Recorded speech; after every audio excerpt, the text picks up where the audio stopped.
Give it 7:05. It's not on at 7:05, then we'll get started. How about that? Oh, there he is. Chuck's here. Okay, so I think everybody's online, Michelle, so maybe we can get started, call the meeting to order at 7:03. Perfect. Roll call. Director Jones, Present. Director McLaughlin, Here. Director Bernstein, Present. Director Crawley, Present. and Director Solano. Here. Thank you. Okay, can we stand for the Pledge of Allegiance? Wait a minute. I pledge allegiance Allegiance to the to flag the flag of the United States of America and to the republic for for which it stands, one nation, and under God, indivisible, with liberty liberty and justice for all. All right. Got to practice on that one, guys, a little bit more. All right. So move on to, we had a closed session, so there's no reportable items to speak of out of the our closed session. So we'll move on to public comment number 2. Director Jones, we have no public comment at this time. Oh, okay, so there's no public comment at this particular time. Then we'll start off with item number 1, report of the fire chief for discussion and direction. Chief, you still there? I am here. And, Okay. the good news is it's raining. Oh, yeah, I see. So, I had included Wildland season update there for you. The good news, it's raining. The bad news, maybe, you hope it doesn't all come at once, is going to be obviously potential for flooding and mudslides. So we've already been ramping up for that possibility as well, but I hope it doesn't come to that. It's been a rough enough year already, but what else can happen, right? Good news today outside, and I'll take questions in a moment. I did respond to Director Bernstein's questions, but I did hear back from Slack today, and I haven't looked at the email, but I believe they've sent back the comments to the negotiation that I had with them. So I'll take a look at that after the meeting tonight, but they sent that back later or late this afternoon. Outside of that, I did try to respond back. There was some concern about the cities and grants. So I gave you that information. It looks like for the PSPS, that the cities last year were given grant funds, the districts were not. That was the reason, because I contacted CSDA. That was the reason the districts got 20 million this year, because they were not included last year, but the cities were also included again this year. So that the cities didn't know or apply for the last 2 years, that's beyond me, but I'm not sure if through their advocacy groups they get the word. I would assume they would through the League of Cities, but anyway, I want to make sure you knew that because that came up as a question. And so I did some follow-up to see what the reality was there, and left you a link in there as well. Other thing that came as an update, the Triangle encampment, homeless encampments, the state has just sent out, and I just received from them, from Sacramento, the most up-to-date guidelines that they're putting out on how to address homeless encampments. Got a little correspondence with them today. It's more at the broader entire state level is where I'm hooked in now. And we do have, I think I wrote in there that we did not have a meeting scheduled with Menlo Park, but they were trying to schedule a meeting in the next couple of weeks. So that Triangle Task Force, I believe, should be meeting either next week or after Thanksgiving to discuss, what's going on. And we're in a winter, so it presents a different set of problems out there with even being able to move anybody if you wanted to do that. And I think, as Director Jones knows, the real impetus now seems to be that the state is saying you can't move anybody until that jurisdiction that these folks are living in or housed in or homeless in, you have a place to put them. So I'm not sure how that solves the problem that we have, because it looks like that is a problem for the city of Menlo Park to be able to accommodate that. I do know East Palo Alto, which is another update. We did see a letter, John Johnson and I discussed it today, on the Romick facility and We Hope. And I believe they're looking at, Robert, maybe you know more than I do, they're looking at what, up to 120 people out there. Yep. And those folks would also be building modular homes or small, tiny homes, whatever it's going to be for other homeless folks. So they're going to make that into kind of a live, build situation at the old Romick facility out at the end of Bay Road. And then in discussions that Steve and I had with Harvest Properties, which is they own the property behind our warehouse in East Palo Alto. We're talking to them about a utility easement and redirection of PG&E lines. They informed us that the city has gone back to update now their specific plan. Part of that's the allowable square footage for building, but equally that's a 2-year kind of additional wait for that to go through the entire process again. So didn't sound like the commercial developers were too happy about that, but I know it was, you're going to run into the square foot cap, or you're going to run into, the time here to get this done and hopefully improve what they can build. That's the update that I'm aware of and changes to the report. Happy to answer any questions. And again, I did send you what Chuck had sent me, so hopefully you have some of those responses in there as well. Thank you, Chief. Any comments, questions for Chief? Chuck, you got your hand up? Okay. Yes, please.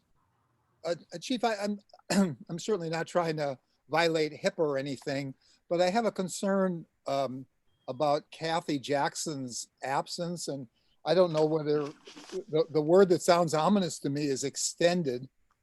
And from the district standpoint, I think we need the financial horsepower that she brings to the district. So my question is, at what point are we going to have to make a decision about bringing in either a temporary or an additional person on the staff to do what she does? Yeah, so the good news is, Director, and obviously I got to be careful with, employee related issues, but the good news is, and if you look on your screen, you'll see Long Lamb is on the call as well. So Long is the interim. I have all the confidence in the world in Long. He does a lot of the work around here behind the scenes that the board doesn't see. He and Kathy work very closely together. And, so far what I've seen is, and I've seen in the past, as Long as a very competent person. If he doesn't feel like he knows something or he needs some help, he'll obviously say that. But thus far, I think unless we get thrown some curveball on, maybe investment or whatever that maybe we don't know the answers to or need to get a third party to help look at, for the day-to-day administrative management position, dealing with the staff members and then just doing the work. Everything you're seeing right now is his handiwork. So at this point, I'm comfortable that we're covering the vacancy. Well, again, I'm not in any way questioning Long's abilities or anything, but when you've got two people doing the workload and 50% of it goes away, I'm not sure that one person can do double the workload. I mean, does that mean we're going to get a temp, or how does he get some help to do what needs to be done? Right. Well, so far in my discussions with Long, if Long needs help, we can contract. Thus far, that has not been needed. Part of that is just the ramp down at the end of the year and the audits and different things that we've already been working on. So, so far in my discussions with him, we're good. But if it becomes an issue, obviously we'll make the necessary accommodation or changes to address that.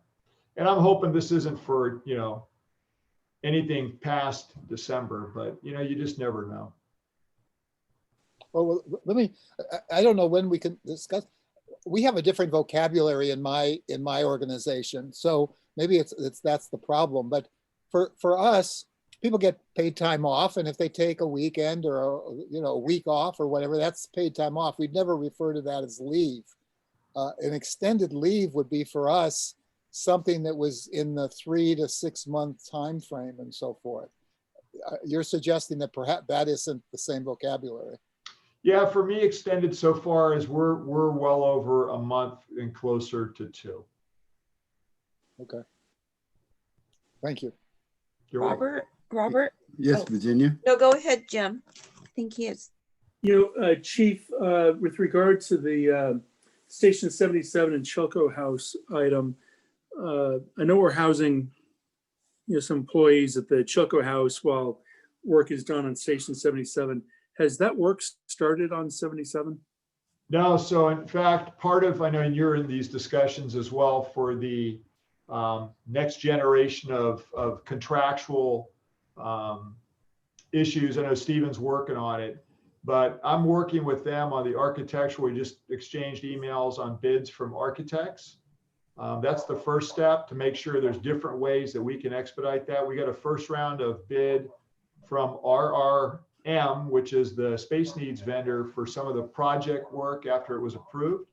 And it was outrageous. So we've since gone to our architect that's working on Station 4. And Steve and I talked about it today. Seems to be a much more reasonable price. And that's step one, is to get the architect in there to do the drawing and then go out and contract for the work, which I know you guys are addressing, the procurement and contracting issues. So we're trying to streamline that. I know they had a meeting with John Hitchcock and some of the other staff members on the facilities committee last week.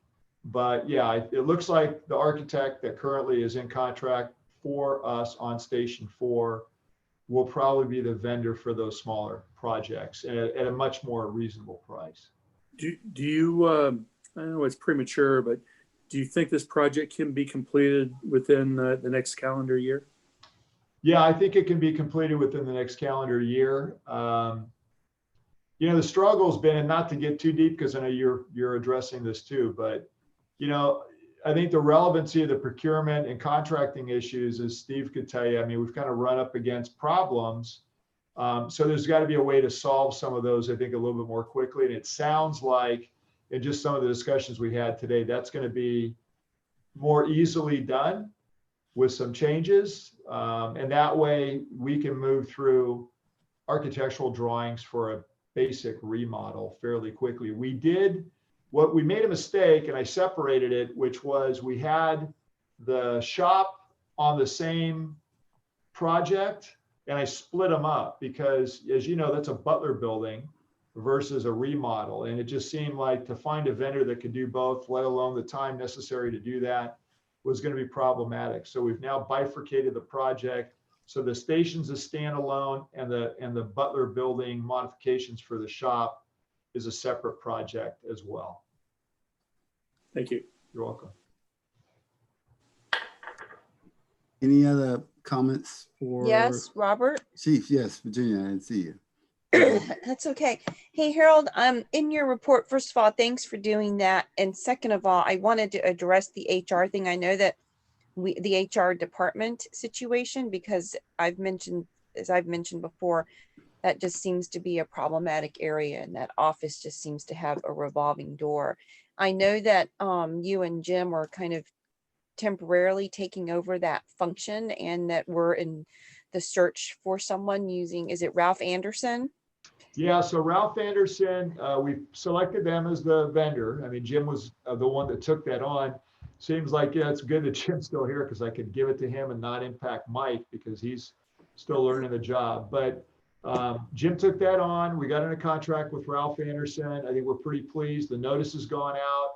I know there's interest. The kind of the weird timing of the year is, do you do it before the end of the year or is it the first of the year? We're shooting for obviously before the end of the year. Even if, I have to come in and do it, that's fine. I don't care. That it just needs to get done.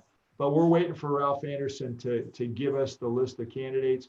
I know I've been contacted by some people that were interested in that. One of them is a former employee that worked here. So, there's interest out there.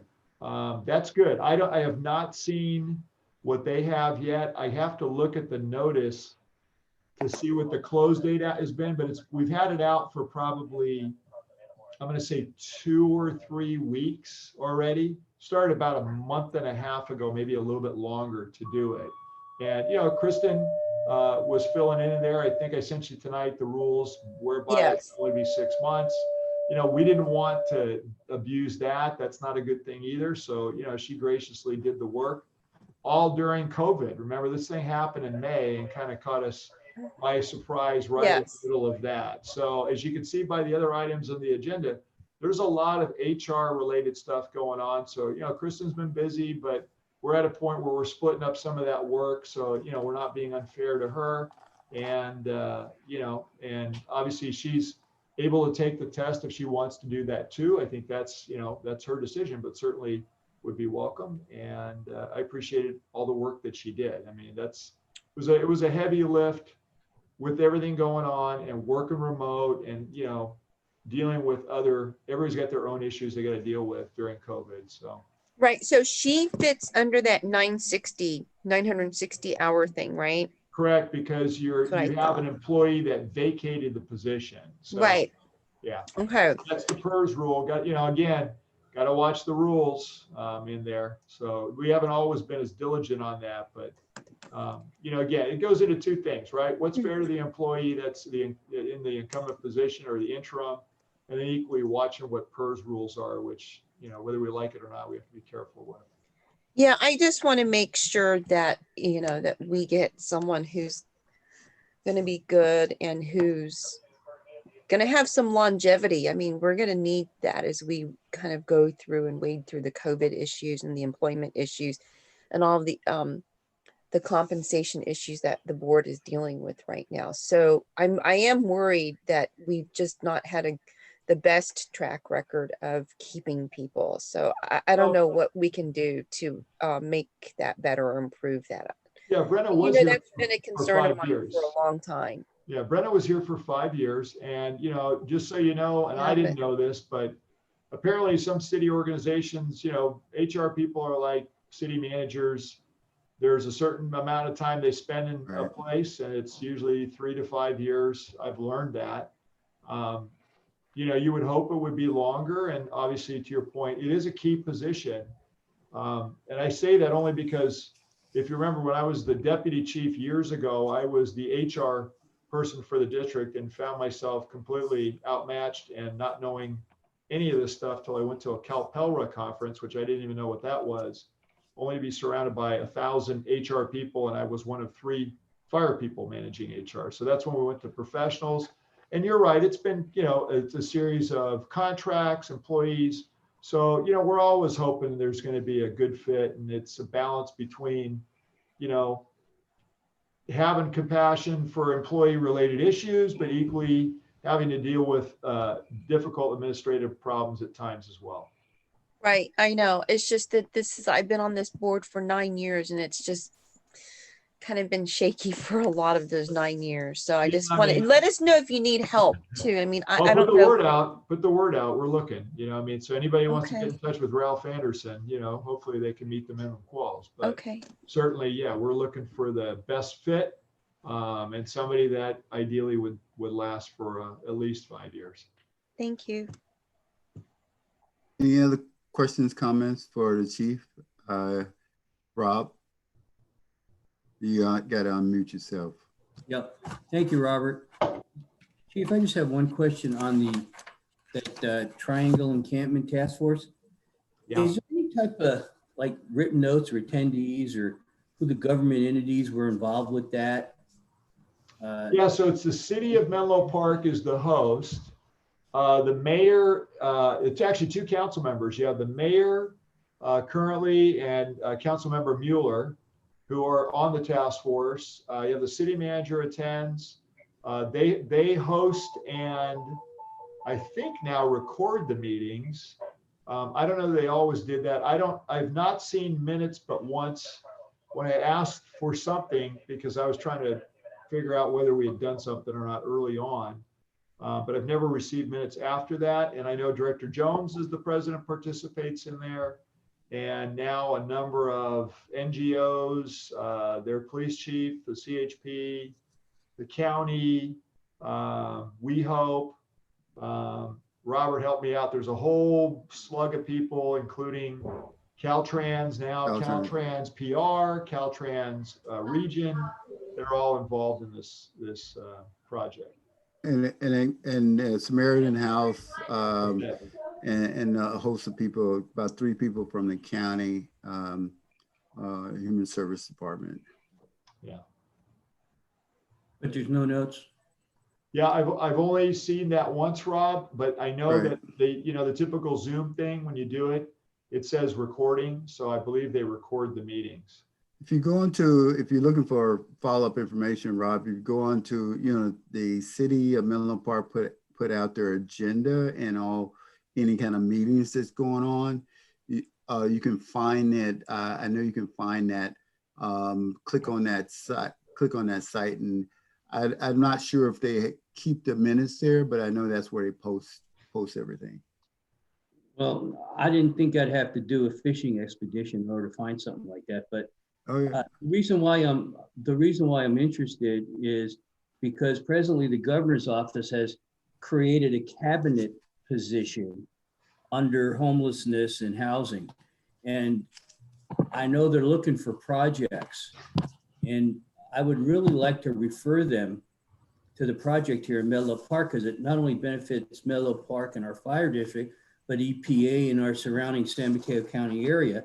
And that's why I'm interested in if there's anything I can forward to the governor's office other than telling them to go on some website to try to find some notes or something. Yeah. So Rob, just so you know, I mean, I think I give to you guys sometimes, and we've done it, the triangle reports. I'm probably the only one outside of PD occasionally gives their reports on the number of calls and so forth. So we've been sharing that with them, which has kind of spurred some action too, because, just so the board knows, I think we're going to be done with this year. The most fires we'll have will be in homeless encampments, and most definitely it's going to be there. I think our fire percentage went up, I believe John was telling me the other day, up 2% on fire activity, and it's all homeless encampments. That's why I'm just trying to give them a vector, in order to not only try to help us at the district, but at the county level also, because they are looking for projects. Yeah, well, maybe Robert, because I'm not on the political end, can talk to the mayor about, if we're going to do something like that, or that's something you want to do, to ask them to even do a position paper or something like that. Since, again, the city's the chair, the city's the one that hosts the meetings, and the city's the one that created the task force. Okay. Bob, I think it's appropriate if make a recommendation that since Cecilia, she's the author and the creator of that particular task force. And I think Ray Mueller, I think you associated with Mueller as well. So I think those 2 people, I think they would be welcome. I'm sure they will welcome if there's an opportunity to get some funding and a project work of that nature going. I know they would be excited about hearing from you on that. Okay. And I just have one more question, Robert. I see in your report, Chief, that we have the linear accelerator again. Right. And some of the amendments. Did they ever solve the radio problem with communications inside the particular buildings? Yeah, so I asked them about that. Like I said, I just got their email tonight. I'll take a look at it. The things that I raised with them, which I believe I listed, I can't remember if I listed it this time. It was kind of a repeat of the month before, but it is the issues you brought up on, COLA increase, communications, and then there was one more thing, and I can't remember what it is, but I took the notes and we talked about them, and they're hopefully going to have a response for all of it. Great. Thank you, Chief. Thank you, Robert. Yeah. Chuck? Chief, I have 2 questions. I wanted to ask you a follow-up on something I asked you, and you answered part of the question, but it relates to the firefighters. Do we have enough firefighters to get through until the springtime? Well, that's an interesting way that you phrase that.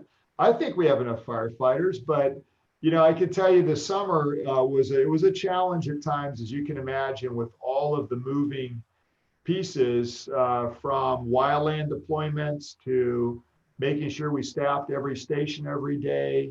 to combining sometimes a USAR deployment all at the same time. So, you know, let me just answer it this way. We run better when we're fully staffed. We're not currently fully staffed, so that creates a challenge for us. We're probably, in talking to Kristen, the other factor that you don't see in there is all year long, we probably average 6 to 8 people out on workers' comp. Most recently, we're down to 5, but you know, that's another factor that takes people off the floor. So the hiring of the 9, ideally training doesn't like more than 6, you know, 2 per shift, but I don't see a way around it at this point. We need to put 9 people in there. We'll have vacancies. Remember, there's laws and rules about job offers that we have to be compliant with. So we have 8 vacancies per the authorization that you gave me before at 103. And we have 1 individual for sure that we know is going to retire. There may be more, but you know, people don't always tell us until, unfortunately, either the last minute or they reference it and then they don't have to do it. So we know for sure we're going to have 9 vacancies. We're pretty confident of that. And we're in the last throes of a process that we started back in January, suspended in March. And I have to tell you the good news, because I know you'd ask questions about the candidates. We've got some really, really good candidates. I was very pleased with this go around, and I'm kind of picky. So, you know, it's one of those ones when you get people, you don't know what you're going to get sometimes, but I'm not sure if it's because agencies many of them have suspended hiring or put it off or, you know, or don't want to do it, but it's starting to pick back up because I think fire agencies like us are going to end up with attrition, and then you don't want to wait too long and then play what we played for a long time, which is a catch-up game. Are we able to hire, though, some lateral people who wouldn't have to go through an academy? They just go through some sort of orientation? Yeah, our process, even with a lateral, they go through the year-long academy probation. So they may not go through the county fire academy, which is anywhere from 14 to 16 weeks. And the College of San Mateo, I think I listed it there, just backed out. So, you know, we're looking at, and we've done, and thank goodness Todd is in there. We've done our own academy before. If we need to do it again so that we can ensure that we not only do it in a way that's safe with COVID, but accommodate our needs, that's probably what we may need to do. So we're prepared to do that. Yeah, there is some interest from other agencies in the county, but as you know, depending upon which way the COVID thing goes, I'm not sure if they're going to be in or out, and even if we want that. So, you know, I know we're going to do it because as I said, I think we can accommodate 9 people safely from the way they've been doing training now. Because that's really part of, you know, everybody's got to have a COVID plan, and you know, we're not going to be well served skipping hiring another year. It's just going to start to compound itself, which is what's happened to us in the past. Okay, and then let me ask you about the the COVID situation. You responded that you don't really intervene in terms of people's private plans and so forth. Right. And I understand that, and under normal circumstances, that's right. But I can tell you at our organization for a while, for right now, we require both our clients and our staff to tell us where they're going when they're taking time off. And we impose a requirement for a 14-day quarantine if they're going out of state or if they're traveling by air or mass transit of some sort. And I think we're well within our legal rights to do that. And I think it actually protects, the employees actually like it because they feel protected that they're not going to get somebody bringing back something and exposing them. And I hope we have something, at least a requirement for a quarantine or a test before people can resume work. Because otherwise we risk infecting a whole shift. Right, and we're aware of that. I think the good news is that, you know, the individual, which obviously I can't name, but who contracted COVID, is doing very well, recovered very well. That's good news. We have very healthy people, obviously, because of the nature of the work here. So I'm happy to hear that, and I've spoken with that individual. Obviously, as we get into what we can and can't do, I mean, I'd defer that to the attorney, but I'll say this, most of the employees are very responsible. And we do have those protocols in place for returning to work and so forth. Melanie's our case manager for any type of infectious disease, or, if this comes up. This is the first one that has been a positive. We had many, many close call scares, if you want to call them that. I think that's become more common, but had faded away. And I think, like most of the people in the state, as we were going to a much more positive lifting restrictions, people started to do what they normally do, which is travel again and take some vacations and so forth. I don't think that was uncommon. I think, as we've all seen in the last several weeks, obviously things are not going the right direction. So, I'd have to defer to Steve on what we could do, but, that individual is a member of a bargaining unit. So, I don't know if you can guide us through what we can and can't do there, but it's, the individual was responsible enough to call on his own time, is not coming back to work until he meets the protocols. And, the good news is it wasn't an on duty. We didn't take down a firehouse. We didn't take down a shift. But Steve, on the other items, maybe you can answer that. I don't know the answer off the top of my head as to specifically what protocols the district can insist upon, nor do I know what protocols you have in place right now. It's a conversation we've not had. So I'm not really prepared to give you a simple answer, but I'm happy to look into it and work with the chief to try and come up with an answer for you. And I'd like to just real quickly mention two things. To reopen our schools, we had to have plans approved by Santa Clara County, and Alameda County didn't approve them, but we had to submit them in any case. But it took me about almost a month to get my Santa Clara County plan approved. And it turns out that, first of all, both the CDCs and the state government and the local county government have rules about this that we're supposed to adhere to. Everybody's supposed to adhere to, even the fire district. So it would be worth having some expertise, look at that and make sure. One of the things we tried to do, because we have little babies, literally, we have 3-month-old babies there, we tried to have rules that were a little bit more strict. So we had somebody, for example, come down with COVID-19, didn't expose our place, but they came down with it elsewhere. And we tried, and everybody was afraid of the person coming back. So we tried to slow down their return. But in fact, the protocol is 10 days after the disappearance of systems or the test, or the appearance of systems and the test, they can return. And it turns out you can't discriminate. You can't say, no, you got to make it 3 weeks, because we're now discriminating against people. So I'm just saying there's some pitfalls here, and it would be worth getting some advice about what we can and cannot do. So Chuck, I do have an answer for that. So just so you know, the county fire chiefs, have been meeting and met regularly. In fact, we're going to fire back up our weekly conference calls because, again, things are changing. But we did meet with county medical or EMS, and all the fire chiefs group. That was then delegated down to the area medical coordinators, of which Melanie is one. And they've come up with, policies that countywide, at least we're doing it the same way, because we all didn't want to be doing things differently on protocols for coming back to work. And I believe it's 2 positive tests, I forget, or 2 negative tests within a certain period of time. And that protocol exists. So I know we've been using that on exposures from quarantine to you name it.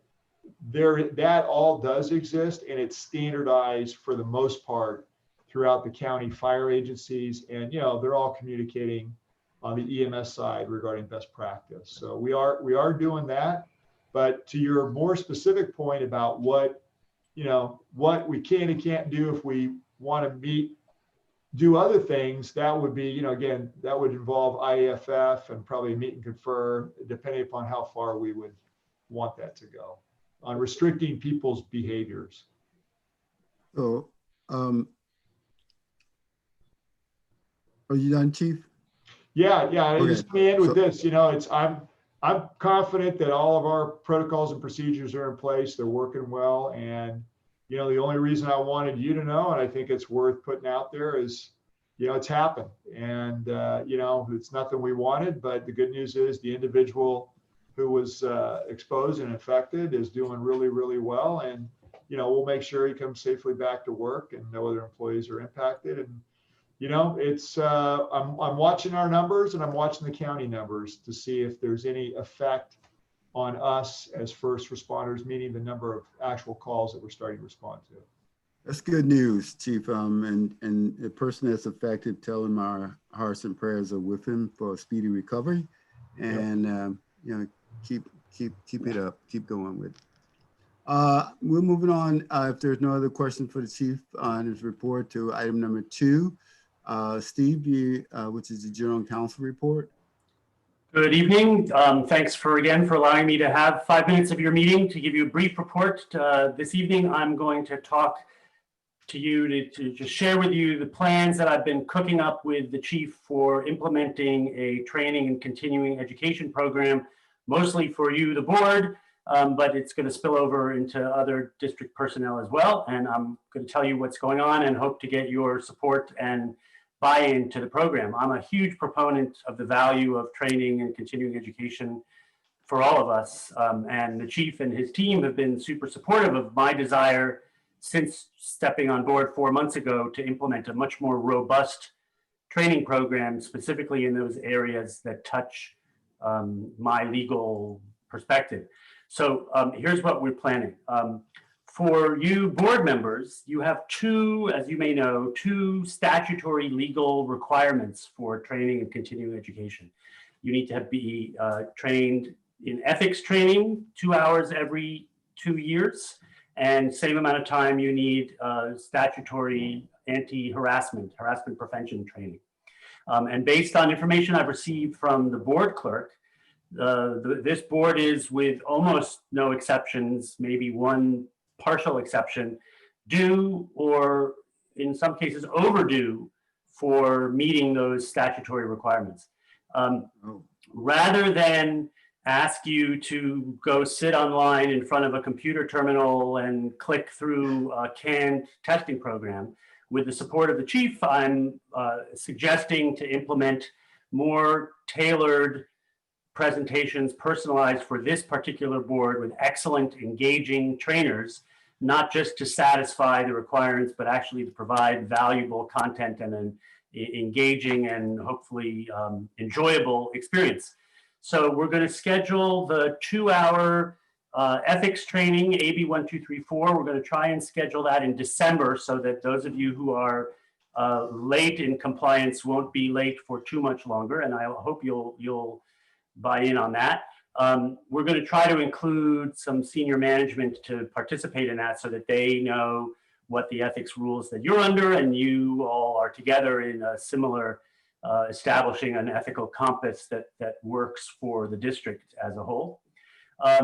On the sexual harassment prevention side, the Chief Schaefer and his team have engaged excellent trainer. Similarly, they're for fire personnel. They are going to shift from the computer online, in my view, slightly zombie-ish training program to also having an in-person live trainer specifically developing a program for the district based on its harassment prevention policies, with a special emphasis on additional modules for sensitivity training and implicit bias awareness. And they're already scheduling a slew of those for fire personnel in December. And I'm going to hope that you all will be available either in December or January to piggyback on that and have your own harassment training and thereby satisfying the statutory obligations for the two of you, for those two programs, for all of you. The ethics training is a packed curriculum of 2 hours. The state has packed like 6 hours worth of material and content into a 2-hour period. It really goes fast. There is a small component of that that's devoted to the Brown Act, but it's just a few minutes. I would very much like to also try and schedule in the next 2 or 3 months a 1-hour Brown Act training that builds on the short little 5-minute hits that I've been giving you at the last 3 meetings. It's my view that that's something that will be very helpful for you and good for the district and good for the public. And I strongly recommend that we do that and hope you will agree. So that's what I have planned for you, the board. And as I said, that's in conjunction with the harassment training program that the district is implementing for its fire personnel. As you know, there's an ad hoc committee that's working on procurement policy review, and in tandem with that, most likely in the first quarter of January, as we roll out and as you approve, hopefully approve some new procurement policies, we're going to have some procurement training for appropriate members. There's been great enthusiasm for that from district staff.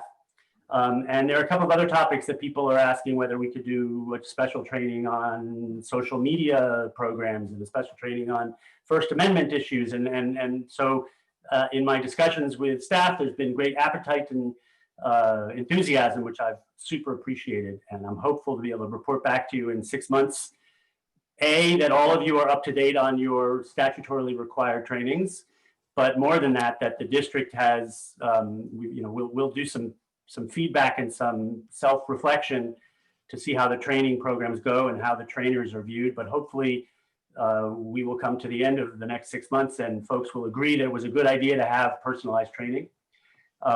And so that's my master plan on training. I'm happy to answer your questions. Otherwise, you can expect to hear from the board clerk to try and coordinate schedules for some of the more immediate sessions that you'll be asked to participate in. So Steve, is it my understanding that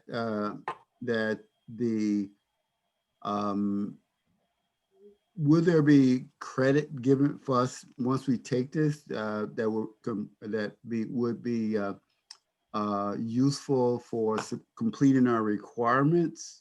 Yes, absolutely. You'll be trained by state-approved trainers such that when you take the ethics training, you will satisfy your statutory 2-year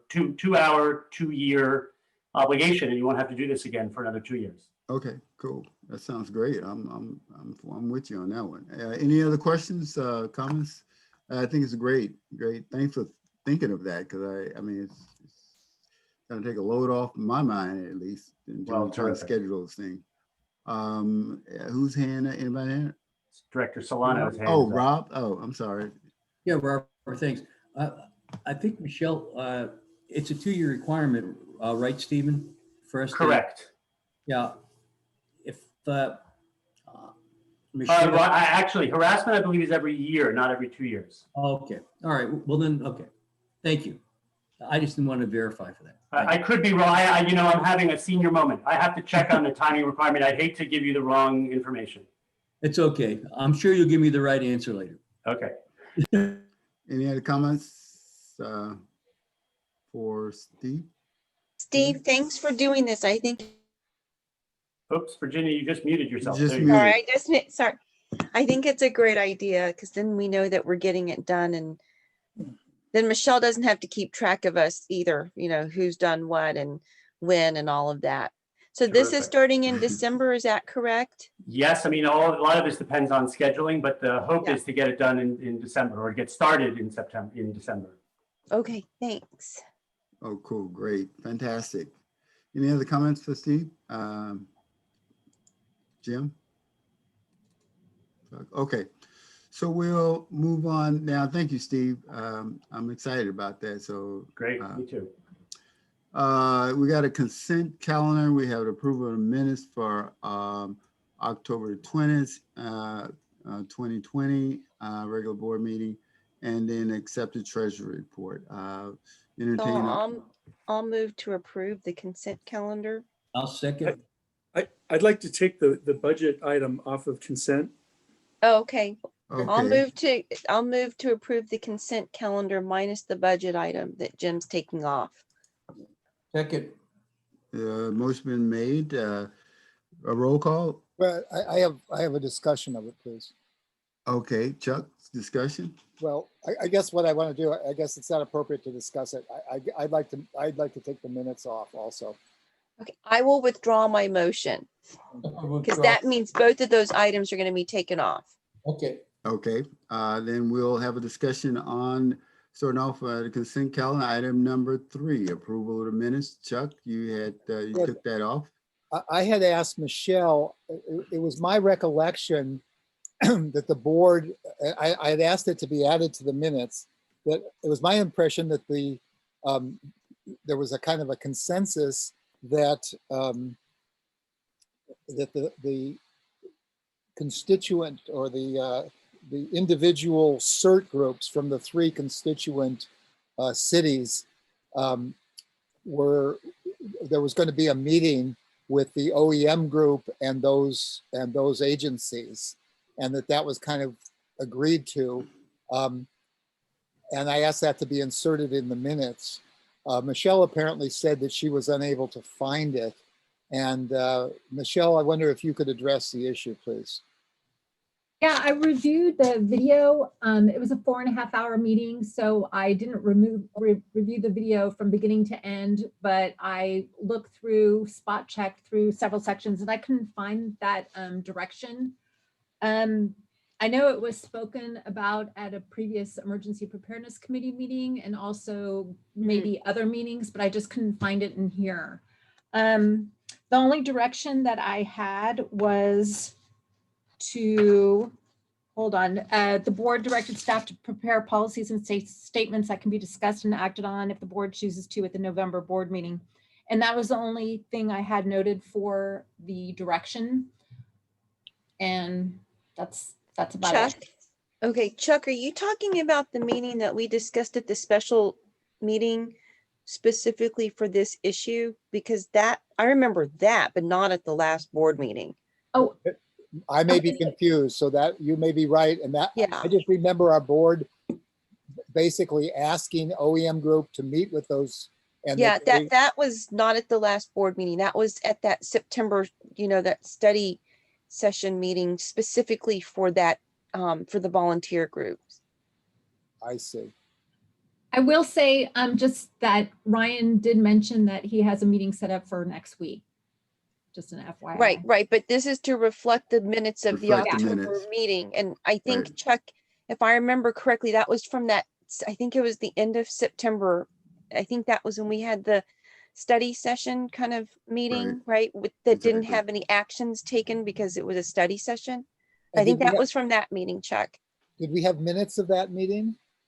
I think that was the meeting where the minutes were kind of not gathered at that point until like the last 30 minutes, if I remember correctly. Well, per the board policy manual, we don't write minutes for study sessions. And that is the one where I forgot to record the video. I sent you a synopsis of what had occurred and who spoke. But I think that recording may have been, that may have included that part of the meeting, Chuck. Yeah, there was a partial recording for that. Yeah, for having the OEM group meet with the volunteers. Okay, well, if it didn't happen at the October 20th meeting, then I withdraw my Okay. question about it. And I'm ready. I'll make a motion to approve the minutes. Okay, Well, before we go there, I think, was that the item? Oh, the treasury report, what you were talking about. Yeah, Jim, right? Jim's taking the so I'll approve. Okay. I will second Chuck's motion to approve the minutes from the October meeting. And there's a second by. No, Chuck made the motion, I seconded And it. you second the motion. Yeah. And then we'll call for discussion. Any further discussion on it? If not, then we'll roll call. Michelle? Director Bernstein, Aye. Director Crawley, Aye. Director Solano, Aye. Director McLaughlin, Aye. and Director Jones. Aye. I almost said Director McJones. That's Mac Jones. That sounds good. I'm a little Irish there and there a little bit. Okay. All right. So we'll move on now to the report, the Treasury report. Jim, you wanted to pull that off? Something you want to discuss? Yeah, just one item. Page 4 of the report, or page 14 of the agenda, shows the outstanding debt, those certificate of participation that the district issued back in 2009. I see it looks like we called and retired the A series In August. for a benefit of over $1 million to the district.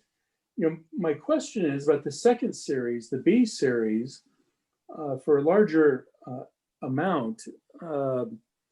Is there a call feature on those bonds? I see, and I don't know if Long is on the phone call, but if those bonds carry a 7% rate on them, I mean, we're in a 1% world. Is there an opportunity to call this other outstanding series of bonds? So we do not have a call options for the 2009 COP B. There is a tax credit that the IRS provide to us on a yearly basis. That is to supplement the interest payments for that particular series. Could you describe what IRS does for us?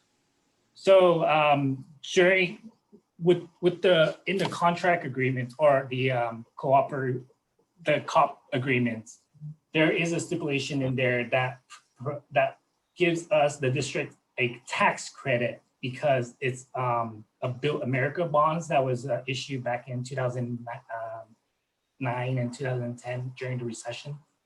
Right. So we do receive a tax credit of 200,000 and some change on a yearly basis to supplement the to pay off to help us pay with the interest. So did the A series had a call feature, but the B series does not?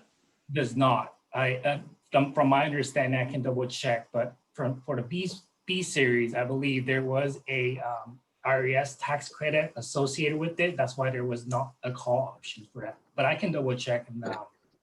I'd appreciate if you would. You know, if there's an opportunity for us to get out from under a 7% bond, I think even with the $200,000 tax credit, it's still it's quite an expense to the district.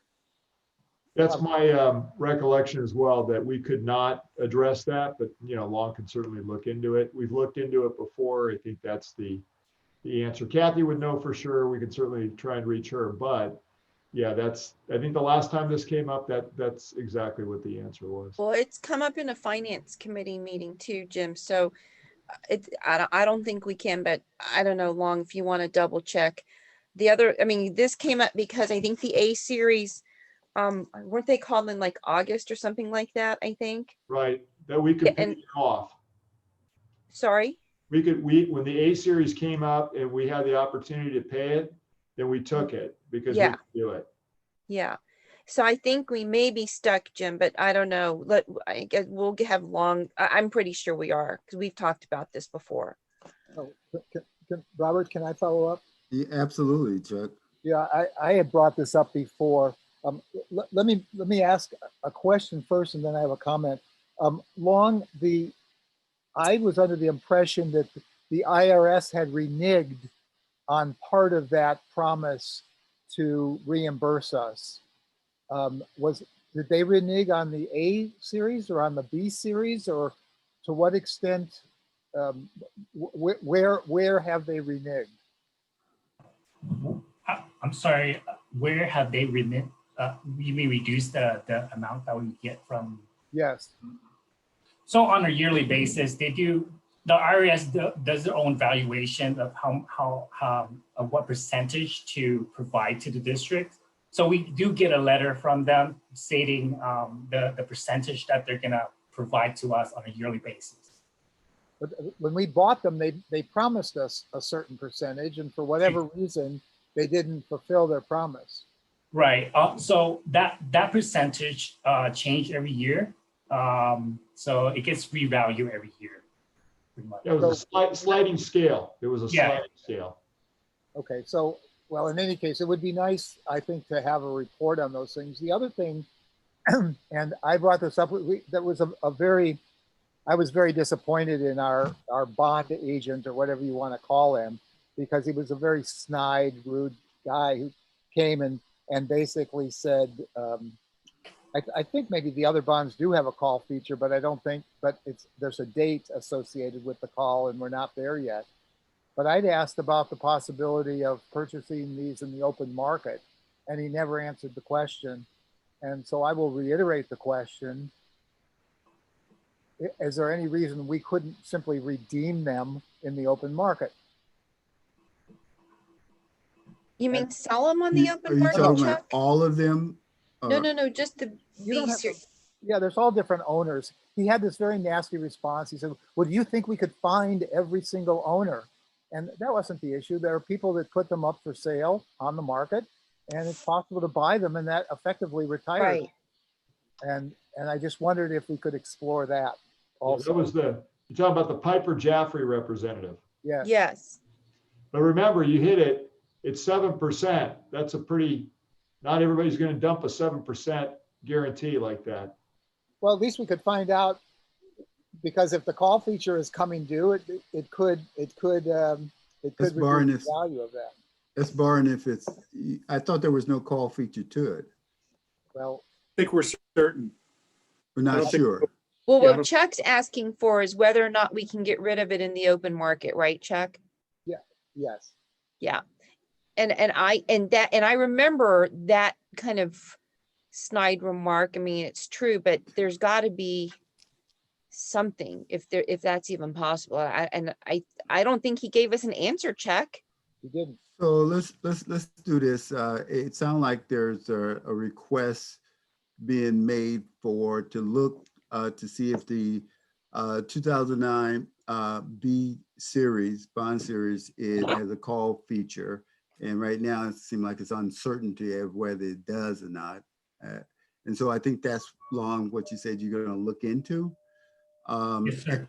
And I think at that point, I don't know if you want to agendize this item for, or send it over to the Finance Committee to look at that and then report back out at the next board meeting, what has occurred. And then if it's further discussion about unloading and dumping something, I think we can have that discussion at that point in time. I Hey, think the Director, main we're, thing is whether or not You muted, Virginia. Can't hear you. sorry, I keep hitting this weird thing. I think the question I would want to ask is like what Chuck was saying, because we didn't get a straight answer, whether or not these can be sold in the open market. Bought in the open market. Yeah. What? Bought in the open market. I mean, bought in the, sorry, yeah, but from us, where we would, yes, yes. And I remember who it was. It was Mark Curran for Piper Jaffray. Right? That's not you. I don't know.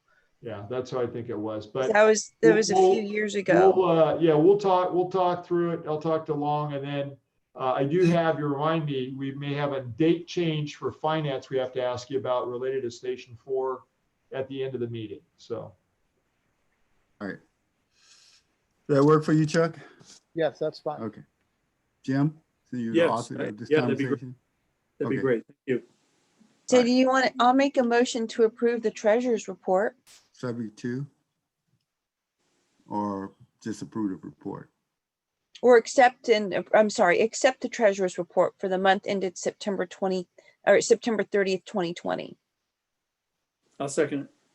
Okay, motion been made and seconded by any further discussion on it? If not, roll call. Michelle? Michelle. I'm here. Director Okay. Bernstein, Aye. Director Crawley, Aye. Director Solano, Aye. Director McLaughlin, Aye. and Director Jones. Aye. Okay, thank you. Moving on to, I think we finished the consent calendar. Moving on to item number 5, which is the, to discuss and accept the physical, oh no, we just did that one.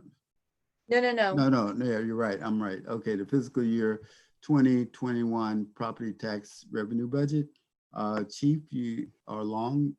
Yeah, let me kick it off and then Long can get into the details since that's, what he's been working on. But, directors, I know we said we would, we were anticipating what this would be at the end of the year. And I'm happy to tell you, it's a strong report. I think it it's good news. The district's position and the property taxes that we've seen come in, as well as equally what I'm seeing coming into fire prevention for plan review and so forth. We're very lucky that we have the zip codes that we have, and we're in the part of the world that we're in. So that said, I'll let Long go through and give you the good news, but we're above projection, and that bodes well. This is one of the things that we were waiting for, hoping for, and I think it's a good report from the standpoint of we're in better shape than I think we may have thought we were going to be in. Take it from there, Long. Okay, so this is the district's yearly property tax revenue budget report. We present this every year around November timeframe. Every year we receive a letter from San Mateo County stating our estimated property tax apportionment for the year. And so this staff reports, the purpose of the staff report is to present to the board the comparison of our fiscal year 21 adopted property tax revenue budget to the San Mateo County estimates of the district's property tax revenues. So on page 15, I provided a chart that will list the type of taxes that we're looking at in the staff reports. But the overall numbers, we budget our adopted budgets for the fiscal year 21 is 51.6 million. And the county estimates came in at 53.5 million. So overall, the district had a net difference of 1.9 million when comparing between the property tax, adopted property tax revenues for fiscal 21 to the county's estimates. That is pretty much the meat of the staff report. It's just to present to the board that the favorable difference between the what we adopted and what the county estimated our property tax to be. Hey, Long, can you go over page 2? I know we talked about doing that 3-year comparison and just walk the board through the 3-year, because I know they like to look at a multi-year. Okay, sure. Yeah, so on page 16, we provided 2 years of actual, our actual property tax that we received for fiscal year 2019 and our actual for fiscal year 2020. We also provide you the adopted budget for fiscal year 21 and estimated for fiscal year, county estimate for fiscal year 21. Then we provide comparisons between the two fiscal years. So one of the items that stuck out is that the district experienced a 3.7 million or 6.8% increase when we compare the county estimates to our fiscal year 20 actual. So we actually saw an increase of 6.8 based on the estimate and our actual for prior year.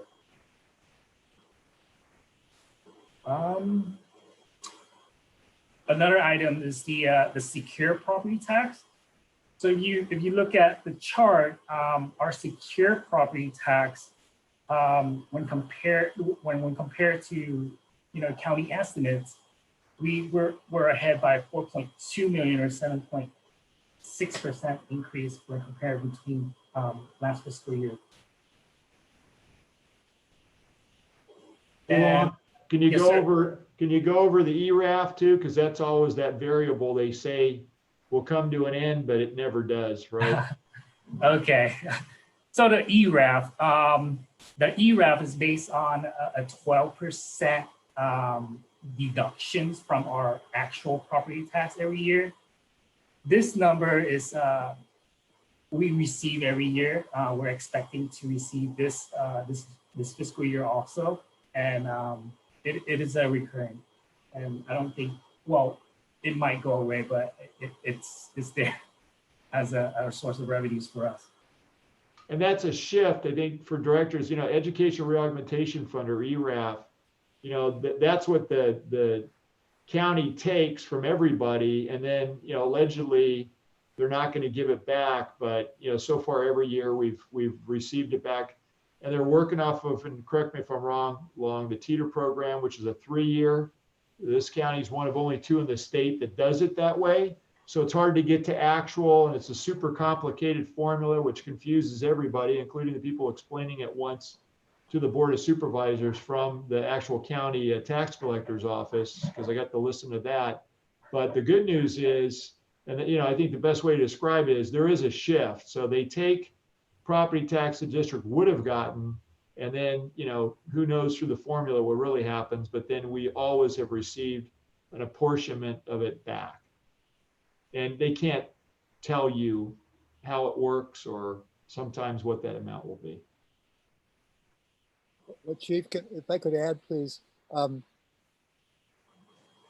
they take back monies that weren't used or spent. And this is going to be an unusual year because of the additional expenses caused by COVID and so forth. So I think it would be wise for us to not expect much back in the way of ERAF rebate this year.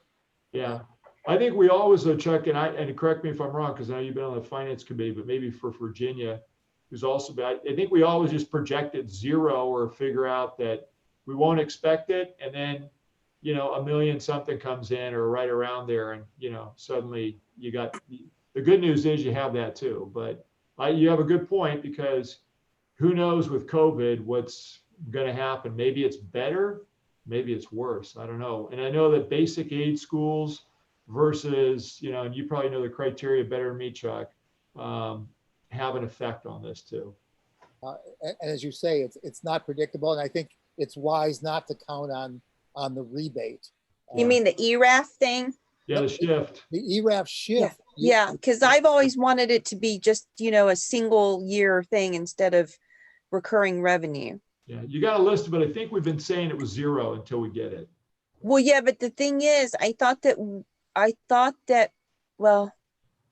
we voted that it was not, I mean, we were just going to be able to count on this, which, I mean, you know, maybe we can go back and vote it to make it, to view it in a way that we did before originally, where it was just a single, you know, single year revenue income, right? Rather than just counting on it, because which would be the more conservative way of viewing ERAF. Hey, Long, how do we handle it? Because you know better than we do. You're the one doing it.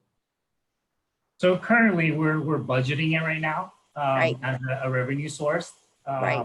in fiscal year 21. Right. And so I've always wanted it to be looked at on a year by year basis and not count on it as a continuing revenue stream. But because, and that was like right before COVID check. And then, I don't know, we didn't readjust that when we did the budget, when we looked at the budget again in light of COVID. So, I mean, if y'all feel comfortable moving it back to just looking at it as a single income, you know, single year income thing, I'm happy to do that too, unless you want to wait. I mean, it hasn't been problematic, but I just, you know me, I'm probably more conservative on these things than the normal person. Question, how have over the past years, how have you arrived at a number if the number is not really known? Is it anticipated based on a prior year number, or is it just make some assumption about an increase? How does that number in the past, you get that number? Robert, can I answer? Because this was a finance committee decision. As Virginia said, for a long time it was budgeted at 0, but every year it came in at $1.5 million or whatever. And you look at it year after year and say, well, if every year it's $1.5 million, let's put in $1.5 million or whatever. So that's approximately what we did.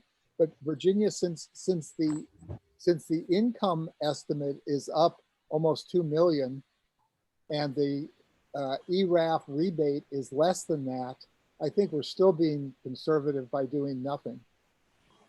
You mean keeping it as it is? Keeping it and budgeting ERAF more permanently as a predictable What are you saying? I'm just saying, I don't think we have to do anything for this year because Okay, we're, even if we lose the 1.5 million or whatever it is, we're up 2 million.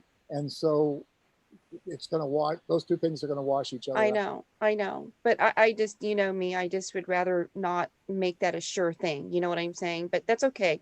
I'm okay with it now, but you know, I do want to reserve the right to look at that again if we need to.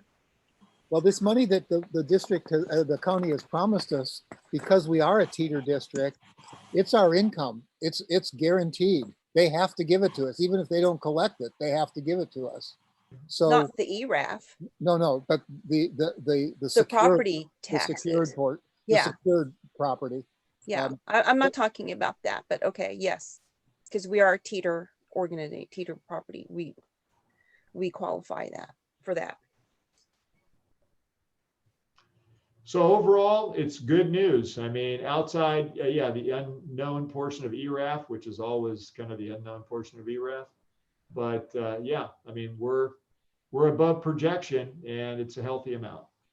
So I have a additional, it's an inquiry. It seems like this is very good news. To have an extra $1 million to almost $2 million kind of there for us. The question then become one of how have the board historically looked at any excess funds that comes into the district if it's not quite earmarked for a particular purpose? How have the board in the past looked to try to earmark or try to move that money to a particular purpose? Is it just sitting in the bank? No, there's several ways, Robert, how this gets done typically in the past. I mean, primarily you're looking at capital improvements, right? And then the other one is the PERS. So that's unless there's other, you know, interests like one-time funding requests or things like that. You know, most every year, if we've been above projection, you know, the finance committee in conjunction with staff, primarily Kathy, but also Long, myself, will go back and allocate, you know, X amount of dollars towards each one of those categories and anything else that comes up that would be, you know, a reasonable item at the time that wasn't included in the regular budget. All right.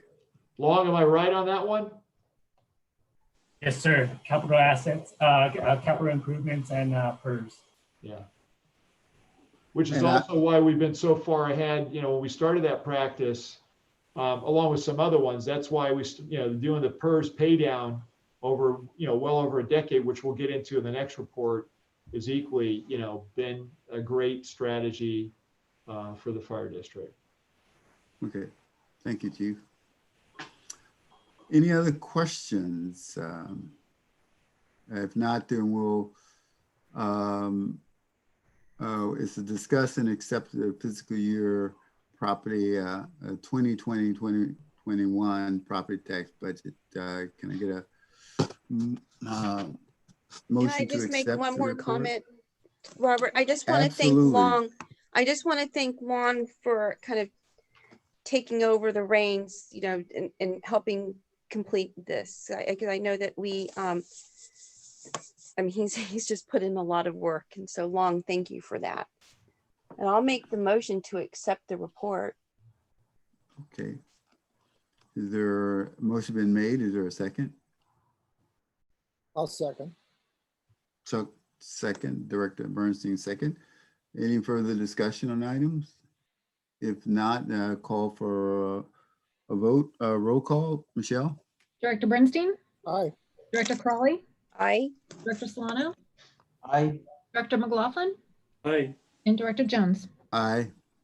So moving on to item number 6, to discuss and review the CalPERS retirement distribution rate for future fiscal years. Chief? Yeah, so, here's the trifecta for tonight, right? The good news was it was raining.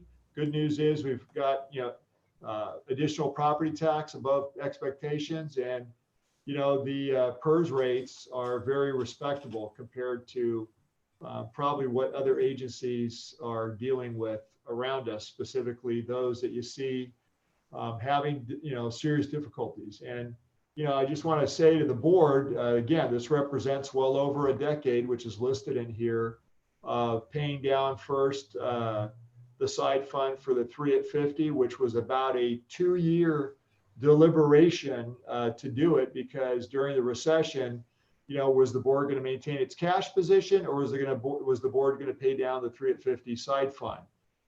You did both.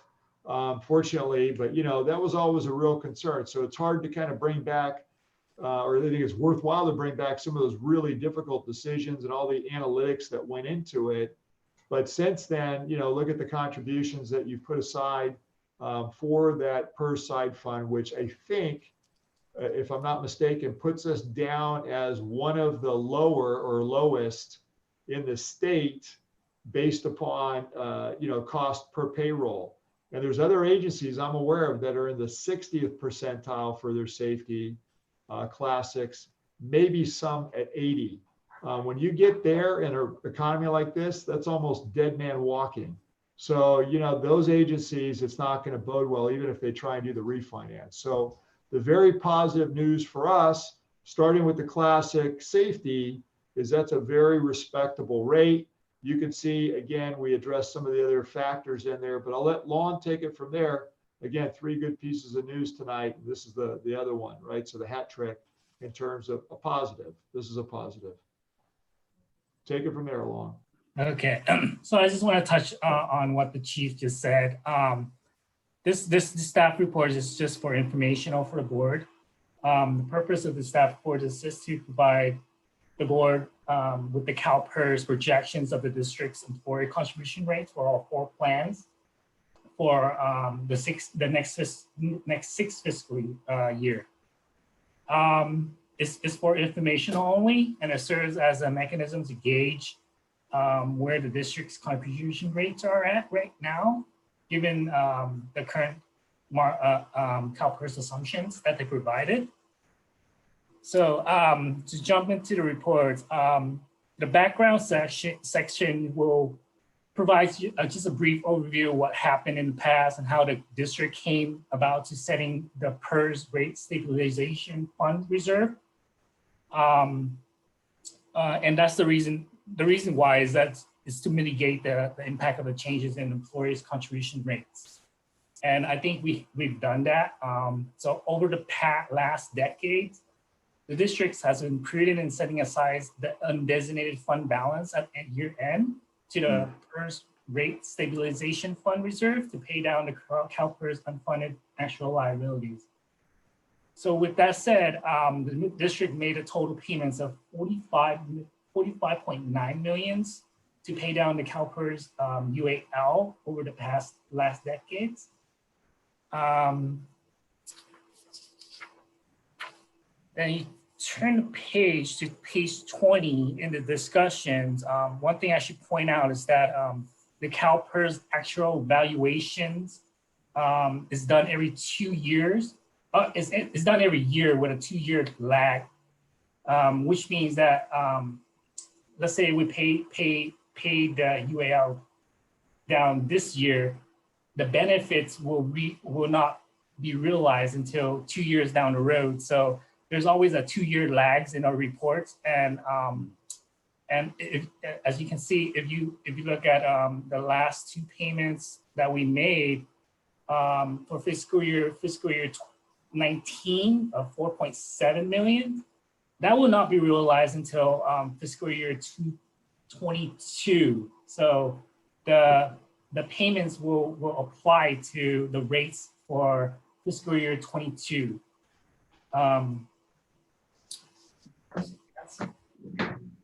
Then on the bottom of the sections, it will just give a chart of what we're paying currently for the fiscal year 21. Then on the next page, on page 21, this table is actually an excerpt from CalPERS that shows their projections of the district's floor plans contribution rates for the future years.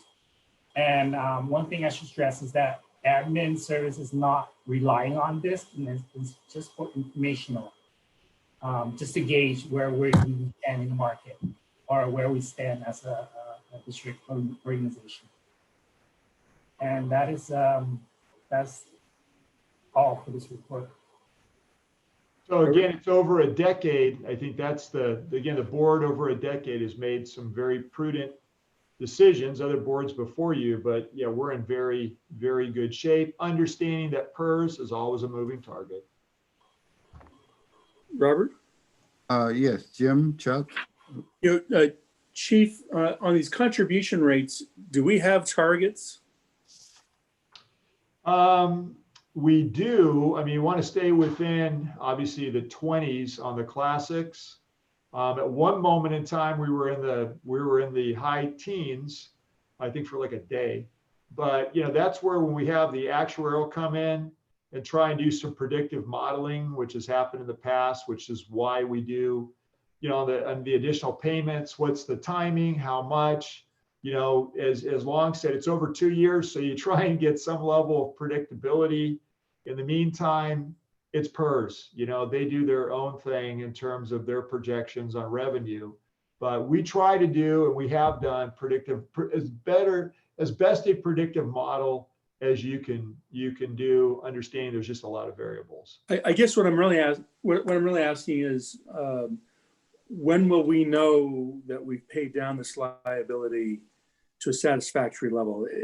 Has the board adopted a target? I mean, how long do we project that we'll be making these supplemental payments to CalPERS? Yeah, let me answer from my perspective, and Long will probably give you the better analytical answer. Well, forever, and to some extent, but understanding that if you look at the older employees that are the classic safety, right? There's only so many left. And kind of on the other end, when you look at the newer employees that were hired under a different program and rate, we've almost gotten to at least half the organization, especially on the safety side at that level. And obviously administrative and other folks are at a lower level. So that factors in too. I don't know that there has to be honesty at PERS, which I don't think there really is. And as you know, they don't want to bankrupt themselves. So there's always kind of the, what are they saying the rate is versus what really is it?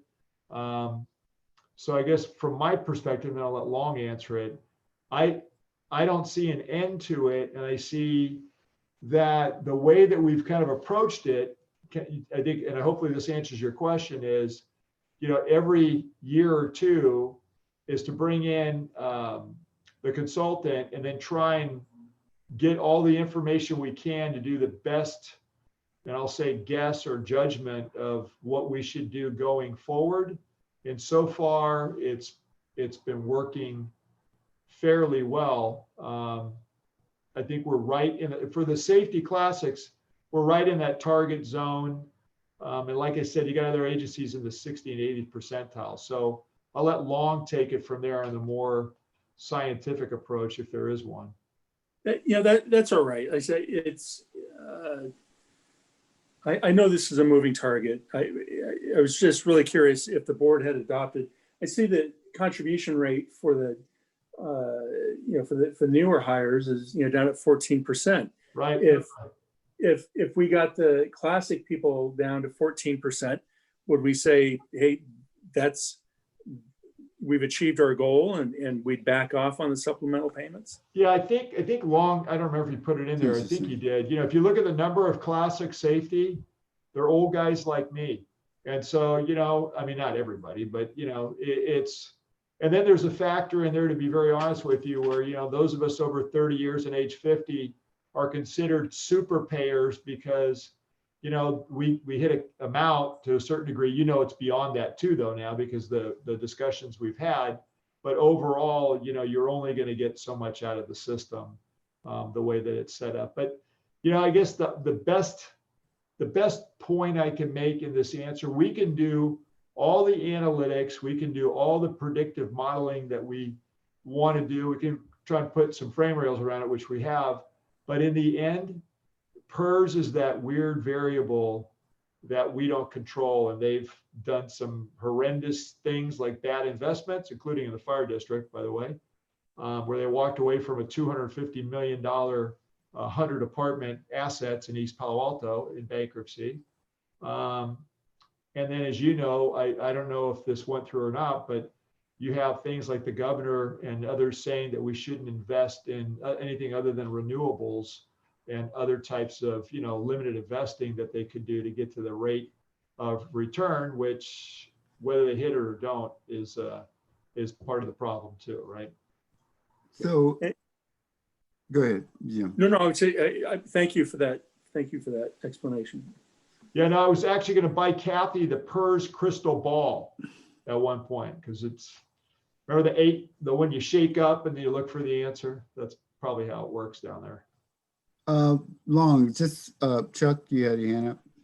Yeah, I wanted to ask to make sure I understood what Long said a minute ago. On page 3 of the report, Long, these charts that are here for the 4 different groups, are you saying that CalPERS gave us the 5 projected years, all 3 of those numbers, or did we take something they did and then do the math?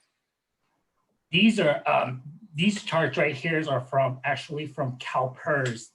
They just want to provide the district with their projections of our 4 plans. Which is a change. Okay. Because they used to give you the year and then they give you the projection for the next year. This is the first time I've seen that too, where, to your point, Chuck, it's multi-year out. Now, how accurate, you know, again, get the Ouija board out. Well, for the most part, it's just a linear extension without any change, you know, without much change. But Yeah. but my question about it is, there's obviously at some point somebody knows. I mean, because they attend the meetings of CalPERS and so forth, they know whether this 7% assumption, for example, is going to hold. They know whether the mortality rate assumption is going to hold. And I'm wondering, is there any, do you have access to any of that buzz? Could we get our consultant, the actuarial consultant, to tell us for example, if they brought the 7% down to 5%, it would be a disaster for these numbers. Right. And I just wonder, when might we expect some of these bombshells to hit? Well, I'd say that you're talking about bringing Bartel in, right? Because that's who we've used before. Yeah. And you know, I think if maybe that's a discussion for the finance committee on the timing, because as you know, if you do it at the wrong time, how good is the information? I don't know the answer to that, but maybe, you know, Long can call up Bartel and see, you know, again, with the lag in a 2-year, I don't know where that sweet spot is, but Bartel, as you know, has in the past been the one that's advised us to the best of their ability, because they're the ones, you know, with their finger allegedly on the pulse of what goes on down at PERS and what market's doing, and, you know, all the inside scoop that we may or may not know. And that's exactly what I'm asking for. I think it'd be good maybe to put this on the finance committee agenda or something, to at least look at when we might get a report. They weren't very expensive, in my opinion. Might get a report from Bartel about what we could expect over the next couple of years in terms of a change in assumptions. Yeah, I think it's been, correct me if I'm wrong, I mean, time goes by, but I think it's been about 2 years since they've come in too. I believe so too. Yeah, so it might be the time, but I'll leave that up to Long to make that contact and again, try and find out, you know, what's the best time to do it. Because again, with this 2-year lag, as you know, we could do it and then all the assumptions change based upon the economy or who knows what. Any other questions? If not, then we'll move on. Good, it's good news. It's good news. Yes. Thank you. You guys are doing a great job. Thanks, Long. Item number 7, to discuss and consider and discuss recommendation for the unrepresented employees compensation plan. Chief, you want to take that? Yeah, with Stephen's help. So, we worked on this, obviously. And we also, got together with the HR committee, so I'll let them speak as well in here. This was, as we were going through the employee benefits for the management, confidential, and chief officers. As you may recall, we split off a piece regarding the 401A plan. I think the report goes into the background, how that occurred, why it occurred. And, to let you know, and I know for the directors that were involved with this meeting, we spent a lot of time with Stephen and with Ed, who's I think also on the line, and, kind of rehashing how we got to where we got. We tried to look at other options, specifically management leave, which going forward could be cashed out, but there's risk and problems with doing that. And there's really 2020 and 2021, and then 2022, I think that the board committee started to look at. For 2020, and I want to make one clarification because Stephen and I talked about this, on page 2 or 23, under discussion at the bottom where it says year 2020 and then recommended action, I went a little too far in saying it was a recommended action from Stephen, because we had some discussion about how to address some of these employees in 2020 who thought maybe there was a possibility of a cash out based upon things that had been said to them, or things that, as you may recall, that had been said to the board, but, were also said you couldn't cash it out.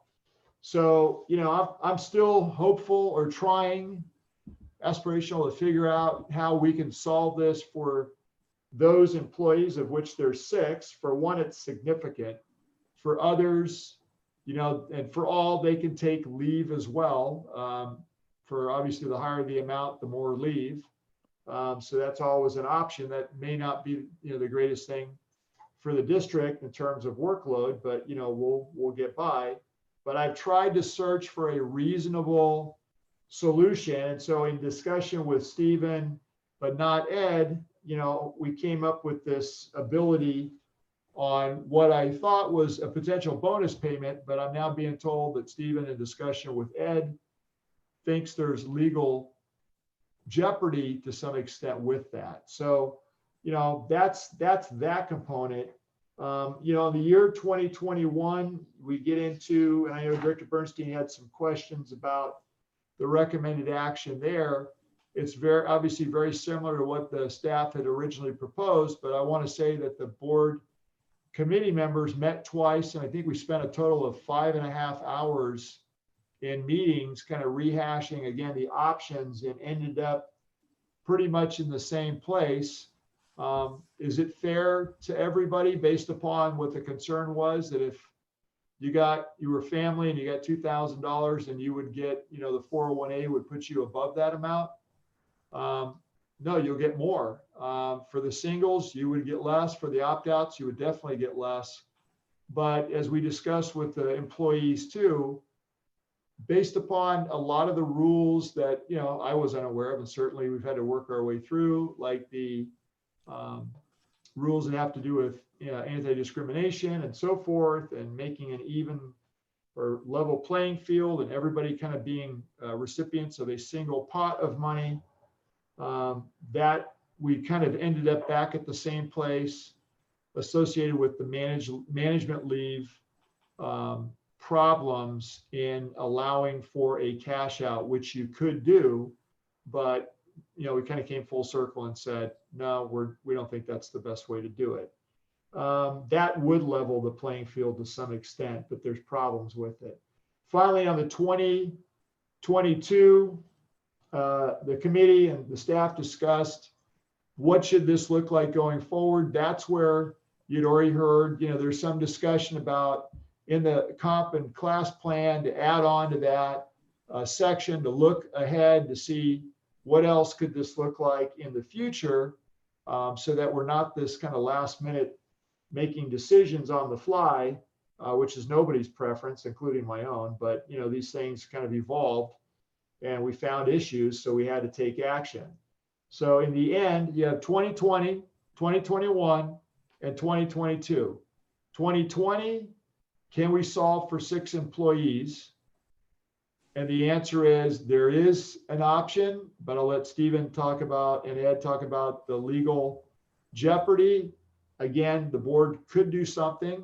I'm not sure they may agree, but it was an option that we discussed. In 2021, we end up with going back to the 401A proposal. And that's, I'll let the members of the HR committee speak to that too, because they spent a lot of time hashing through exactly what we had done before to go down that path. And then on 2022, again, kind of the aspirational look, what else could be done? What could be made better in terms of something for both the board and the employees to benefit from. But just remember, there's always a limited set of options, and each one of these seems to come with its own set of difficulties, which is why Ed is a specialist and an attorney in benefits. So we used him. So that said, I'll flip it over to Stephen, and then he can let Ed jump in wherever, but hopefully that kind of puts a little framing around it. And then after that, maybe the board committee members want to jump in. I don't have anything affirmative to say. If the board has an appetite to take action with regards to 2020 current compensation plans and cafeteria plans, I would like an opportunity to chat, but I don't have anything to say affirmatively. I'm happy to answer any questions. I felt it was a good HR committee meeting with some sensible discussion items for the future. And I think they're included in this report.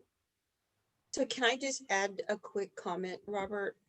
Absolutely. From the HR committee meeting. When Jim and I met, I think Jim had some really good ideas, and I am not against, any of the ideas so much as I just thought it was more important for the full board to be able to listen to, or read about and listen to the ideas or discuss the ideas more than anything. So that's why it's here before us. But I don't know, Jim, do you want to talk about some of the ideas that you'd kind of mentioned in the meeting? Because I kind of cut you off during that meeting. Like, no, I think we should have the full board listen to these ideas first. If Robert, if you want to hear from the HR committee now, I'm ready.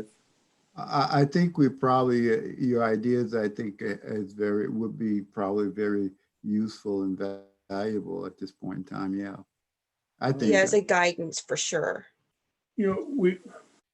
We discussed, these issues in some detail, and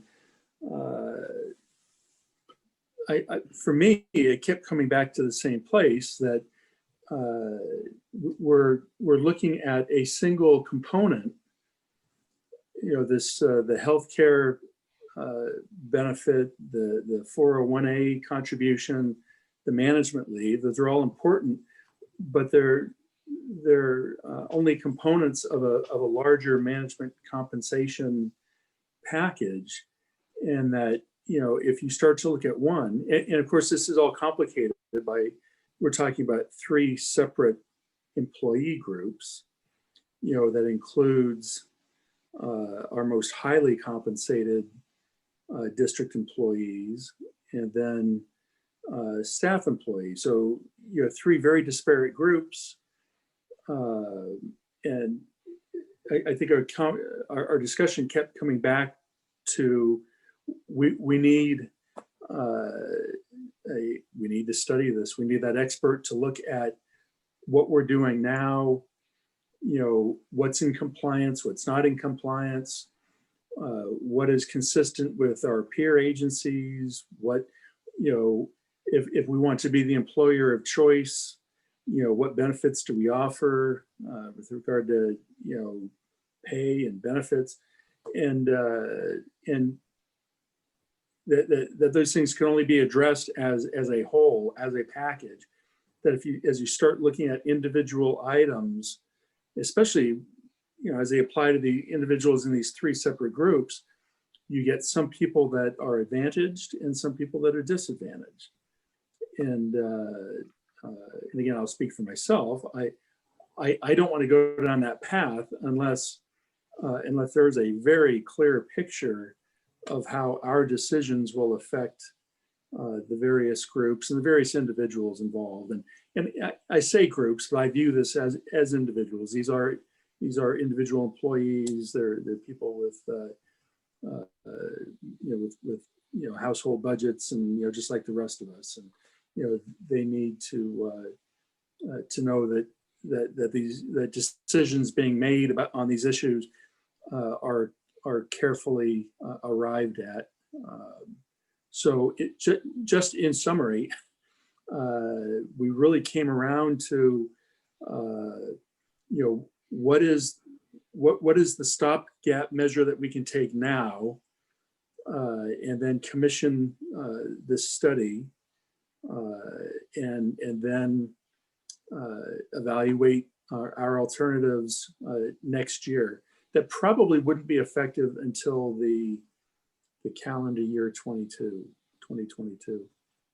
So Virginia, would you add anything to that? Or Harold, you were? No, I mean, I think that's a good synopsis. I don't think we can emphasize enough that we didn't want anyone to be harmed or disadvantaged, which is that was a big consideration for the ideas that, we discussed and just the discussion topics in general. I mean, wouldn't you say, Jim? I mean, really, I think that the board wants to make sure that no one is harmed and that, they're treated as equally as possible. I mean, wouldn't you say that's accurate, Jim? Right. That again, this issue of fairness, which is always challenging, right? Right. Fair where you sit. So is it my understanding? Oh, sorry. No, go ahead. If it seems like if it seems a little unusual, it really is about, we were trying to be as fair as possible. It seems to me that it's like, I think one of the first issues we talked about earlier in this meeting, and I like your analysis, Jim, in terms of trying to be fair across the board, and to look at what can the board do now with, if the 3 years, if we got the 3 years, what can the board, what's before us right now that's pressing and that's pending? And it seems to me that if I look at the report, what's occurring before us now is employee leaves, between now and the end of the year. Having to, if I'm correct, being able to do the employee take that time? You're talking about management leave, right, Robert? Is that what you're talking about? Well, I'm looking at, if I'm on the same one here, we're talking about the issue about lifting the cap is a separate issue. Right. Right. Robert, you're talking about, so there's three pieces. Right. Probably the easiest way to recognize them is 2020 now, Right. 2021 next year, and then 2022. But starting with 2020, yes, there will be 6 individuals who I don't want to say will be negatively impacted, but have, essentially will have to take leave. So there will be a impact to the organization based upon their time not at work, which is why I kept trying to find an option, because whether we want to say it or not, some people thought there was going to be a cash out. Some people thought there wasn't. Some people heard it one way. Some people heard another way. It's written that says you can't do it. I mean, but there's 6 real people that are going to be affected, right? So how do you deal with 2020 first? So maybe take it in three pieces, 2020, 2021, and then 2022. So I didn't mean to interrupt you, Robert. So Well, what page were you on? My page in my mind, which is all Okay, over the place. sorry. So let me finish that first, and then we can move on. And I'm just trying to understand for Jim when he talked about the immediate 2020, and it seems as if what the chief has just got through saying, 2020 incorporates what he just got through talking about. If that's, are we on the same page with that, or is there something else regarding the 2020 resolution that we can get to?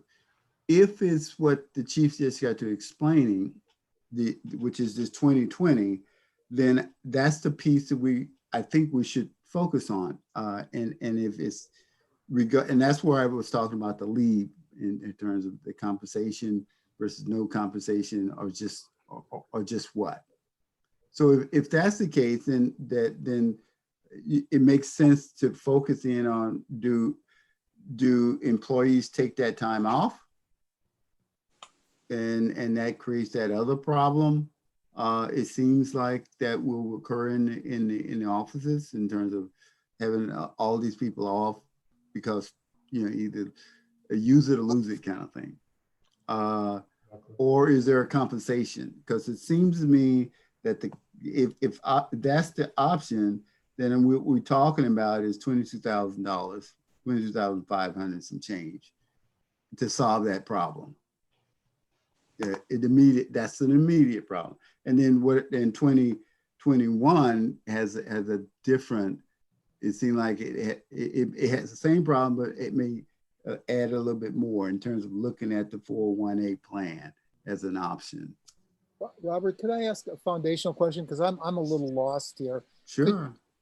I'm looking at page 23 of the discussion, and it does deal with the year 2020. And I think we should focus on 2020 for the moment so we can be talking about one thing.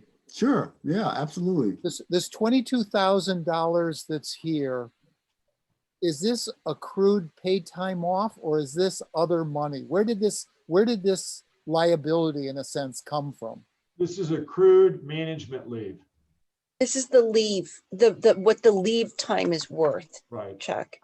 And leave time, but is that different than paid time off? It is. So This is the was management leave policy. This was those employees that could qualify for management leave, who selected that as an option, and then accrued this time. And as it says there, even with PTO, which is separate, but with COVID, there hasn't been the ability to travel. So again, we have really one of two options. One is, and Director Jones just said it, they use it or lose it. That's just the way it is, or that's the decision they have to make. The other one could be, and I know that I keep coming back to this and beating the drum, but maybe, and this is outside of management leave, which per the plan says cannot be paid out, there might be another way to do this through the board authorizing a one-time bonus payment. Now, Stephen and I have had some more discussion. He's talked to Ed. There's risk in that, but describe what the risk is, please. Well, I'll let the attorney go over that. Okay, let's not be indirect. We might as well just talk about this, because if this is something we're going to vote on, I'd like to know what the risk is. I mean, it seems like we could solve this problem if we paid out $22,500 and we're done with it. Okay. So here's the issue. I appreciate your directness. I'll try to be similarly direct. The district's cafeteria plan does not allow for cashing out unused management leave at the end of the year. Okay. If you choose to disregard that rule, there are risks of IRS penalties, and should you get audited, and should the district, and there's risks to the individual employees as well. The idea of providing a cash payment to employees, but not calling it purchasing their cashing out unused management leave, but giving another name to it. Risk number one is that it's a form over substance, and the IRS, should the district get audited, would claim that the district is doing essentially the same thing, but just not calling a spade, and in fact might take an even dimmer view of what the district's doing if it feels that the district is not calling a spade a spade. That's risk number one. Risk number two is there's a prohibition in the California Constitution against retroactive compensation. The Oh, district's compensation plans for these individuals does not include any structure for a bonus payment, and therefore providing a bonus at the end of the year for work, payment for work presumably done before the year over, if it's not management leave, raises issues that are complicated, unsettled. I can't tell you it's black letter law. It is problematic in my considered opinion.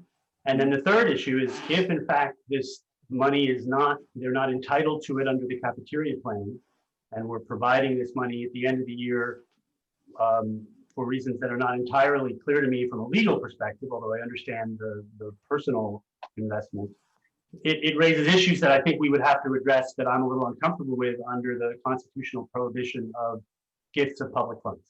And I'm not saying that these are all insurmountable problems. I can't quote you chapter and verse. I've only learned about this.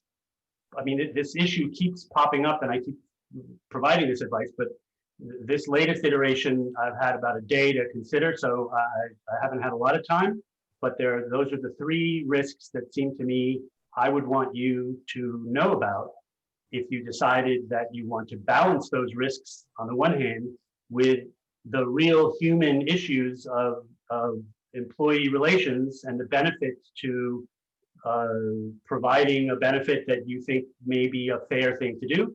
I understand that completely. I just think you should balance that with the risks that I just described. And let me just follow up on the risk thing. These payments, if we made them, they would be paid as compensation.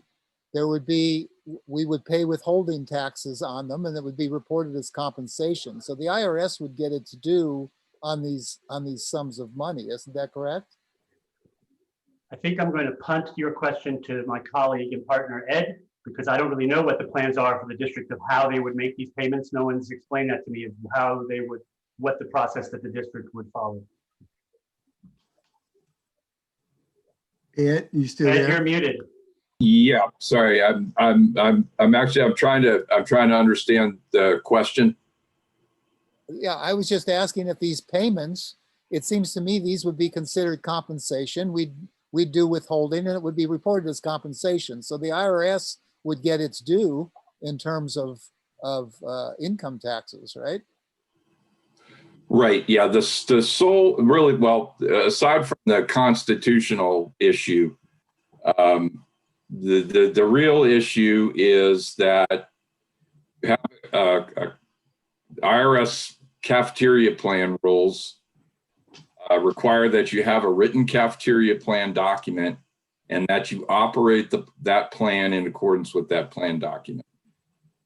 So if your plan document says unused, what this is called, really it's elective paid time off. It's not really accrued, they buy it, right? You give them this credit and they use part of that credit to purchase the paid time, the management leave, which is paid time off effectively, essentially.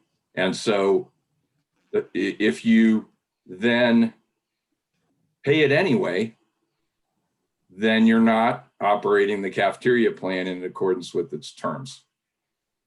And and what can happen is the IRS could, in an audit, they could say, well, it's no longer a cafeteria plan because you didn't follow the written plan rules, and way all those tax benefits that come along with that, like avoiding constructive receipt when employees make, pre-tax elections, all that could be lost in a worst case scenario. So, but again, this election, other elections might be pre-tax, but this would not be this would be a taxable benefit. Right, it is a taxable benefit, but what I'm getting at is that it's part of the cafeteria plan. Yeah, It's part of it. Yeah, so it is an after-tax benefit. It's one of the types of after-tax benefits you can provide under a cafeteria plan, but you also have pre-tax or non-taxable benefits under that cafeteria plan. so if we were to go with this option, what we basically have to say is there's a state of emergency. It puts the district at risk to lose all these employees for an extended period of time at the end of the year. We can't afford to be at risk. without key employees. And therefore, we've done an exception this year based on emergency declaration. I mean, does that I mean, still, that's does that it. fly in the face of the Constitution? Well, Ed, Well, can you answer that? Or Steve?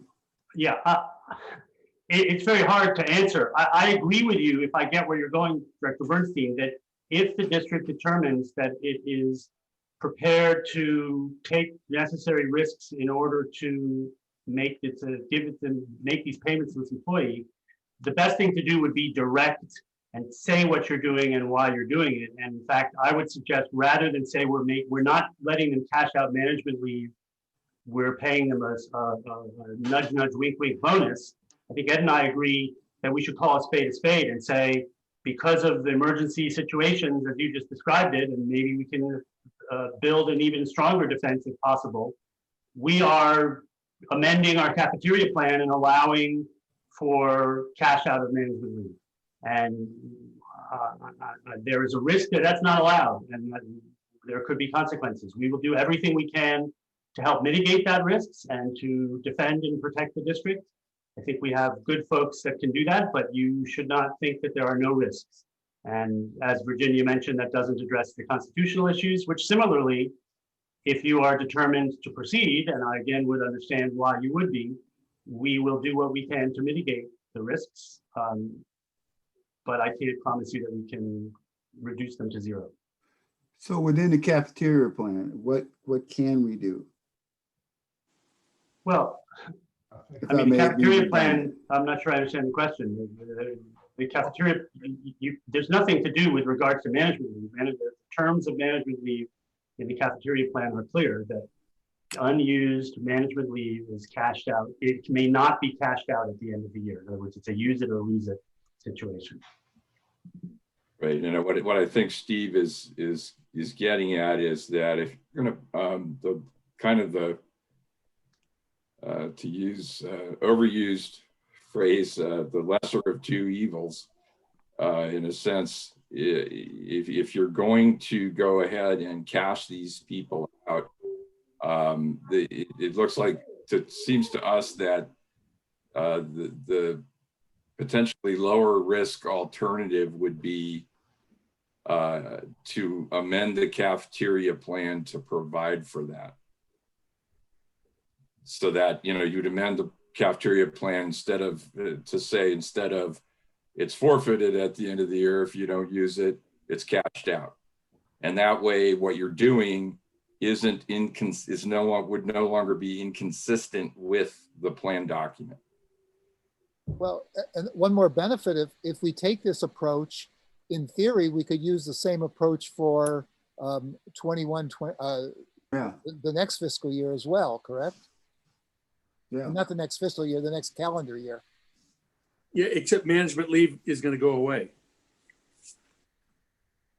Oh, it is? That's the conundrum. It's the use it or lose it situation.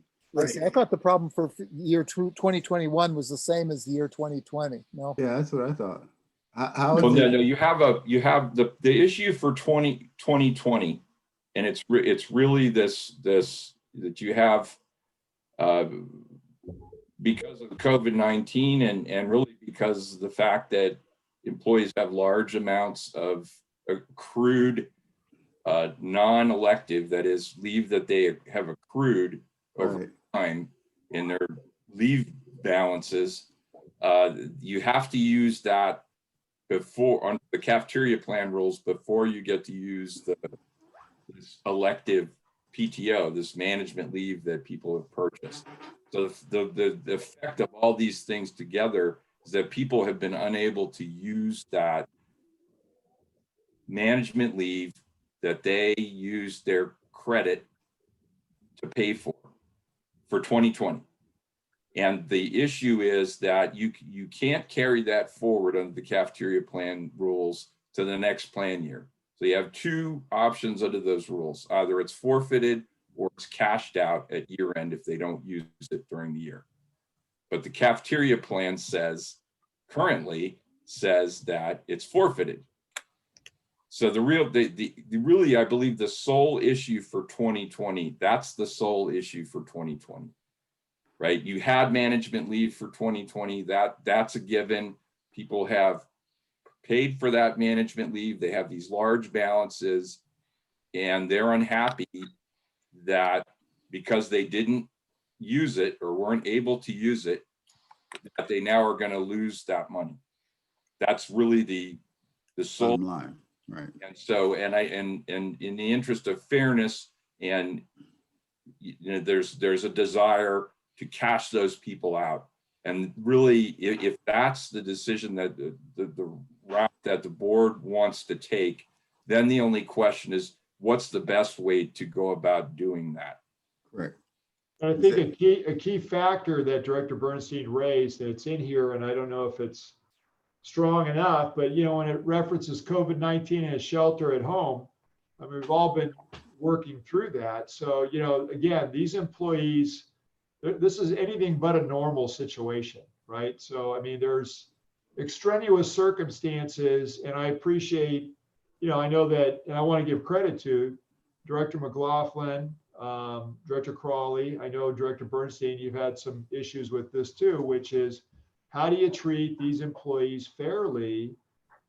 Because this is not a normal situation and nobody wants to see them be disadvantaged. There's a lot of money for some of these folks in terms of, the leave that's been accumulated. And, I know I've been kind of a broken record. I'm trying, to pull a Hail Mary, if you want to call it that. But, again, I appreciate that the directors have seen this is a real issue. And I hope it's solvable. But equally, if they have to take the time off, for some of them, it's going to have a negative effect on the district. There's no doubt. Robert? Virginia had her hand up first. And Go ahead, Jim. Jim, Jim.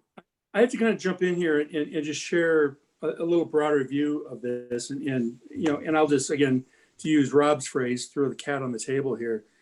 I think it's fair and reasonable to pay for that accumulated management leave over the last year.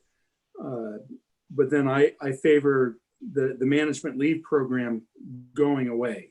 So it just is no longer an option.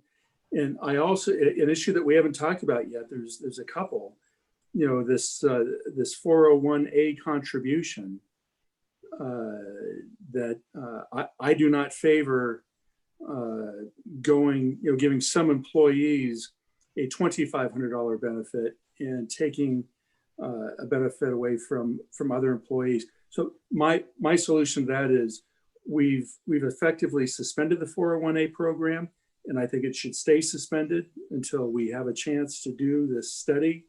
And maybe it comes back, maybe it doesn't. But for now, it would just go away. But that's where I'm at. Virginia, you had it? Yeah, just a quick question, and this is probably geared towards Ed more than anyone, and maybe Steve Miller. So given the situation with the 2020, management leave challenge and issue, would there be any constitutional exceptions? Because this could affect their livelihood as well. I mean, maybe I'm being very esoteric here. I don't know that I'm not trying to hide anything. I just really, it's not a question to which there is a simple and clear answer. They would be deprived of that. Oh, you mean, is there a constitutional issue if you do not pay them, or a constitutional issue? Yeah, or an exception where we could, by not, would there be a constitutional issue if we didn't do that, which would actually give us the reason to do that? And I don't know. There may not. I don't know. I can't think of one. Sounds like perhaps Directors Bernstein and McLaughlin have things they want to say. Maybe if I could just for the interest of proceeding this, because I know Director McLaughlin just mentioned the 401A plan. I think it would be very helpful to get clarity on what the board wants to do for 2020. That's what I think. Wants to do for 2021. Exactly. What the board wants to do for beyond. Yeah. And we could probably, so I don't, at some point, I'm hoping someone will either make a motion or there will be no motion and we can ascertain the board's will through that process. So if that's we can my have personal one more round of questioning and then, because I think people got their minds almost made up, but Oh, I don't think so, Robert. I think people do. So Chuck, and we'll just see where it falls on the 2020. I'm not talking about everything else. Oh, okay. I I'm thought just you were talking talking about the, no, the I'm whole just talking about thing. 2020. Okay. I know about 2021 because in 20. Well, anyway, Chuck, go ahead. Yeah, I think there's a very compelling, I think there are two compelling arguments here in terms of just paying this 22,500, and there it may even make sense to round the numbers or round it off to 100 or something like that, so it doesn't look like it's paying exactly to the penny certain things. But I think a couple things. One is I think we should take the risk and go ahead and make this payout. I think we should. The two compelling arguments are the fairness argument, but I think even more compelling is the public safety argument. These are the chief officers. We're talking about a time of Right. crisis here where we need those people Exactly. here. We can't afford to have them be gone for the last 2 months of the year. And Yeah, I they're think essential employees. they're essential employees, and I think it's a very strong argument. I know, well, and I think that under a declaration of that we've had from the governor and so forth, that this is supportable, at least arguable, and that Please. I would go I along with concur. also the suggestion, I think Ed made it, of doing this all above board. I think we should make that, the modification to our Right. plan as he suggested to allow it. We should be above board about it and not try to sneak it in. I think this Right. idea of the chief doing something at his discretion sounds a little too sneaky. I don't think we should do anything like that. Above board, pay them off, and then argue it. And my feeling is that the risk, we're talking about $22,000 here, the financial risk is very low. Low, I agree. And So- I think I think you're right, Chuck. There could be the public safety exception right now, public welfare. You are under a state of emergency, so. Right. Anyway, I didn't mean to And- interrupt. And one Sorry. other factor in here. So this is the amount right now. Understand while they may accrue some more, there are some of these people that will be using some of this over Thanksgiving and Christmas. So You mean time? Using what, yeah, Harold? What is somebody this? using the leave and burning some of the time, but it's impossible to use all of it in at least one, if not two people's case. So, Well, then can we wait until we understand who's used what before we come up with well, the this is it. dollar This is where amount? you are. This is where you are today. That's, I asked Kristen. But to it's say not where are we? Thanksgiving yet. Right. But I Well, think but again- to address this issue, Director Chancrelli, I think the motion would be just amend the cafeteria plan to allow for cash out of unused management. Right. money. And you don't have to specify any dollar amount at all. Okay. Oh, that makes sense. Okay. It's just a functional action at that point, right? Transactional. So can we? Jim has a question. Oh, Jim? Yeah, more of Sorry. I would say, if Chuck wants to introduce that as a motion, I'll second it. I'll make it as a motion, sure. Okay, sounds Well, good. wait. So let's clearly state the hold on. motion. I think, what's the motion, Chuck? So Virginia can have clarity. I guess we all can have clarity on what that is, or maybe Steve might be Well, better. Ed, is the wording of that motion acceptable from your perspective? You still there, Ed? Ed, you're on mute. Sorry about that. Yes. Yeah, I think, it's, so long as it's clear that that there's a there's a delegation of authority to the chief to amend the cafeteria plan to make the change. So Chuck, what do you want your I'll make that as a motion? I make a motion that we authorize the chief to amend the cafeteria plan for the year 2020 to allow employees to cash out unused management leave up to December Well- 31 Of 2020. of 2020. Yes. I'll second that. I think Jim had Oh, already. did Jim second? that? Jim second that. And before, Jim, you second? Yes. Okay, so Jim second. And Michelle, could you read back the motion again? Did you? Yes, the motion is to delegate authority to the fire chief to amend the cafeteria plan for 2020 to allow for a cash out of unused management leave through December, that's accrued through December 31st, 2020. Is So that, quick- is that quick- acceptable to the board? Well, I have Or- a quick question. Are we gonna, is it, so the amended cafeteria plan would be for everyone, or? I mean, because we're talking about for these 6 people specifically, but amending the cafeteria plan would be in a general situation, right? Well, that's the only individuals that have this, were eligible. I know, but I know, but the motion can be construed, may be construed in a different way. That's why I just wanted clarity in terms of the intent. Could you give us your legal opinion on that, please? And we have someone who has her or his hand raised in the public too. Okay, Robert. I want to hear from Ed before we get to the public, Yeah. okay, if you don't mind. Ed, are you there? Yes, I'm here. Yes, so yeah, the amendment applies to the plan, so it applies to everyone. I mean, Right. who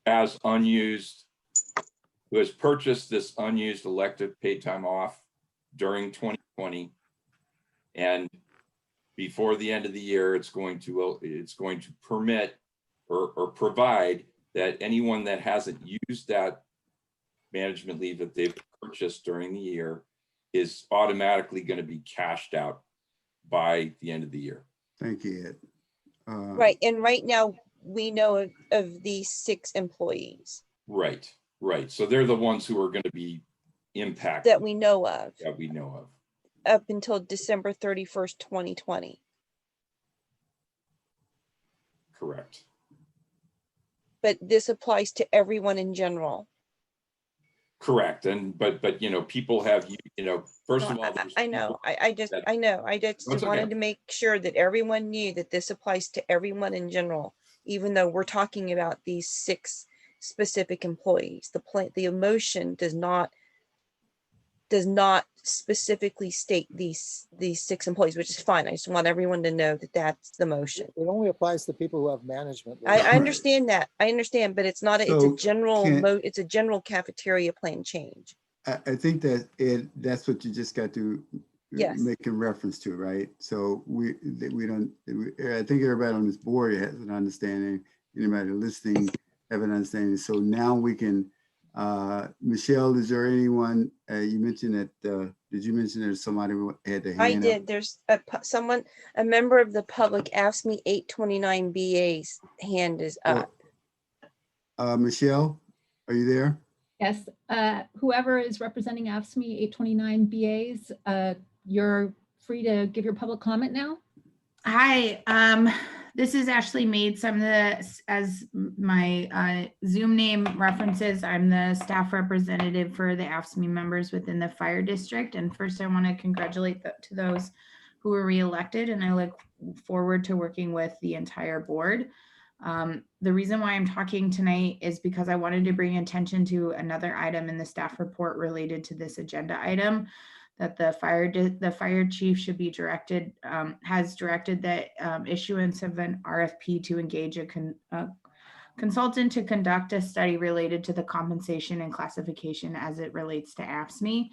If the board so directs, the scope of the RFP should be efficiently be modified to include an analysis of the applicable unrepresented employees. AFSCME desires that the board do this and that the fire chief includes in the RFP the analysis of the compensation, benefits, and classification to all unrepresented unit in the same RFP. And we're hoping that this will help create a more equitable workplace. And thank you for your time and consideration. Thank you. Thank you very much. There is a motion on the table.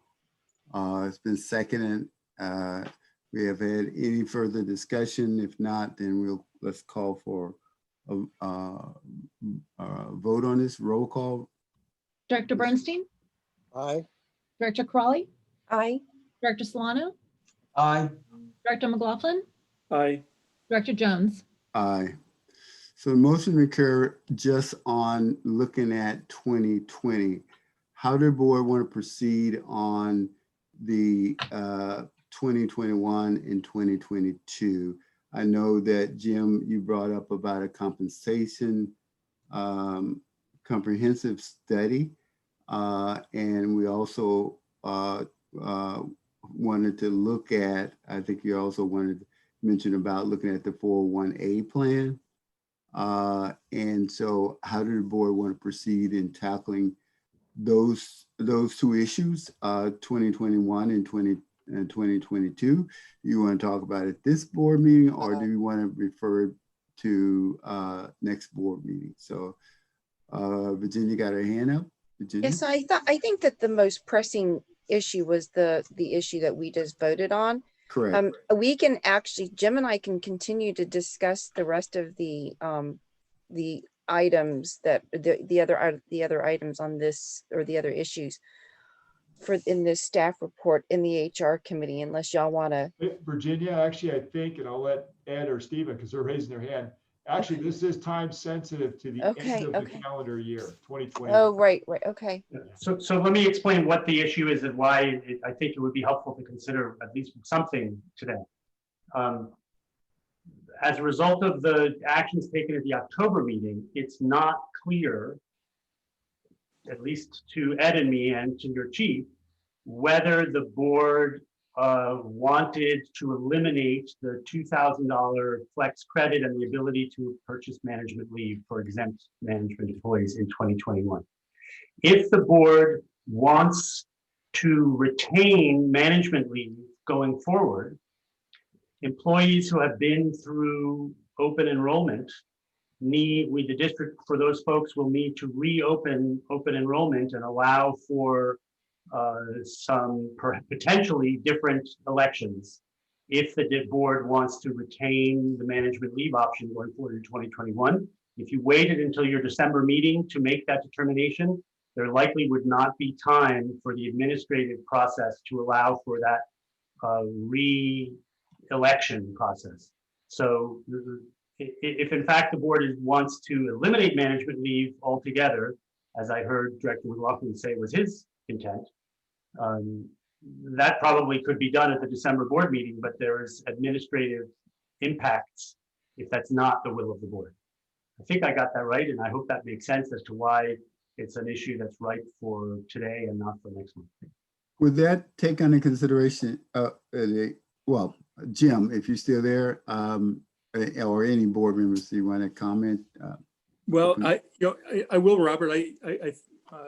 And I would ask the chief to weigh in here. I believe the chief has recommended that management leave go away. I do. When you look at our employees already receive a generous PTO package. And from what I understand, I mean, we just went through this exercise. We're creating exceptions. I don't think we want to do that again. So if there, I don't know if there's any voices in support of management leave. This might be a real easy one. Can I make one point on that? So the reason I asked that management leave be kept in before, because it was an option and obviously we were changing things. But, to be 100% what management leave is, the way it's in the plan too, going forward, it would be, you have to exhaust all of the leave before you can use your management leave. Well, that's, think about if we continue into next year with COVID, right? So that's going to create yet another problem, let alone, even if you could cash it out, would that be the best way possible? Because the cash out part seemed to be the best option in this whole issue. But, I think after both Ed and Stephen, we kind of went through it, this management leave has a lot of other unintended consequences that just don't make it very desirable, other than if you can do the cash out. But like I said, that comes with other tentacles. That said, you know, the 401A, it is an imperfect solution. And yeah, everybody doesn't get treated fairly the same. I mean, I know that was the intent, but it doesn't necessarily work out that way. I don't think we found a perfect answer, because I don't think there is one. I think we found or try to recommend the best answer under the circumstances, which, you know, does not meet some of the desires of the board, that people don't get more than $2,000 and people don't lose out more than they would normally. So, you know, it's a list of not the best options, but it's limited. And, you know, Ed could go through them, but, you know, that's what we've done, I think, with the HR committee. So that's kind of where we are. So Jim, could you you mentioned something earlier about you saying the management leave, and then you mentioned there's this other benefit that the employees have. Could you elaborate on that a little bit more for me? Just for me. I'm Sure. I mean, the district has said, well, you know, has allocated $2,000 per employee to pay for healthcare benefits, and that falls very unequally. You have some people that waive that benefit altogether, and they get, you know, that they can have that $2,000 contributed to a 401A. On the other end of the spectrum, if you know, you have a family, or you know, you have 3 or 4 members on a healthcare plan, that costs $2,000. So you don't get anything but that $2,000 contribution. So to continue this 401A, we would be giving, since we have to give each employee the same amount, you have that employee that's some employees that are already getting the $2,000 benefit would now be getting $2,500.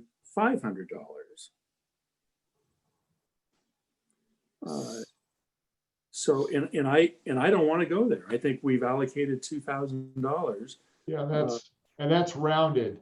So, you know, just real quick, how it works: you have your family, your plus ones, and your singles.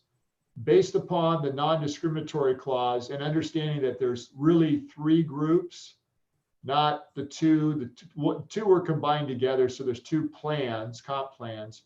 Probably in the future, so you look at having 3. But this non-discriminatory clause and a bona fide plan and uncoupling management leave from, or uncoupling a 401A plan to make it legitimate, are all things that are in the background here. But, you know, if everybody was given $2,000, and obviously not everybody's, based upon their, you know, their life situation, is not going to take it. Some are family, some are plus one, some are single, some are opt out. Then you take that remaining amount of money now and you average it based upon what is left. So there's no new cost to the district. And then you distribute that back to everybody because of the non-discriminatory clause. So that's the 401A plan. And to Director McLaughlin's point, and I think what you guys have seen, if we use the round off number of $500, people who were getting $2,000 now going to get $2,500. Right.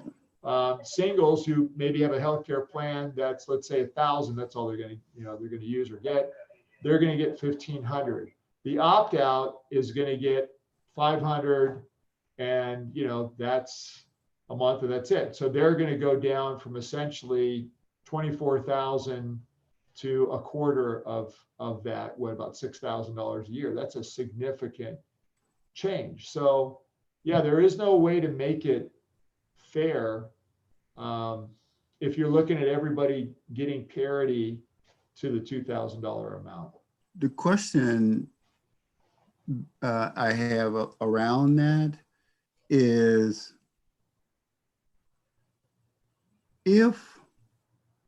are there requirements for the $2,000? Do the board have basic requirement. If you're a family of 4, you get $2,000. And so the $2,000 available for those that got a family of 4. Is there any kind of criteria that we have for the 2,000? Because I can see where the 2,000 being offered to everybody, but they have to meet certain criteria. Well, Yeah, you could be Robert, above that, Robert, Robert. Let me, Harold, if I may, please. Sure.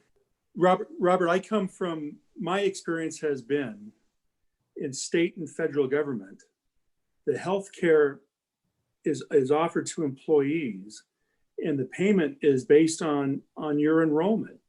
If you're a single person, they pay for a single person. If you're family, they pay for a single person. And that payment is different depending on your personal circumstances. So there is no, you get $2,000 and you get the benefit if it's not all spent on healthcare. This idea of a cafeteria benefit. So there are other models out there, and where I have come down on this issue, for me, the conclusion I have reached is to adopt what these other jurisdictions are doing for now, and maybe it comes back. We will do our study, we'll do our comp plan, we'll look at what other jurisdictions are doing, and maybe it comes back, maybe it doesn't. I don't know, and I'm not going to presume to predict the outcome of such a study. But for now, I think it's unworkable to the point that I don't think it should continue. Well, I haven't seen, and help me out here because I just want to understand. I'm still having a problem with understanding what is the issue, and don't take this personal. I'm just trying to understand the issue from you, because it seemed like you're talking about it, nobody else talking about it. That's what I'm directed to you. Sure. What is the actual issue that's creating the separation of the idea of accepting it versus not? Is it the $2,000 or is it the spreading of the $2,000 back to get the additional amount? It's that, but it's also the fairness. I mean, you have the person who's single now, they've been getting $1,000 benefit, right? They get their health care and they have about $1,000 that gets contributed to the 401A. Well, that gets cut in half now. That goes from $1,000 to $500. And then you get the employee who who opted out completely, wasn't getting any medical care. He or she was getting a $2,000 a month benefit. Well, that goes to $500. And then you have the employee with the family who wasn't getting anything but the $2,000 benefit. Well, now he'd get a $500 benefit. So it's the way that this falls so unequally, depending on your circumstances, but also the district has allocated $2,000, for this benefit. And now by this action, we go beyond $2,000, we go to $2,500 for some employees. So that's why, I've just come to the conclusion it's unworkable for those reasons. Robert? That's where I'm. Yeah, Chuck. Yeah, I think one of the Thank you. problems is that we're talking about two different issues at the same time.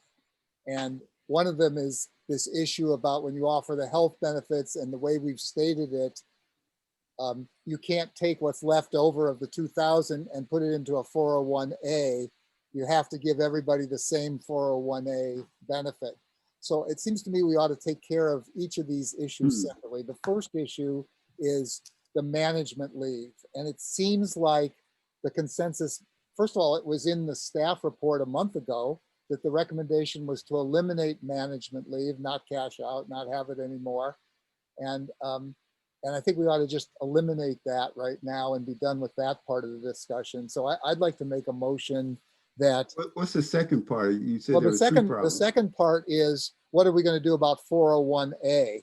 But we're dealing with two different issues kind of at the same time. And I'd like to only discuss one of them at a time. So Okay, well, let's do one at a time. That makes sense. I'd like to deal with we've been on management leave I'd like to finish that and then move to the 401A. Yeah, that makes sense. That I'd like makes to sense. then make a motion that Well, let's have the discussion first. You know, I mean, you're quick to Well- make the motion, but what, I mean, maybe there's some other people have. I thought you need a motion to have a discussion. I want to. No, we've been having a discussion about it, asking questions about it right now. I mean, we don't. We're talking about two different things right now. I mean, and that's why it's really confusing. And that, I mean, every time somebody says something about it, get clarity to me. Maybe everybody else already knows. So I'm willing to go wherever the board want to take this thing, because obviously there's a vote for it. There's a majority to go a certain direction right now, and we can do that too. You know, so go for it. Any other question people might want to have? Well, I think what Chuck's trying to do is to just make the motion for one specific item first so that we can have that discussion. That doesn't mean there's a vote. Because I do think that making it clear, you know, which issue we're talking about is important instead of, you know, putting them all together, which can be confusing. Yeah, but part of the process here that is pretty apparent all this year has been, once there is a 3-vote already, there's been a, let's quick to go to a motion and then we discuss. I thought part of the discussion first, it take place first, consider and discuss, and then once the discussion is ended, then you make a motion, not to make a motion to lock it in right out the gate. We could have done that back when we first started. So let's make a motion to do whatever. But I thought part of to consider and discuss, that we'd consider and discuss and get to that end of that and then make a motion for what makes sense. Because I mean, but you know, go for it. You got the votes to go for it. I don't think anybody's talking about management leave so much anymore. So I'd like to go back and make my motion that we eliminate, as was recommended a month ago, that we eliminate management leave at this point and be done with that portion of it. I'll second that. And So now we'll could I- have the discussion on that issue. Just a minor clarification, just to make sure that we're talking about amending both the chief officer's compensation plan and the management and confidential unrepresented personnel compensation plans to eliminate management leave. Is that correct? Yes, that's correct. Thanks. Motion been made and seconded. You got that, Michelle? Yes. Is there any further discussion on it? Jim, did you have anything to say on that again? No, Just for discussion purposes? I think I've made my position, clear. I think the management leave program should go away. Harold, can I ask a question? So can you just remind everyone how the management leave program even got put into place and why? Well, yeah, so I think it goes back to what Director McLaughlin brought up. It's the fundamental issue of everybody being allocated the same amount of money. And then some people, obviously based upon life choice, not being able to take full advantage of that amount. So, $2,000 for healthcare, right? Years ago, in the Wayback Machine, this was deferred compensation, and it was not a cash allocation plan. And I remember at some point after becoming the fire chief, I was surprised that we had gone to a cash allocation plan, and it created a lot of these problems that you see today. But to be fair, and so everybody hears it, the district equally was one of the lowest paying entities for healthcare in the Bay Area by a long shot. To give you an example, Hayward was $2,000 and the fire district was $750. So, and all was moved in small increments. When the board realized that healthcare did not roll up in the overtime rate nor in the PERS, then it became a place where you could increase the amount of healthcare for the employee groups, and it was a greater benefit to both the employee and the district, right? And then to kind of move forward from there with the other groups that we're talking about, the support groups and so forth.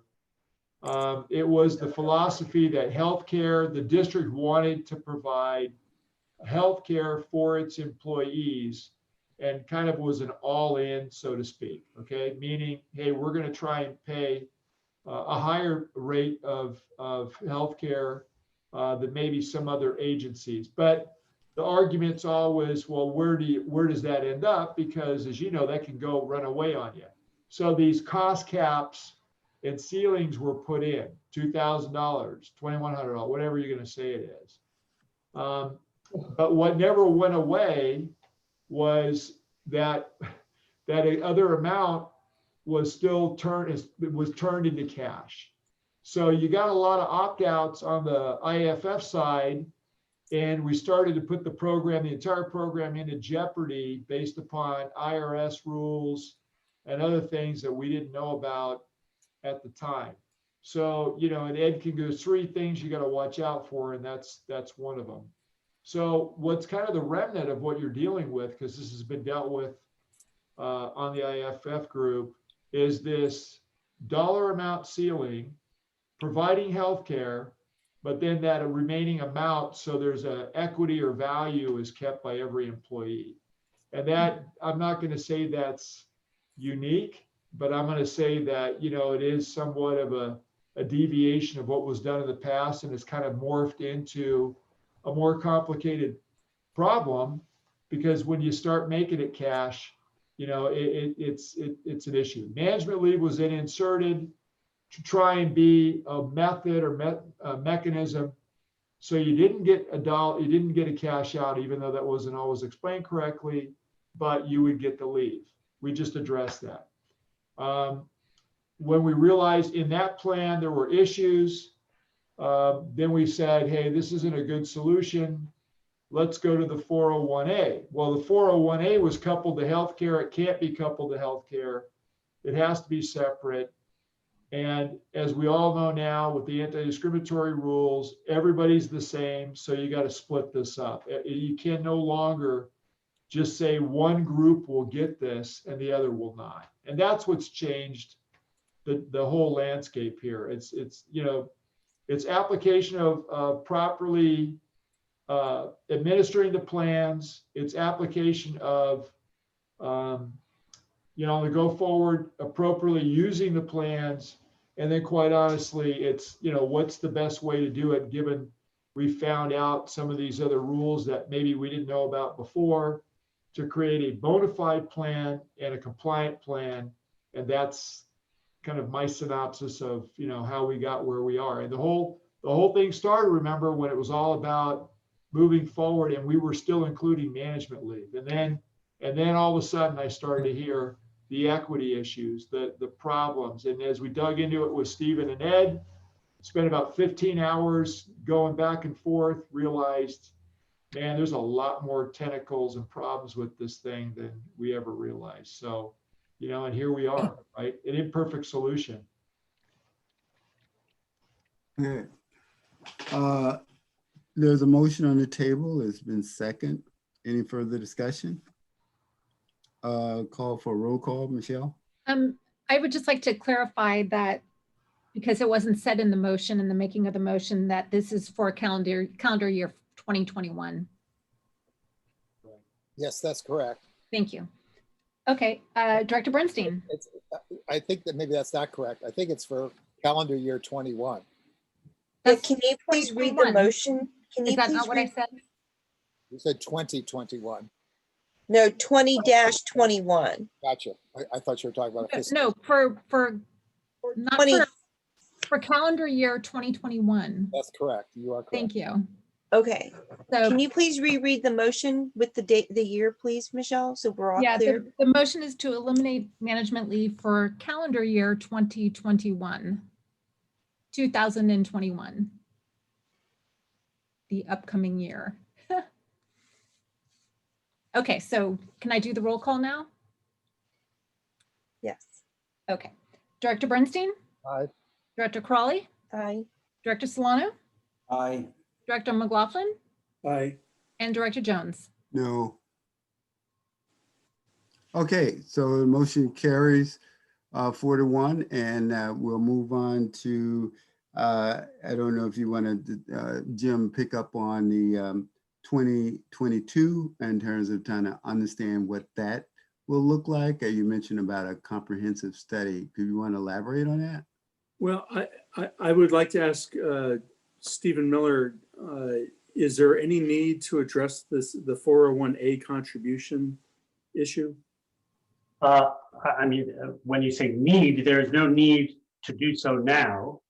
The And what I mean is, discussion has always been that the district is now, you have now eliminated a benefit, and to the extent you wish to replace it with something else, you could do so. It's not something you need to do, but I misspoke. Okay. I misspoke. I understand. So I'm sorry, Robert. I didn't focus on what you asked me. Well, there was another part of what Right. I understood, which was 2022, and part of looking at 2022, there was you mentioned something about a comprehensive study, and I assume Right, that would that may be a moot point now that the management plan is gone. No, No, I think that I might- becomes I think that becomes a central point now. Right. So, I recommend and we'll introduce it as a motion that the board authorize the chief to commission a study of our management compensation plan and take a comprehensive look at it. All facets of the compensation for those three groups should, I know we discussed earlier about, do some members of that group, do they become members of a represented group? All facets of it. We have three disparate groups now. Should they be treated separately? Should they be treated as a whole? What do we need to do? Again, if we want to be the employer of choice, what should we be offering? On this issue of healthcare, do we say we'll pay, whatever, the premiums are, for our employee groups. So again, I'm not going to try to address each one of those facets now, but commission a study of to get an expert input on this so that the board can consider what does our management package look like? What do we want to grant? So this is a report that's focusing primarily on the management or overall. No, I'd say management. I think we're doing that comp and class study. Okay. So this would be for, I think it's the group that's commonly referred to now as the chief officers. I believe that's the overarching term that includes those three groups. It's chief officers, unrepresented confidential, right. and unrepresented Management. yeah, management. Thank you. Yeah. So Jim, so your motion is to direct the chief to do that. So I'm happy to second that, but the question I have is, do you want to maybe have that, what the guidelines might be to be discussed in the HR committee, or are you comfortable with just, having Harold do this, which I mean, I am, but I don't know if we want to bring it back to a committee to discuss. I'm fine with the chief, outlining the details of it. I mean, he knows what's been in place. He can The historical and institutional knowledge. historically, he knows what all the various facets are. And again, I would just ask, that it just be very comprehensive in nature. I'd Yeah, second that.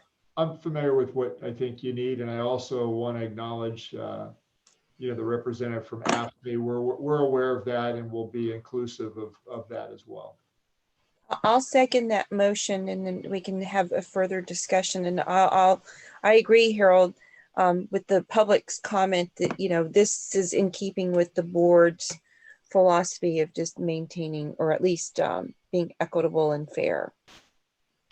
Yeah, and one thing I just say, because it's a little bit different, because I know, as Stephen said, it's a loss of a benefit, but I think, and I hope, because I know there's a lot of people listening tonight. So even though we say it's 2022, this is actually going to happen right away in 2021 is when we'll hopefully have it all put together. And it will affect, obviously, the compensation plans for the three groups mentioned, as well as AFSCME, obviously, but that will occur in 2021, because I believe the intent is to address some of these issues prospectively within the comp plans as they come up in January and beyond. And I hope I'm not putting words in your mouth, but I think people who are just looking at this as I just lost something, to give them some hope that this is not terrible, this is going to all be addressed within those comp plans as well. Okay. Is that fair, Jim, to say that? Yes. It is. Yeah. Very fair. Harold, thank you for adding that. Yeah. Well, I think that the other motion allows this study to, really be more comprehensive. It Yeah. paves the way for the study to be comprehensive, so that there's a better plan, possibly, right? Well, and to give the board members credit, again, that we're on the HR committee. I mean, I heard loud and clear, and I think sometimes this can get convoluted, or maybe it's not well understood. And I'm thinking once the board takes an action, it would reflect on the entire board. Is, I was very much appreciative of wanting to treat employees fairly, addressing some of these, kind of problematic issues where people are going to lose, but people are going to gain, and trying to figure out a way to where, we could build some equity in that, maybe in a different way going forward. So there's going to be a little bit of a time lag, but, for those that think that, this is all bad or may have a negative outcome, to have some hope that maybe this could even be better than what they had thought would happen before, because we're kind of pigeonholed into these plans the way that they were. So we're kind of breaking free of that. But I know I heard you both say, hey, we want to treat people fairly, equitably, and we want to do what's right on the side of all the employees involved. And that includes the AFSCME group as well. So I just wanted to give you credit for that. Thank you. Thank you. Robert? Yes, sir. Did you call on me, Robert? I'm sorry. Yeah, no, you call on me. So I'm acknowledging that you call on me and I call on you. So I go don't ahead. see you on my screen anymore. I wasn't sure whether you could see my hand. No, I don't have it going across the pane. It's going on the sideline, so I didn't see you. So, Okay, I have a comment about it. I'm supportive of the direction in general here, but I would just like to verify that we're going to get what we want out of the so-called more comprehensive study. I want something more comprehensive, but I actually have a concern that we're talking about two different studies. One of them involves compensation and classification. These are people that are really, focused on on job descriptions, on how those fit and whether somebody's a manager or not a manager and so forth. The benefit portion of it is a different expertise. I mean, these are people that are experts. They're tax law experts. They're pension ERISA experts, and they know what's allowed, what's not allowed, what the limitations are. And I'm confident that we could craft a plan that will meet our needs for equity and be able to do that. I just think we don't have it yet, and we don't have enough time in a month or whatever to get it done. Now, it's possible that the same consulting firm can do that whole thing, but I still believe that it's two different studies. And I just want to be sure that we get both pieces of that. So Chuck, I don't know if I can alleviate your concerns, but Ed Bernard, who's working with Meyer, he is a benefits expert. That's why, he's on the calls. And so he's been guiding us, and we'll certainly make sure that, he and Stephen are involved so that we, meet that, check that box and meet that need. Because I'm not a benefits expert, and I learned a lot in 15 hours. Mostly what I learned is I don't know a whole lot, and I learned a lot about all this stuff, and it's complicated, to your point. And I don't think the board wants to go down some of these wormholes. I think you want it to be as legit and straight up as you can make it. So you get rid of all this confusion that's been created by some of these plans. And, like I said, philosophically, medical should not be cash allocation. If we're going to, and then again, equally, maybe on medical, we're not reimbursing employees to the total cost amount that it's costing them. So maybe there's room in there to change that to some degree as well. But I think, cleanup is you call it what it is and you don't try and make it into something else. That's my simple version of kind of why we ended up where we're at. So a motion has been made and seconded. Is there any further discussion on it? Director Jones, I'd like to say the motion, and Director McLaughlin, if you could tell me if I have it right. It's to Sure. authorize the fire chief to hire a consultant for a comprehensive study of the district's compensation plans for chief officers, management and confidential, and the AFSCME groups. Is that correct? Yes. Thank you. And I seconded that motion, Yes. Michelle. I got that. Thank you so much. Okay. All right. Director Bernstein, Aye. Director Crawley, Aye. Director Solano, Aye. Director McLaughlin, Aye. and Director Jones. Aye. Okay, so it's been approved. So we're moving on to item number 8. I think it is. Can I just make one last comment, Robert? On what? I just want to thank the staff for their patience on this. And I know that we have a lot of employees on the line right now listening, and this is something that the HR committee discussed pretty extensively. And, again, we just wanted to have the discussion at the full board level so that it was very above board. So thank you to those who are affected for your patience, and to the staff for helping us kind of divide the issue into 3 different parts that made it easier to understand. Thanks for your help with this, Harold, Ed, and Steve as well. Well, you got a big crowd tonight. We had over 30 people. Well, no, I know. I mean, it's an important issue, but it was not an easy thing to decipher. So I think we had a lot of Yeah. support. And, Jim and I were kind of confused at first in the HR committee. And I mean, not really confused, but it was good that we had the discussion in this public forum. Yeah, So and thanks again, for- you guys spent 5.5 hours in 2 different know. meetings. It's not an easy topic. There's no doubt. I know. Thanks for indulging me, Jim, for having this in the public discussion. It's a tough issue. Yeah. You got any acknowledgement, Jim? You want to, before we move on? No, Okay. I think I set it off. Yeah. Sorry. We got one more. We got one more in the same venue. So let's see if we can, that hopefully will be easier on number 8. So item number 8, Chief. Well, we find ourselves in the same, but not as dire a situation here. If you look at the balances, it gets back into, mostly this is the chief officers who are unable to use their leave. It's an election they make at the end of the year. Obviously, because of COVID, people were not traveling. It's the same old use it or lose it. And, this extends it. Other agencies have extended.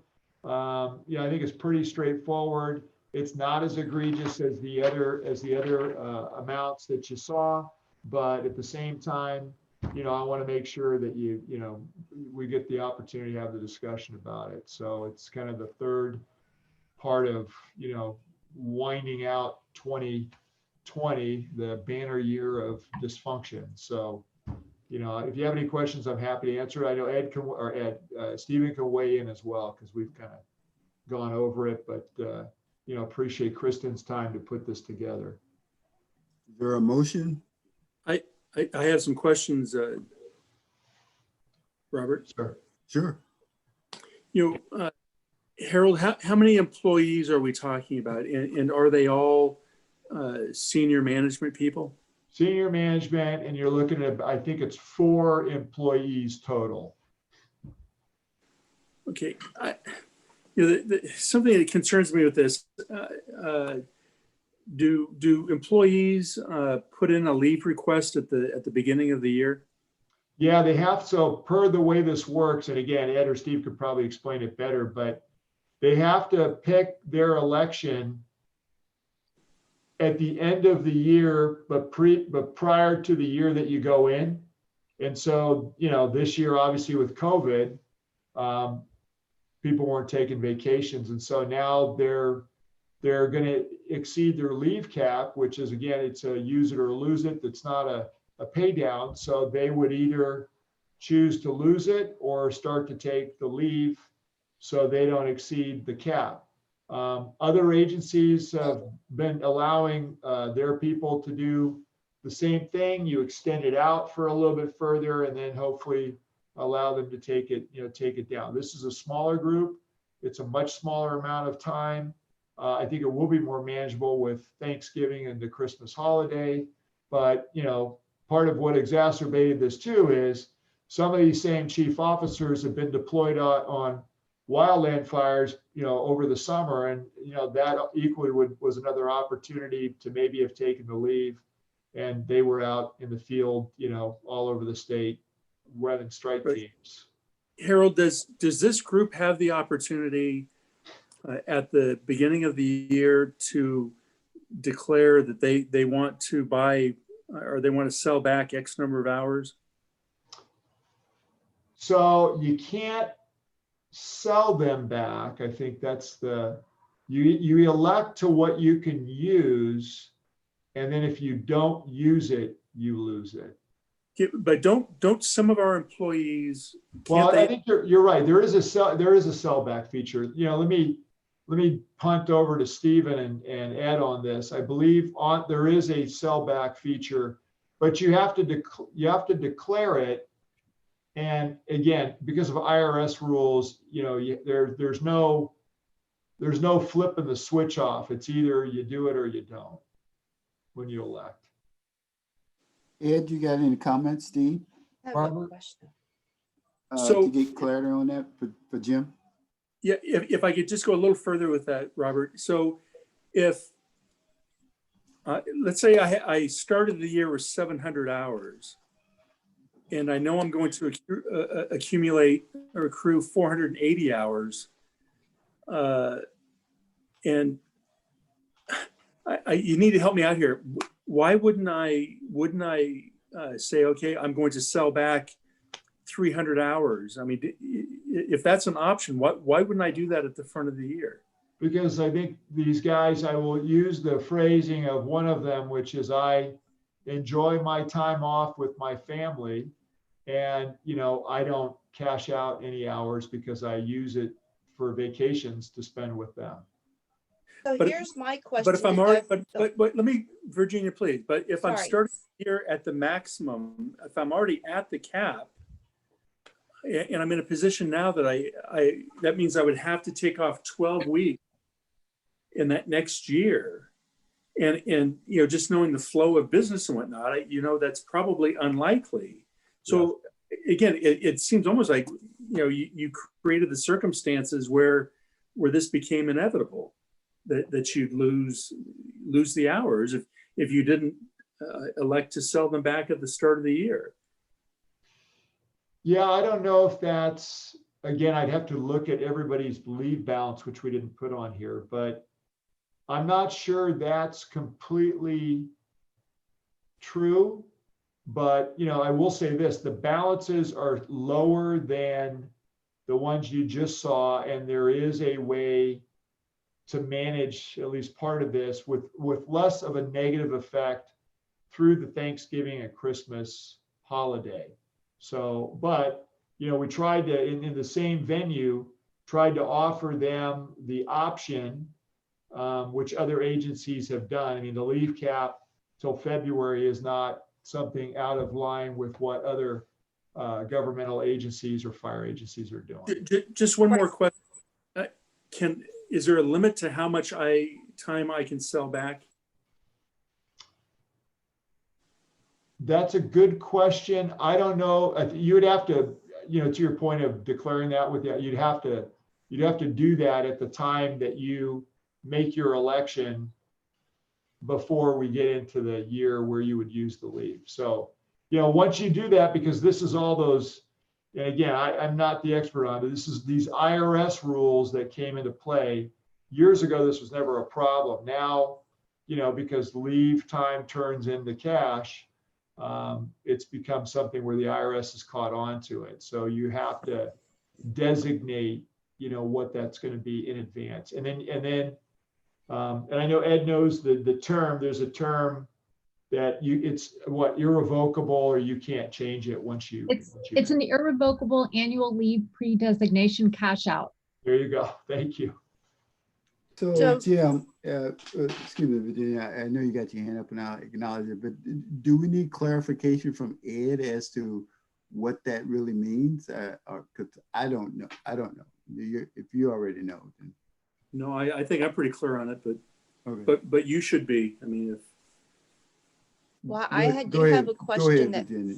piggybacks a little bit off of what Jim was saying, and it goes to option 2. So Harold, I know you just said that y'all picked that February 28th, 2021 date based on, it sounds like what other agencies are doing. I mean, Yeah. is there any way, I mean, if we extended it to the end of the first quarter of 2021, would that help? Yeah, it would, because Make it March 31st, 2021? It gives people more time to use their leave. That's all, but Harold, I mean, if I'm going to get another 480 hours, that's on top of What you already What- have. on top of what I already have. If I'm already topped out at 720, or say I'm sitting on a balance of 800 hours, and I know there's another 480 in the pipeline. I mean, it just compounds the problem. There's Please no correct me. doubt it could there's no doubt you could have a compounding issue. I think for the agencies that, from what I saw, that are doing it, they're just trying to be, fair to the employees, to give them a little bit more time to take the leave. Now, right in front of us, COVID's going the wrong way again. So how much of that leave will be able to really be taken? I mean, I know that we do have people that will be off over the holidays. And like I said, you're dealing with a much smaller bank of people and a much smaller amount of time. So Jim, So you don't if- think that the extension of time would help then, obviously?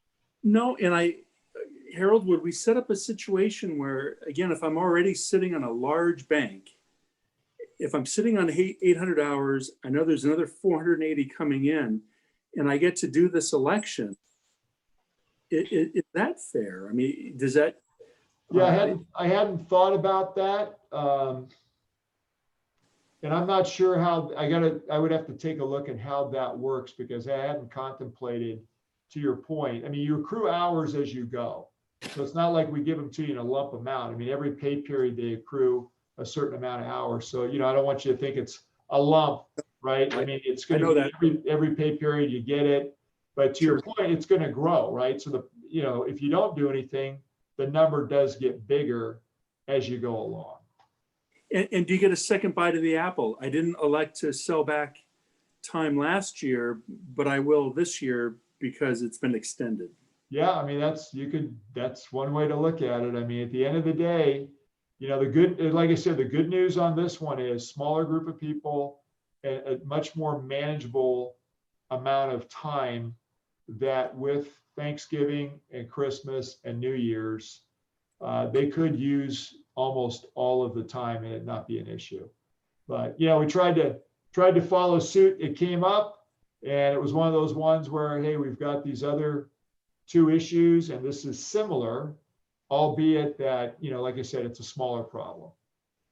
Robert? Yes, sir. Who's that? Rob? Yes. Oh, Okay. Rob. Thanks. I'd like to, I see under the discussion item, Harold, it talks about, we have solution 1 and solution 2 that the staff recommends. The thing I would like to know, and Jim brought up one of the points, is that the actual leave banks, are we looking at just the 4 officers, or are we looking at all the managers that we're talking about? I believe we have one individual that is Not a chief officer, but in support, works at USAR. Okay, and then, I can understand, and, with your staff, with Kristen's staff report, she brings up a lot of good points. And, we've got the COVID going in probably stage 2. We've got the wildfires that we've got to deal with. And of course, we got to deal with the aspect of fairness, since not only are they going to be deployed for these wildfires, but who knows else relative to hurricanes or other natural disasters. Right. So, I would go with the extension of the leave aspect myself. But I would just like to know what Jim has brought up in relationship to how much time are we really talking about with these individuals that are, subject to extending this time category. Wait, Yeah. Rob, so are you saying option number 2, like the one I suggested going out to the end of the first quarter? Well, I'm just trying to make sure I'm understanding which option you're talking about. I'm even willing to go out a little bit further than February. But that's what I'm saying. But you're looking at option number 2, right? Yes. Okay, great. Excuse me. Okay. What I'd like to know is the balances of those leave balances, because Jim brings up a good point. And I know in the past, dealing with governmental type agencies, there were some San Jose police officers that I dealt with that left with like $600 and something thousand when they retired, out of certain databases. So I would like to know that, Chief. And, if it's, I can understand, the contributing circumstances now that we're dealing with, but that would be, how much are we looking at as a cash out? Yeah, I'm trying to look that up right now in terms of how many hours. I don't know that I have it in a dollar amount. It does say in the staff report that currently the maximum is 500 hours for chief officers, management, and unrepresented employees in AFSCME. So nobody can accrue more than 500 hours currently. Right. So there would never be a $600,000 cash out when they leave the district, because they could only ever accrue up to 500 hours. Well, you kind of answered my question, Michelle, that there aren't any other leave balances over 500, correct? That's correct. No, well, safety employees can go to 720. But we're just talking about the unrepresented chief officers, management and confidential, and AFSCME, not the firefighters. Firefighters are different. We're just talking about the other 3 groups. So but if we're going to deal with the 720, Harold, right. or yes, I just found the number. So we have, I'm sorry, 2 chief officers and 1 manager and 1 support person. But again, this would be a blanket exception, not just for these 4 people. Well, but there's no one else that's, okay. I'm just saying. So we got 4 people. Clear. Let me just read you the numbers. So of the 4, 2 are capped at 500. 1 is accrued 521.94. So 21.94 over. 1 is, the other one is at 517.5, so 17.5. Of the others at the 720, you have, 1 is at 767, so 47 hours. And of the other one at 720, you have 742, which is 22.5 hours. Director McLaughlin, I'm sorry, I do want to acknowledge that you're correct. It is 720 for the chief officers. Thank you. I think it was no, for the safety group. For the chief officers. Yeah. Right. Yeah. So yeah. So anyway, they can't. But anyway, currently they can't accrue more than 720, and then everybody else is at 500. Robert, Sure. Go ahead. May I? I was prepared to oppose this, for some of the reasons that I said. I feel like we're kicking the can down the road. I'm prepared to, go with option 2, but with the explicit understanding that now we have employees that an employee group that accrues at 480 hours a year. So 12 weeks of time that has to be managed, plus whatever they're over the cap. So that has to be managed in 2021. I said, I'm willing to sign off on this because of the extraordinary circumstances presented by COVID, but this has got to be managed better. I mean, this program's been in place for 3 years. These balances have been building for 3 years. They get a lot of time. They have to make the individual decisions about what they're going to elect to sell back and whatnot. But I can tell you, I, for one, if this were to come back to us next year, it would be an emphatic no. Well, I think part of what needs to be done, and I think you hit it on the nail on the head, Jim. And I think it seems as if, from my perspective, that this year has been an exception for a lot of different reasons.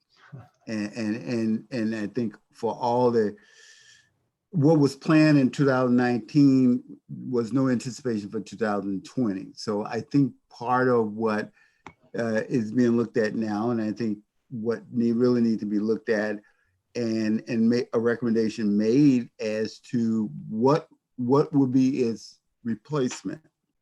If you know what I mean? It's sort of like you cancel this out today and say, hey, no, we don't want it. What is the replacement of it? Is there a replacement of it? Or you say that, okay, let's go forward with it this year, but next year, let's do something different. What is that difference? And when do we start looking at that, if that would be the case? Yeah, I think this could be managed on an individual basis. But people. Sure, I mean, this was me. I'm gonna sell back as much time as I can in 2021, knowing that I'm at the cap. But that's, I appreciate your comments. Robert, can I make a motion?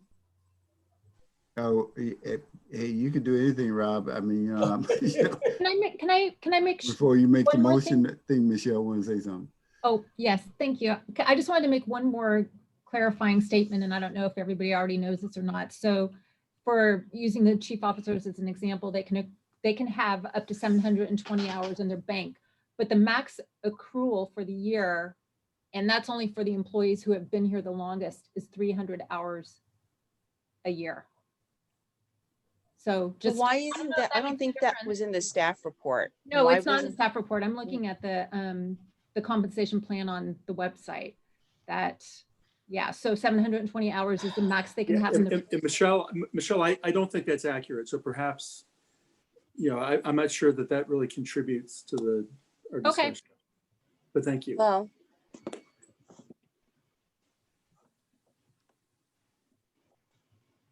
It is on the website, but Yes. that's fine. Rob got his hand up. You want to make Mr. President, sir. Yes, sir. Want to make a motion? To temporarily lift the annual leave cap until I would like to raise it, the date to in April, what is it, April 30th, 2021. And then this will allow the employees additional time to utilize their excess leave around the holidays and the beginning of the new year. So the only thing is I changed under the recommendation from the staff report for number 2 is to extend the time a little bit longer, considering the circumstances with COVID and wildfire deployments. I'm okay with extending the time, Rob. and I'm fine with longer, but I don't know, that's pretty long. That's why I had suggested March 31st, 2021, the end of the first quarter. And if we needed to extend time again, we could probably do it again. Well, the reason why I put it to April was I didn't want to give them 6 months. I figured 4 months. And that kind of falls within that window, considering the circumstances that we have to deal with. We may be going into a stage 3 COVID type situation. So that's why I extended a little bit more than February. So I'll second the motion. thank you, Jeff. Motion been made and seconded by Director Bernstein. Call for any further discussion. I have something, Robert, please. I would like, I'm not sure if Ed or Stephen can answer the question now. And it's not, well, I would like us to research or really have a definitive answer about this issue of having to declare how much of this leave will be used in the subsequent year. I'm saying that because as far as I know, there's nothing parallel in the private sector. And I'm not sure that it's accurate. I don't have any reason to believe it's not accurate, but I would like somebody who's either knowledgeable to answer or somebody who can research it to just verify that that is in fact a requirement of the IRS or somebody to be done. That what's the it, Chuck? That what is the requirement of the IRS? That the amount of leave that's going to be used in the subsequent year has to be declared before the year starts. I'm not familiar with that procedure ever in any organization. I've never worked for a public sector organization, but I would just be surprised that they would have something different. But I'm prepared to be surprised. I would just, sometimes we had this thing about, you know, could money be given to organizations that were not nonprofits? And for years we've labored under the idea that no, we could only give it to a nonprofit, which turned out not to be true. I just like to know that in fact, that is a requirement of somebody that we have to adhere to. Bernstein, I think I can respond to your question. So if we're talking about where the employee has the option to cash out leave, so I understand that the district has a part of the paid time off program that if employees have the ability to elect to cash out some of their paid time off. And under IRS rules, that election has to be made before the year in which that paid time off accrues. And the reason for that is to avoid constructive receipt. So in other words, if That mean? Well, it means that if you give an employee an election, so let's just say I can elect in 2020 to cash out leave that I've already accrued. And so for the employee that elects to cash out that leave, they get taxed on the cash they receive for the cashed out value of the leave they receive in cash. For the employees who don't elect to cash out, under the constructive receipt doctrine, because they have the ability to elect to cash it out, even if they don't, they get taxed on it. And so to avoid that, and I believe the district, I haven't been consulted on this, but I have seen the election forms that employees have to complete.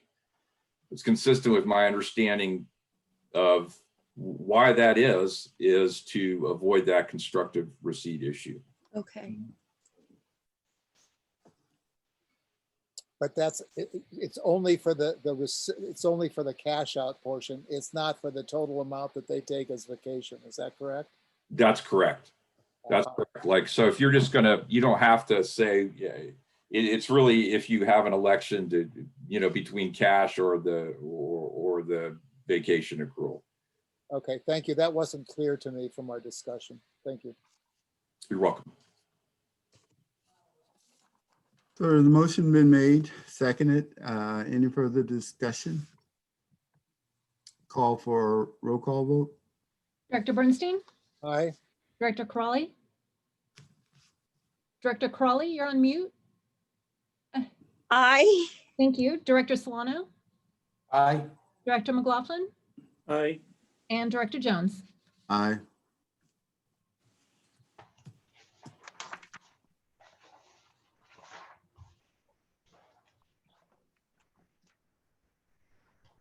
So the motion been carried. We move on to item number 9. Item number, yeah, the final one for tonight outside the board reports out, right, from the directors. So directors, what I tried to do, and I know we discussed this, especially during the open meeting regarding emergency preparedness. I've been discussing this with staff. I think we've made some good progress forward. Obviously, you know, this is a very passionate issue, but to put some you know, greater emphasis on trying to bring some of these topics to the forefront, I sent you tonight one of the meeting recordings, and you can see there's things referenced in here if you choose to look at them.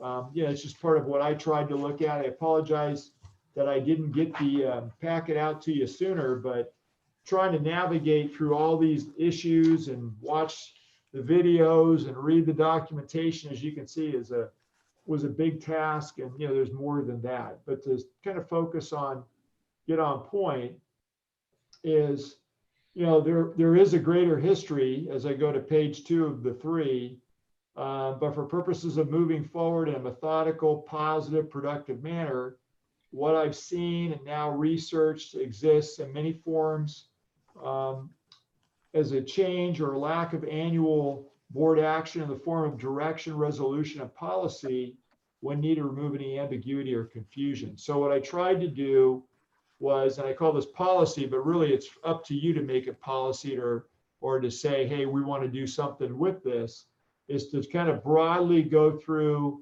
the 9 recommendations, which are things I found in the board reports, things I found in the minutes, things I found in the committee meetings, things I found in the consultant's report, things that were essentially the same when you looked at both the Myers-Nave and the Hanson-Bridget legal analysis of setting up a way in which, you know, money can be given to different groups by the district, and then of course how to do that.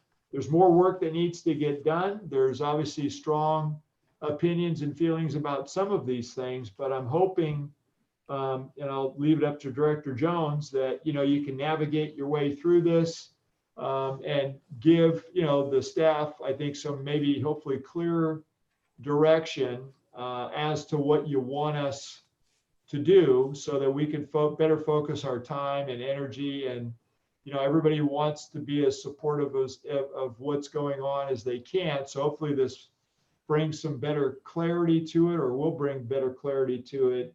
I kind of leave that up to you. So in the end, this is kind of me distilling, I want to say 4 or 5 years of information, you know, hearing things, because obviously I'm not always involved in some of these things, but listening to the good and the bad and the ugly, and, you know, trying to figure out what's the path forward so that we actually can, in a positive way, do something productive that I know will come from the board and better clarify and quantify for staff, you know, the path forward. So there you have it. Robert, I'm flipping to you. Okay. Well, I think that, Chief, I want to congratulate you on pulling this documentation together, because it was quite you had to look at a lot of information over the last several years to synthesize it, to pull out the things that I think is at the heart of understanding, both from a past perspective and current perspective, of how we kind of somewhat arrived where we are, and some of the gaps that may be still missing in terms of within this CERT organization or operation within the district. I think the recommendations that you put forth, I think are very solid recommendations. And I think one of them kind of surprised me that you made, which is recommendation number 6, in terms of looking at to join the San Mateo County Emergency Services Council Joint Powers Agreement.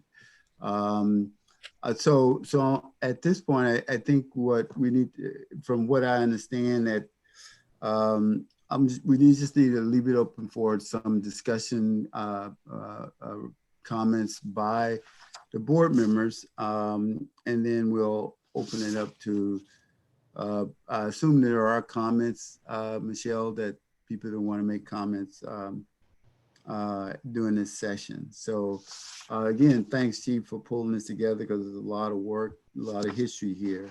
And hopefully at the end of the day, we can pick and choose or go with all of your recommendations to try to move the CERT program forward. So at this point, I'm gonna open it up for comments. Rob and Chuck, is there a hand up, Rob? Okay. Okay, yeah. Thank you, Robert. Chief, I think, thank you for all this work that you've done here, try to get us back to baseline again. I really appreciate it. Going through your staff report, you bring up, especially in your recommendations, are very well written. They're cognitive and they're also affective too, which is what I like.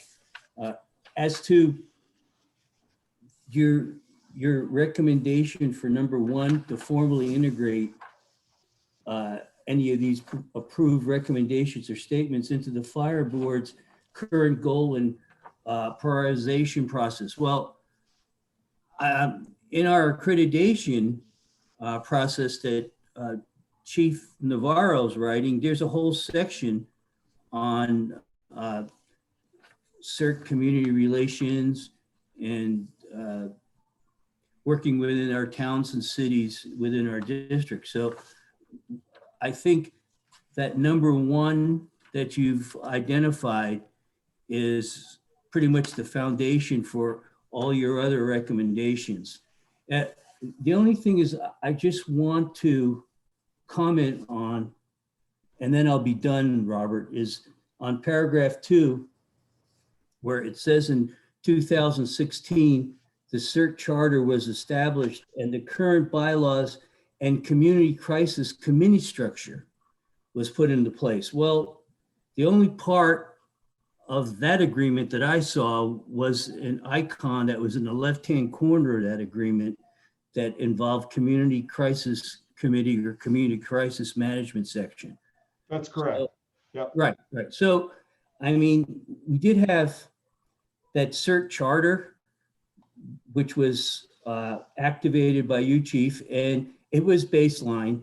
And then, of course, we don't want to look in the rearview mirror from any of the other stuff that happened. But that would be the only part of that. And I think this is a really good start and a foundation, because as you know, we do have 3 separate major volunteer groups, and they're all in different communities. We have, ADAPT being in Atherton, Menlo Park Ready, of course, being in Menlo Park, and then we have the EPA group. So each one of them have, their specific goals and objectives, because they're pretty much unique in themselves. I think our biggest problem, and Chuck can jump in any time here, is the sponsorship, the funding, and this OEM concept, this layer, this baseline layer that Ryan talks about, where us as a fire district and the cities and towns that we serve have that first layer. And then, of course, the Office of Emergency Management with the county, and then, of course, then the state and then federal. So I think we need to pretty much work on that foundation too. And of course, the role, which you definitely broke down here, of what our fire district is basically all about relative to the relationship between the town, cities, and counties. So I think it's a great foundation, Chief, and thank you and your staff for drawing up this document. Robert, Virginia? I'd like to, I know that Lynn Bramlett has her hand raised. I'd like to hear public comment before we even have this discussion. I'd like to hear what they have to say. Well, I mean, it's different from our protocol. We can always do something different for sure, but I wanted to make sure that the board members have an opportunity to say what they need to say at this point in time, and then we can have public comment. I know, but they've been waiting for 3.5 hours. I understand that, but so do you want to break this protocol like any other? I mean, I we can. didn't realize we had that protocol, but I just Well, think we out of normally respect do. to the public, I respect the Republic, Virginia, so don't even go there with me on that. I'm just trying to not. follow the board protocol we normally do. And if nobody got to say anything, then we'll move into public comment. If you want to do that now, the rest of the board members want to postpone their comments, we will do that. Well, I know my thoughts, but Chuck? anyway. Go ahead. I will have a comment later. You can go either way, but I have a comment at some point. Jim? I have nothing to add right now, Robert. Thank you. Okay. So Virginia, you want to invite your Lynn into the meeting? It's not my public comment. Her hand is raised. She's I been waiting. can't see, I don't see her hand. I don't see nobody. The full protocol is that I asked Michelle, is there anybody there? Michelle would tell me if there is, and then I would open it up. I don't see what you see. Okay, I'm sorry. I'm just going by what we normally do. So at this point in time, I assume, Michelle, there are people there got their hand up, but I don't see that. If they do, then invite them in to invite them in to make their comment. It's in the Are participants you there, box. Michelle? Robert, it's in the participants Are you box. there, I'm not. Michelle? Are you there, Michelle? Director Jones, yes, I'm here. I'm gonna. Okay, we have one please public do. comment, so I'll go ahead and Thank you. get that going. Give me 1 second. Oops. Robert, Lynn, Yes, sir. I'd like to hear from Chuck since he co-chairs that committee with me. I'd like to hear his comments before we get any more public comment. Chuck, are you prepared to do that now? Well, I'll just do a short form of it, and then I have more to say later. I think the chief hit the nail on the head when he mentioned that this was an emotional matter. And I've certainly gotten emotional about it myself, and been at times, I would say, a little bit over the top with staff about some of this as well. I'm not happy. I'm glad that there's going to be a meeting next week, but from the meeting we've had, it's been almost 2 months that it's taken to have a meeting with the 3 CERT groups. And that to me is a little bit long for an organization that's trying to be effective. And so I'm going to make an argument in a little bit about getting an objective view of this whole thing, because I feel I have some personal thoughts about the direction it goes. I know the staff has some. I know other board members have even different thoughts. And it seems to me that we ought to have a more professional listing of what the options are, and then have a civil, rational discussion of the options and make a decision to go forward. So anyway, that's what I'm going to argue for in just a minute. Any other comments from the board members? Michelle? Okay, you ready for public comment now? I think we are. Okay. The first guest on the list, the first person on the list. Lynn Bramlett, you're free to give your public comment now, please. Hello, directors. I hope you can hear me, and thank you for your time. And I do want to point out at the city council meetings of Menlo Park, I think they do collect public comment before the discussion, but I understand if you have a different protocol. I want to thank the chief for, we're trying to address the concerns that he's heard.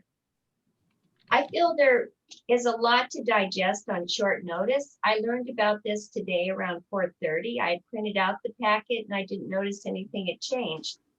And I'm concerned that a number of the topics expand the general agenda topic, discuss policy questions regarding voluntary organizations within the district, to me, they expand the role of the OEM office. And that is actually my main concern. It's not the CERT program. That's just one model of disaster preparedness. I'm concerned at the upstream level in Menlo Park, because I've been studying our plans. They're missing, they're very out of date. 2014 is the latest date for our emergency operations plan. I would describe it as a generic clone across, I've seen the Atherton and the East Palo Alto one too, instead of being focused and customized. So I do agree with Director Bernstein, what I heard him say tonight. I think an outside objective review is needed to discuss, are we having problems based on what kind of services are being provided, and are some of these ongoing problems related to the organizational location for the role. And I do also want to mention regarding the hands-on CERT training in January, I've started attending the Woodside hybrid CERT. I think they're really running a good program.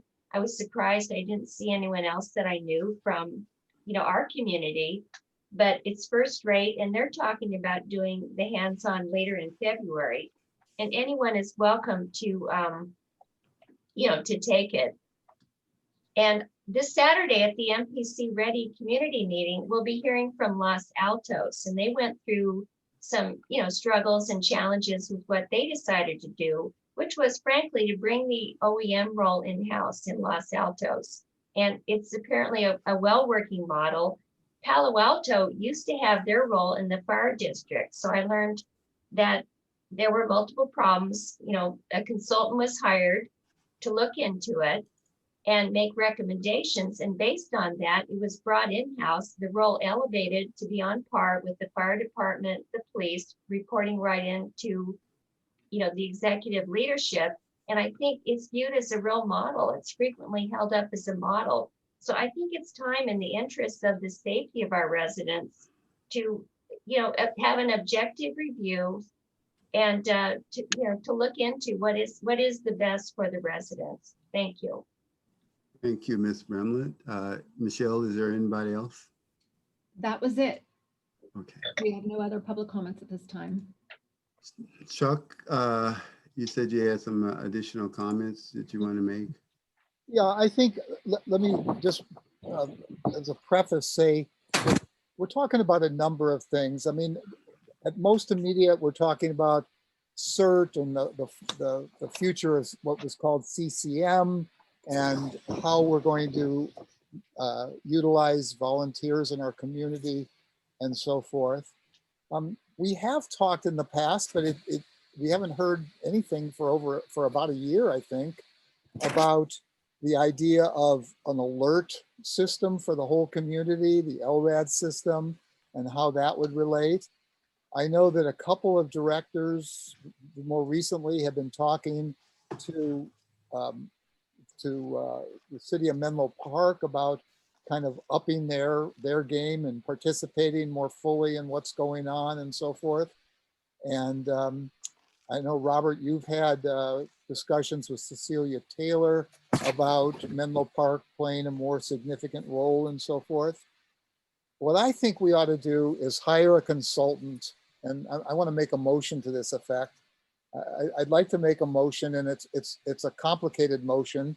I submitted it in writing in advance to Michelle, so she has a copy of it.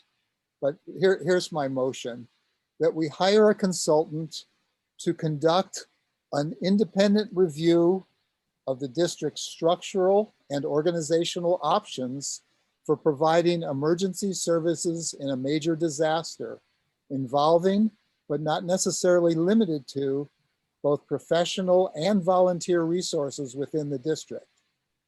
The product should be similar to the study conducted by the Urban Resilience Policy Group for the city of Palo Alto, dated March 31, 2011. And coincidentally, I think Lynn Bramlett sent that to everybody today. Let me continue with my motion. Dated March 31, 2011, and entitled "Toward a Resilient Future, a Review of Palo Alto's Emergency Readiness." The process should be managed by the Emergency Preparedness Committee of the board, or alternatively, by an ad hoc committee appointed by the board. It should be conducted without undue influence or advance review by the district, its constituent municipal jurisdictions, and local volunteer organizations. So I'm sorry for it to be so long, but I really would like to make sure that we get what we want. And I would like it to be completely independent, nobody reviewing it or modifying it or whatever. I read through some of the things that the chief gave us, and I noticed that the meeting with Deanna Chow, the first half of the meeting is the district talking.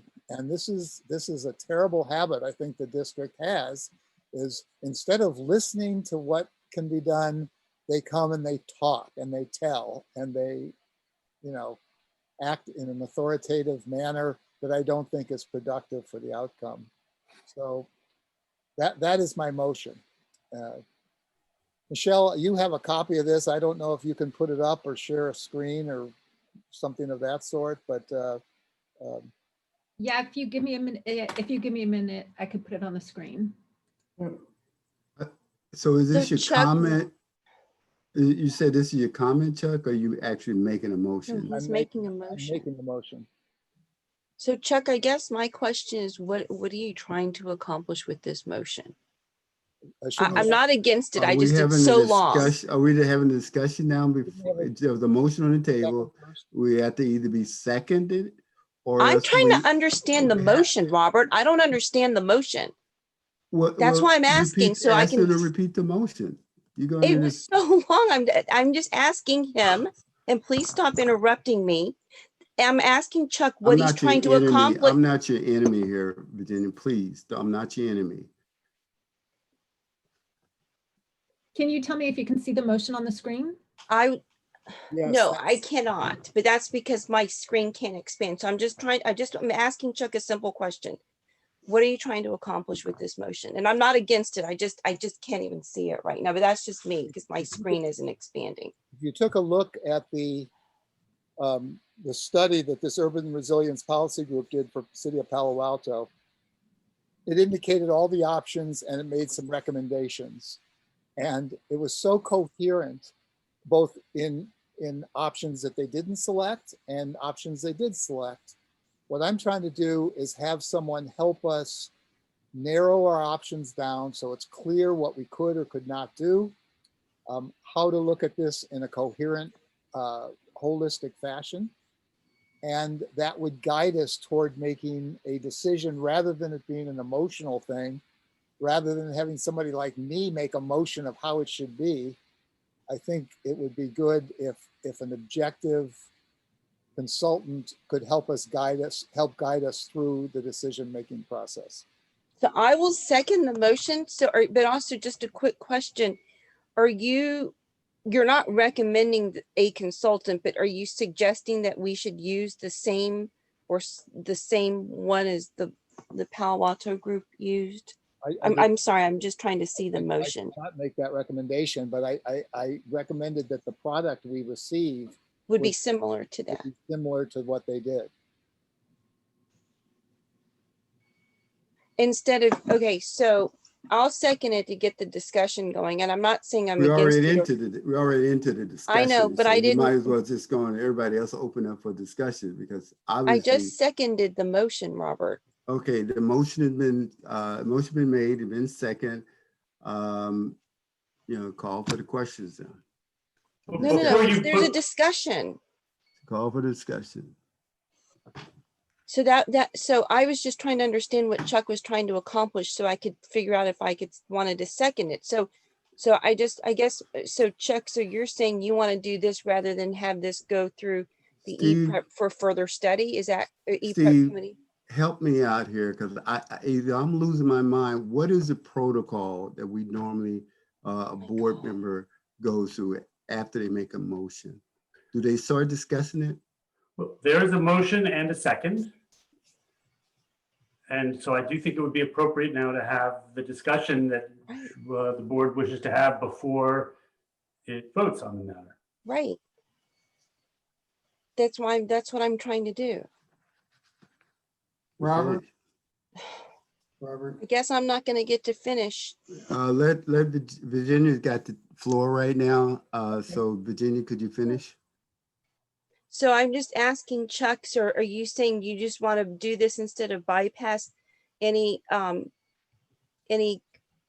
any more input from the E-Prep committee? Because I was going to say, I mean, it's a good start too, where Harold was headed, but that maybe this whole thing should be kicked back to the E-Prep committee for discussion for, you know, each one of those recommendations, or, you know, maybe something like this. But if you are okay with making this, you know, moving this forward amongst the board members, I'm fine with that too. Like to see. I just think there's so many great recommendations, but there's some that I don't even understand that, Well, we can certainly discuss these recommendations. But I think we ought to, in parallel, get a study going that would look at emergency services in a disaster. I'm not talking about our routine suppression services. I'm talking Right. about in a disaster situation. And I think we need to kind of frame the discussion. I think we need to know perhaps some models that other organizations are using. And I think this is the way to do it, to take the emotion out of it. In some ways, I don't think the Emergency Preparedness Committee has been effective, and I'm half of that committee, because I don't think we've been getting the same kind of information from the staff that say the CCM board has been getting. And so I feel a little bit left out of the information flow. And that's why I would like to have an objective view of all this. I don't want to play detective and figure out what's going on. Thank you. Thanks, Robert. Don't patronize me, please. No, because Don't it's patronize just giving me, please. no, it's Thank just you. giving me Move clarity. on. Let's move on. I'm not patronizing you. I'm just trying to get Move on. clarity. There's a motion on the table, been seconded. Any further discussion? Rob, you had your hand up. Yeah. I'm a little, there was a motion made by Chuck. I seconded it. And then we went into a discussion. And the thing I don't understand is why does there need to be a clarification when the motion is on the screen? I mean, I don't understand. Protocol. Rob, I can't see the screen because I can't blow up the word, so I can't really see it. Okay, well. So what you're seeing, I can't see clearly. That's why I'm just asking for clarification. There is nothing wrong with that. You ask for it all the time. I'm not saying there's anything wrong with it, Virginia. It's just that if you can't see the screen, you can't see the screen. Okay, sorry. Jim? I have nothing to add. Thank you. I think the motion is a waste of time. I think what is in the report that the chief has put together, and for those who have been around a lot longer than I have, we're here at the beginning of this. It should be pretty clear in your mind as to what the cert was all about. Whether you choose to ignore it or maybe you didn't have all the information, I don't know. I'm not a mind reader. But it's pretty clear in terms of what was put together by the chief as the history of what the CERT program should have been, what is, and the recommendation getting from the chief, from our chief operating person, to get the CERT back in track or on track is pretty clear. We don't need personally, I don't think we need a study, and that's just my opinion. We don't need a study for someone to come in and tell us how to run. We got 30, 40, 50 years of experience already in this area. We just need to utilize what we have here.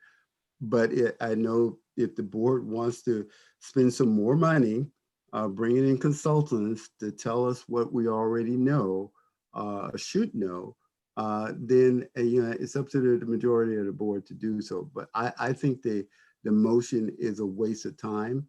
And that what we need here to move on as a board and set policies around the recommendation that the chief have, I think, outlined before us. So if there's any other comments, if there aren't any, yes, Robert, Chuck, go ahead. I'd like to respond to your comment. Please don't. You don't need to respond to my comment. You can add to it. Okay, I'd like to add to it. I'm not even disagreeing with it, but I just wanted to point out, I think what you're saying could well be right with respect to just the CERT program. But I want to be clear that my motion is looking at our whole response to disaster preparedness, including the professional response. And I say that because it's not just CERT, it's also the participation of East Palo Alto, of Menlo Park, of Atherton, of the county. It's dealing with, getting their buy-in perhaps to giving the district, for example, the first 6 or 8 or 12 hours of an emergency as the default responder. And it ties into perhaps the putting the LRAD system out there broadly and having a means of figuring out how to implement it, who would operate it, who would have the authority to do it, who would have to do it in an emergency, and so forth. So I'm looking at the whole response in a very broad context, of which the volunteers and the CERT program are really just one part of the whole response. Well, Chuck, that in 2018, I think it might have been 2019, when it was brought before the board to move forward, you were the main person that voted against it because you had this laundry list of implement manuals that you wanted to put together. So don't blame that on staff. Staff brought it to us and it was ready to go, and it's still ready to go. It's just, the system is still there. It just have not been implemented the way it should have, or moved on because there was a blockage there. In terms of, you mentioned about, you got Andreas, you got Ryan, who have years of experience at this. We're not even giving them a chance to put together anything. It's right out the gate when they got here, everything was wrong because people are worked up on what have not worked over the last 4 or 5 years. And I just been on for the last 2.5 years. You've been on for almost 8 years. So you're in Virginia and Rob. So I'm not criticizing either one of you. I'm just saying that there was a system broke there. And so why, you got people who understand it, why not allow them the opportunity to look at the system and try to fix the system without having to go out and spend money on a consultant who don't know us, who's not going to be able to go to the city of East Palo Alto, I know for sure, and try to implement something and the folks don't know them. Maybe it might be different in Menlo Park and Atherton, but I know how things work and operate in our city, in the city that I live in. So a lot of that, the relationship starts from people that are in the system right now, not with no consultant. And I'm sure the consultant, the information they're gonna get, they're gonna go back to Andreas, going to go back to Ryan, going to go to the chief and ask for the information. They maybe come to some CERT people to ask for the information. Why not generate? You got the information here. You got the people with experience and already on staff. Why not work with them to develop what we need to work? That's the only thing I say about that. So Ryan has been here a lot longer than all of us on the board, and we still don't have a rigorous response in terms of disaster preparedness. Yeah, I don't think Ryan's been here. He's been here longer than you. Yes, he has. He hasn't been here longer than me, Chuck, so that's not entirely accurate. So let's not split hairs with here. You got a motion on the table. It's been seconded, and I think at this point we just either have to move on. It'd be a shame and a tragedy to go down. Wait, I have a question. I don't think just because there's a motion in a second doesn't mean that discussion's gonna just end. So I do have a quick question. Go ahead. For Chuck, actually. So Chuck, I guess my thing is, you know, we've been wanting to, even like at the last meeting, the study session thing, we wanted to make sure that the volunteers, you know, the volunteer leaders had their input, or they're able to give their input. I mean, so I see where Robert's coming from in terms of, you know, having that relationship and the trust so that the consultants supposedly could go in and, you know, talk to them and really understand and really get the input and understand the situation on the ground. And so I'm a little concerned because I don't know, I don't know, like I said, I can barely read this, but this Palo Alto thing, I don't know what involvement the volunteers had with this consultant. I mean, do you have any more information on this besides? Yes, if you look at the beginning of the study, it lists the people that So I don't know why I didn't see the study. Where's the consultant met with. okay, I may have missed the study. I didn't see the study, but well, it was just in our box today, as I recall. But anyway, okay. In any case, it had a number of the volunteers in the local area. It had city officials interviewed. It talked to a variety of groups about what was possible, and from that information, put together some alternative plans of how to do a variety of things to get a coordinated response. And so what kind of role do you think Ryan and Andres would play in this kind of consultant world? I think they would. I think their inputs would be given to the consultant. They'd make recommendations, and I think, you know, it's recommendations based on what if they haven't really worked with, like Andres hasn't even been here for 3 months. Well, we're basically, it could be viewed that we're cutting his legs off from even doing anything because we're bringing in a consultant that could conceivably replace what he's supposed to, what Andres should be doing. I'm saying to you, a month ago, again, I was a little bit intemperate, but now that it's taken over 2 months, it'll be over 2 months. Well, let me just say, if I were in that role, I would have met with the 3 groups the first or second week I was on the job. The fact that it's taken 6 or 8 months and it still hasn't happened, that's too long for me. And I think it betrays, unfortunately, an attitude on the part of the district, that top-down autocratic attitude of, we're going to tell you what you're going to do for us. And with volunteer organizations, that does not work. So we also have a history of not being very good communicators with our constituent cities. I think a consultant could sort of take the temperature of what's going on, recommend how we might do a unified, coherent plan. And I just think it would be the recommendations would be important. They might not even be the ones we went with, but at least they would give us an objective background.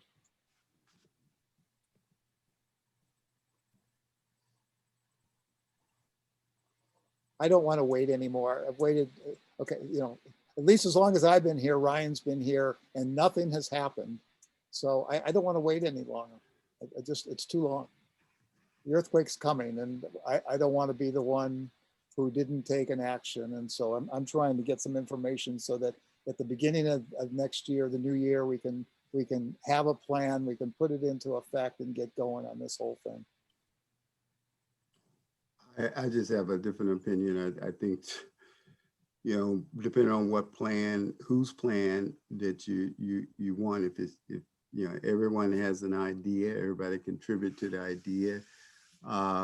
There's a meeting being set up next week with the 3 nonprofit, 3 community groups. You know, whether it was yesterday or the day before yesterday, Andrea's only been here. He hasn't been in 6 months. Maybe if he have, I don't know. I haven't keep track of that time. But I think, you know, what really appalls me in this whole ordeal is that a couple of months ago, 2 months ago, maybe a month ago, you asked the chief to do something. and he went and did it, and he got it before you. Now you want to run out there and do something else, bring a consultant in.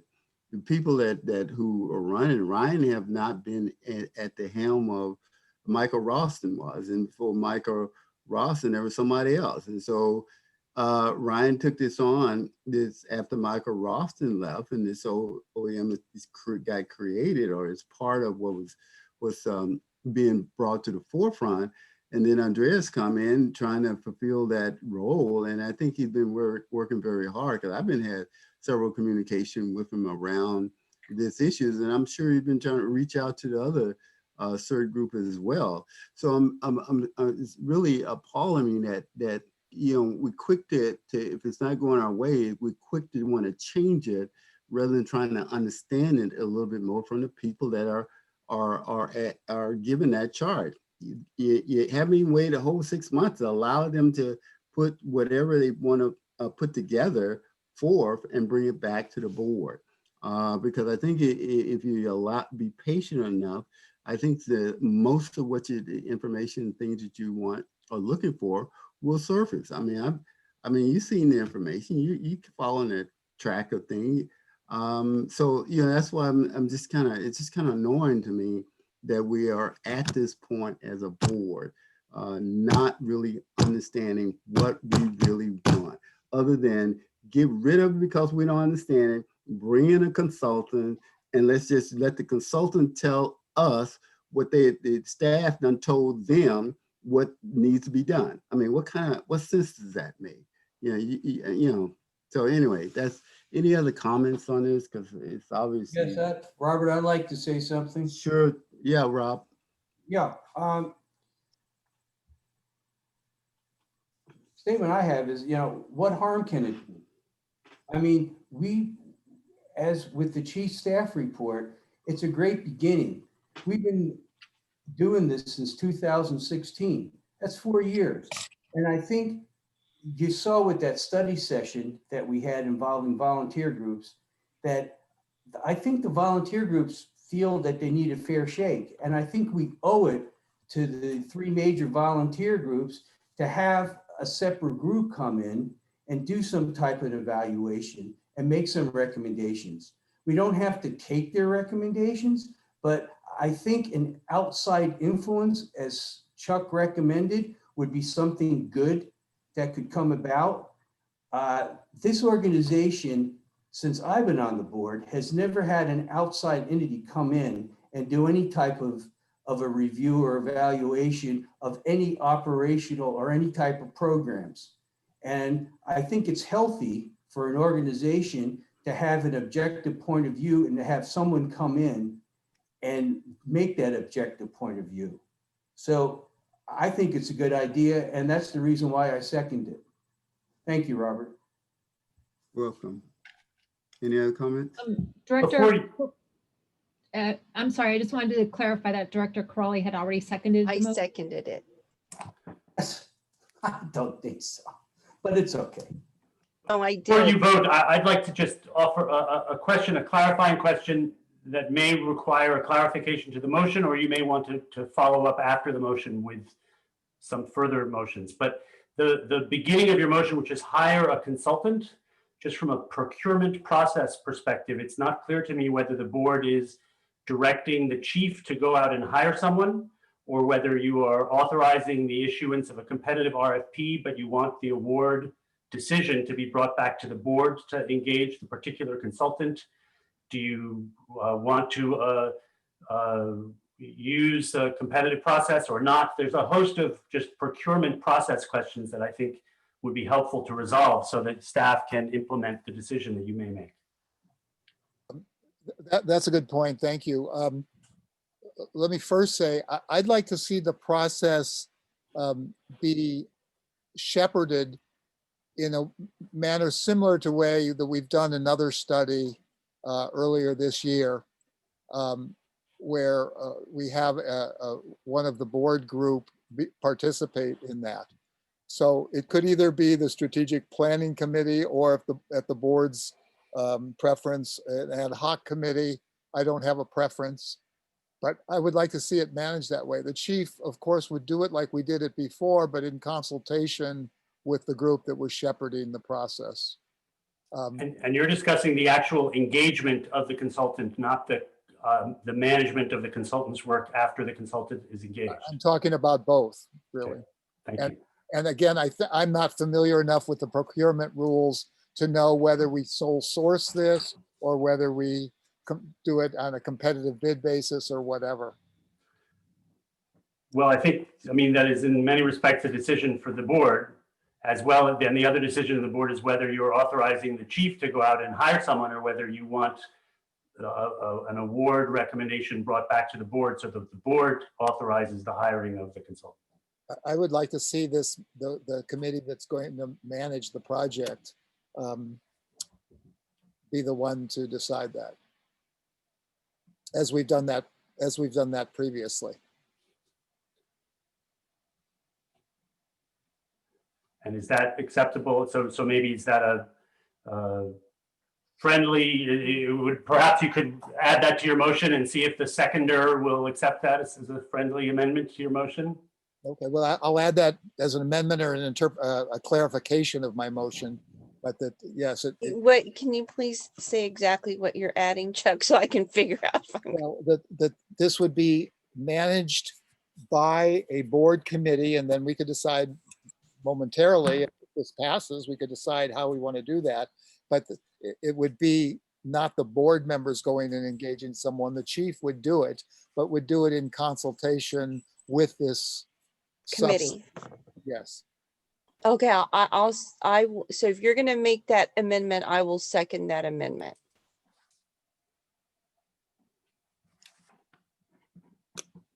Hey, Motion- Robert, I thought that a motion- Keith, oh, motion has sorry. been- No, go ahead. You finish what you're saying. No, go on. Sorry. I thought that someone else had his hand up in the public comment part because I can see it in the panelists or participants part, but maybe not now.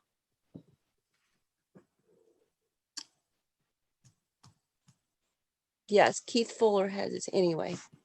I don't know if you're seeing that or if Michelle is. I'm just letting you know that someone has a hand raised for public comment. I'd like to note also, and Michelle graciously corrected one of my typos in this, but there's also a typo in the first line of the motion. The word "and" should not have a D at the end. It should be "an," the article, "an independent review," not "and." Michelle, is there someone in the queue that want to say something? Yes, we have one public comment. You're ready to hear it now? Yeah, I think we are. Go Um, ahead. Keith, I think you're free to speak now. Yeah, thank you. I'll just keep it brief. I would like to give applause to both Ryan and Andreas for the progress they've made in a very short time on rebuilding our CERT program, which seemed to about a year and a half ago or a year ago. Don't quote me on the months. And then second of all, I get Chuck's proposal. I think one of the frustrating parts for MPC Ready, Robert C. Palo Alto Group, for ADAPT, for Menlo Park Fire CERT, if you will, for lack of a better term at this point, is synergy. So I think that a consultant might be able to bring synergy to the 3 different cities' volunteer groups, to the Menlo Park Fire CERT group under the OEM, and also to city police departments in East Palo Alto and Menlo Park and Atherton, which are also part of the larger picture of a disaster response. So I don't know, I have not looked in any detail the emergency plans for each city individually, whether they are aligned with each other or not, but we are certainly neighbors and there should be some alignment. I think it's not a bad idea to get an independent party's perspective, because the city councils, the mayor's offices, the fire district, the police departments, even Red Cross as a volunteer group. They all have their agendas, if you will, and to get a plan with synergy where we all help and assist each other, I think it's a really important thing. That's all I wanted to say. I'll leave the politics of it and the who's in charge of it up to you guys, but I think it's a good plan to get us all on the same page. Thank you for your time. Thank you, Keith. There's a motion on the table. It's been second. Any further discussion?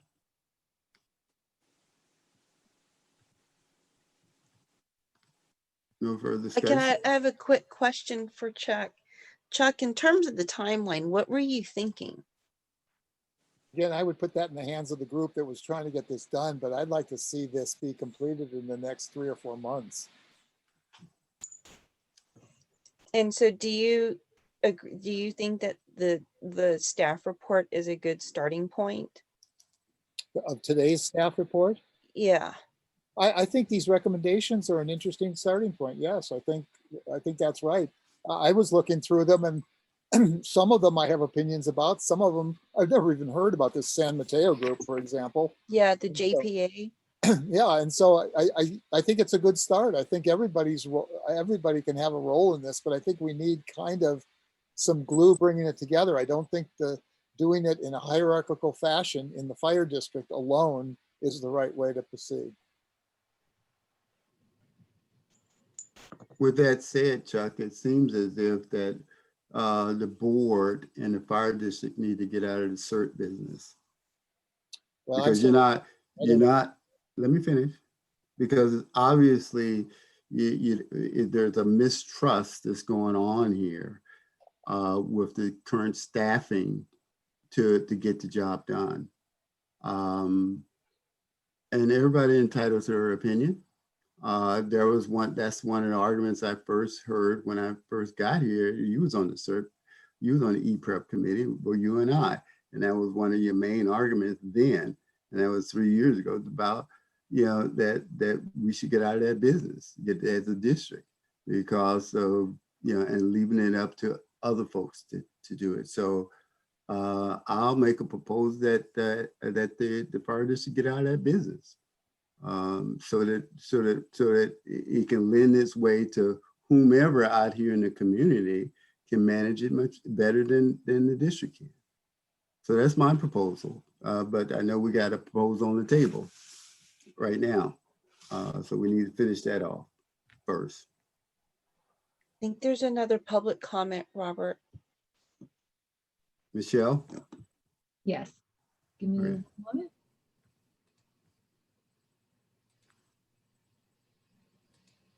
Keith, you're free to give your public comment. Yeah, I'm sorry. I didn't want my comment to be misunderstood. This CERT program is an excellent program, and it needs to be sponsored by either a police department or a fire department. So either you get Atherton to sponsor their own CERT program, East Palo Alto to sponsor their own, and Menlo Park to sponsor their own, or you have the district do it. I think it makes more sense to have the district do it. Role of the CERT program is to support the other volunteer groups with training, not to blend them together and not to be misconstrued. I think Chuck's objective is to bring synergy to 3 different city councils, 3 different police departments in the Menlo Park Fire Protection District, 3 different volunteer groups, and Menlo Park Fire CERT. So I think it's a real bad idea for the fire department to get rid of the CERT program. There's nothing wrong with the CERT program, except nobody's been directing it for over a year. So once we get that back into alignment, then we'll be doing okay. And that's all I wanted to say. It's a little bit disturbing to me. I stayed up 4.5 hours to hear this conversation tonight. I've been listening to everything else, waiting for this to come up. Because I'm interested in supporting the CERT program and supporting the fire department. So I think it's a bad idea to get rid of CERT because you don't have anything to replace it with. Thank you. Director Jones, we have one more public comment. Yep. Who is that? That's Tom Owen. Tom? Owen. Okay. Tom, Tom, you're free to go. Good evening, Director Jones and the rest. Hello? Tom muted himself. yeah. Unmute. I am unmuted. Yeah, we can hear you now, Tom. We did. Is he still muted, Michelle? It shows him. Okay, let's try to hold on. Give me one moment. Tom, are you able to unmute? There you go. Yeah, so I've unmuted and we'll try to avoid touching anything. Anyway, good evening. Thanks for giving me a few minutes. I just wanted to comment on the current agenda item and the discussions that have preceded this, and saying that I think there's a very definite role for the district in the CERT business. The liaison with FEMA, who hosts and comes up with the CERT, the liaison with the state, but also, and I think more importantly, the ability to provide a standards body across all the various community groups. And I think that here in Atherton, a great job has been done developing ADAPT. I think that in Menlo Park, Ms. Bramlett and her team have done a great job in growing and building NPC ready. A lot of work still to do in East Palo Alto and other groups that are coming up. But where we border one another and where we work together in the district, being able to not only speak the same CERT language, but also being able to provide opportunity to train together and do other things, much like the suppression side of the fire district, we all speak the same language and know the same tools and the same drills and can work, I think, much more effectively being a grassroots level response group, divided by our towns effectively, but able to work together under a single standards body, which is what the district would play a very significant role in doing that. And I think that, Ryan has been there. He's been there a long time, but it's only had the CERT program for a handful of months. I don't know what the number is. And Andres came on board to assist him with that. And I think their skills and experience look very qualified to provide input on this. And I think we need to, I'm willing to give them the shot to listen to what they have to say about how to do this based on their experience.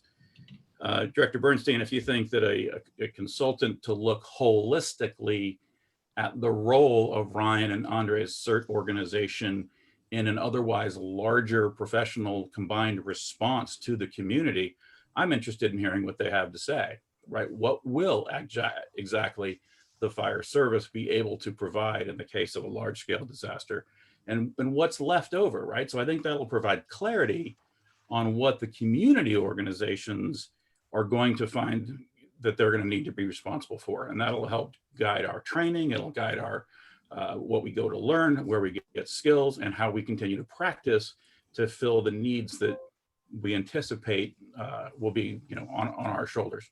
So those are my topics. Happy to discuss further online or offline. You all know how to get a hold of me, but I appreciate your time this evening. Thank you, Tom. I don't know if all the board members had a chance to read through the whole packet, that, in particular attachment D, that Steve outlined along with Nicole regarding looking at the support of the volunteer organization. One of the areas, there was 3 bullet points, 3 recommendations that was outlined, which I thought was very supportive of going the board taking a look at, and because it's all about developing policy as a board as to how things operate. And Steve was very, I thought, laid it out there rather well for us to take a look at.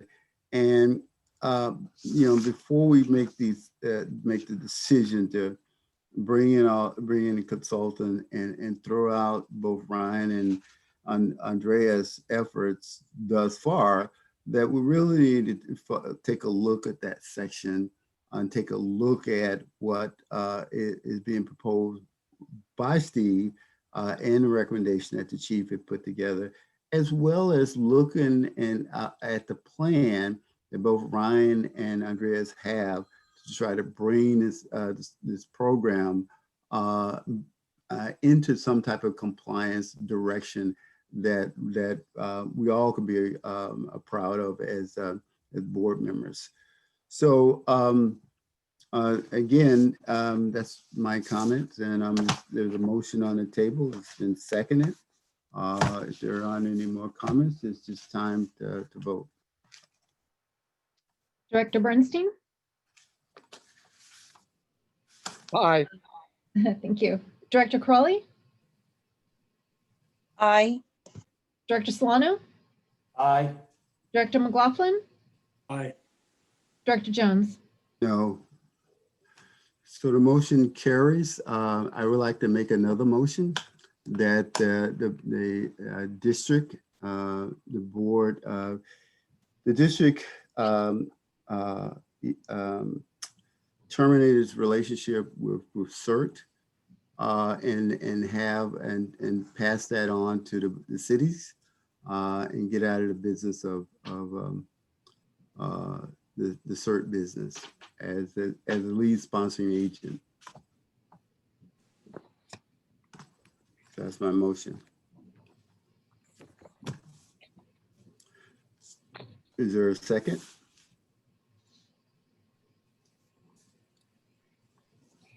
There's no second, so the motion fails. Moving on to item number, where are we, Michelle? I don't have my agenda. Committee report. Any committee reports?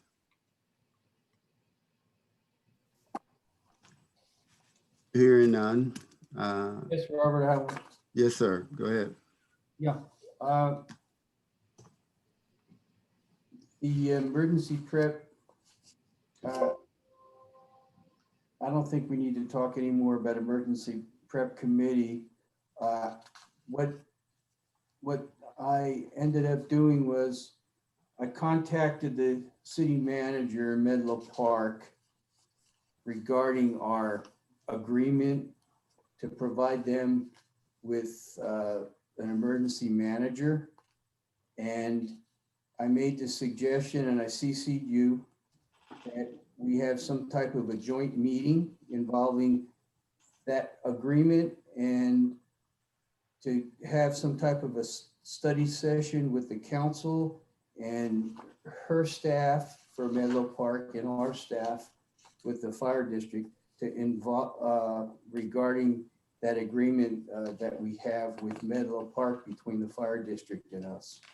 And that I think it will be sometime in January if the entire board agrees on it. So that'll be a time when these volunteer groups can speak about how they need the support of their particular communities that they live in. So that was, I think, a step forward in the identification of some of these volunteer groups, the way ADAPT has taken the front seat in Atherton. So that's all I have to report, Robert. Thank you. For your gracious report, Rob. Anybody else?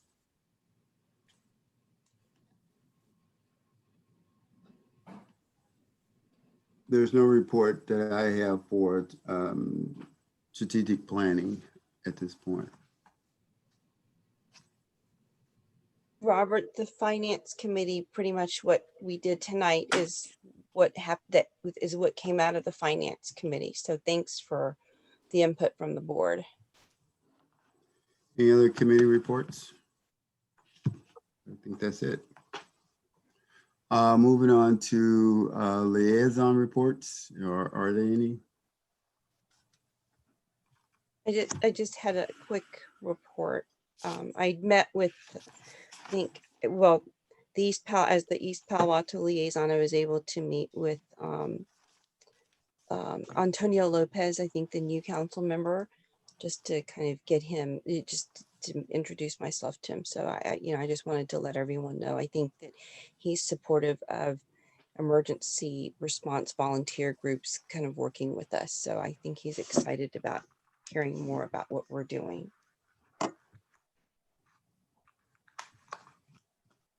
Any other reports, liaison reports? In terms of president report, I just want to let people know that I've been working with the city of East Palo Alto on the COVID-19 testing team.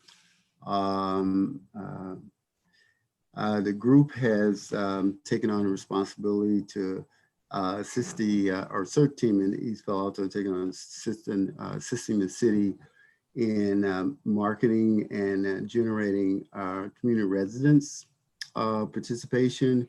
Currently, there's over 1,500 people that have been identified as COVID tested positive for the COVID activity, and there's about 7 people that have known they have died from that. Less than 10% of the population have been tested in the city of East Palo Alto, and being a critical city with a minority population, about 93%. So they're at the top of the food chain when it comes to COVID. Today, our role also has, as a CERT group, has been, in particular my role, has been to contact the nonprofit developers in the city of East Palo Alto that own apartments to have their residents tested at the site. Potentially out of the 385 units that I'm making reference to for nonprofits, there was approximately between 955,000 to over 1,100 potential people that can be tested in those apartment complexes, and that just being conservative number. So our group has been working to try to assist the city in identifying, getting them in contact with the property owners, apartment property owners, as well as developing a marketing strategy to drive the people towards the testing. So that's been my activity. Chief and I, as he mentioned, that we have been sitting on the meeting with the Ravenswood Triangle, try to look at some of the homeless issues over there and try to bring some solutions. So that's it for me. Robert, we left one thing undone in terms of our item number 9. What's that, Chuck? And that was whether this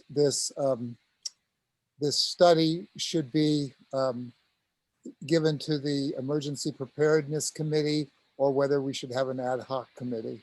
And it would be good if we could resolve that so we could get going on, the chief could get going on planning how to proceed. You got the floor. What do you want to do? Well, I'm fine. I mean, I'm fine assigning it to the Strategic Planning Committee, but I'm open to something else too. I think that's a bad place to put it because it has nothing to do with strategic planning. I think if anything, it probably need to be over to the Emergency Prep Committee. Did I say strategic planning? I apologize. I meant to say emergency preparedness. Sorry. Oh, you did? Okay. But I agree with you. Yeah, I would favor the E-Prep Committee. I think that's the reasonable, logical place for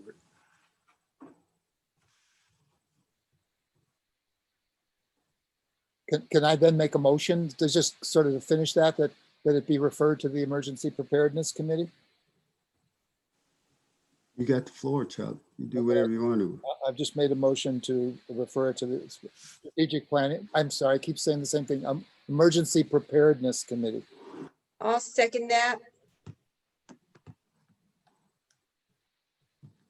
A motion been made, has been seconded. Any other further discussion?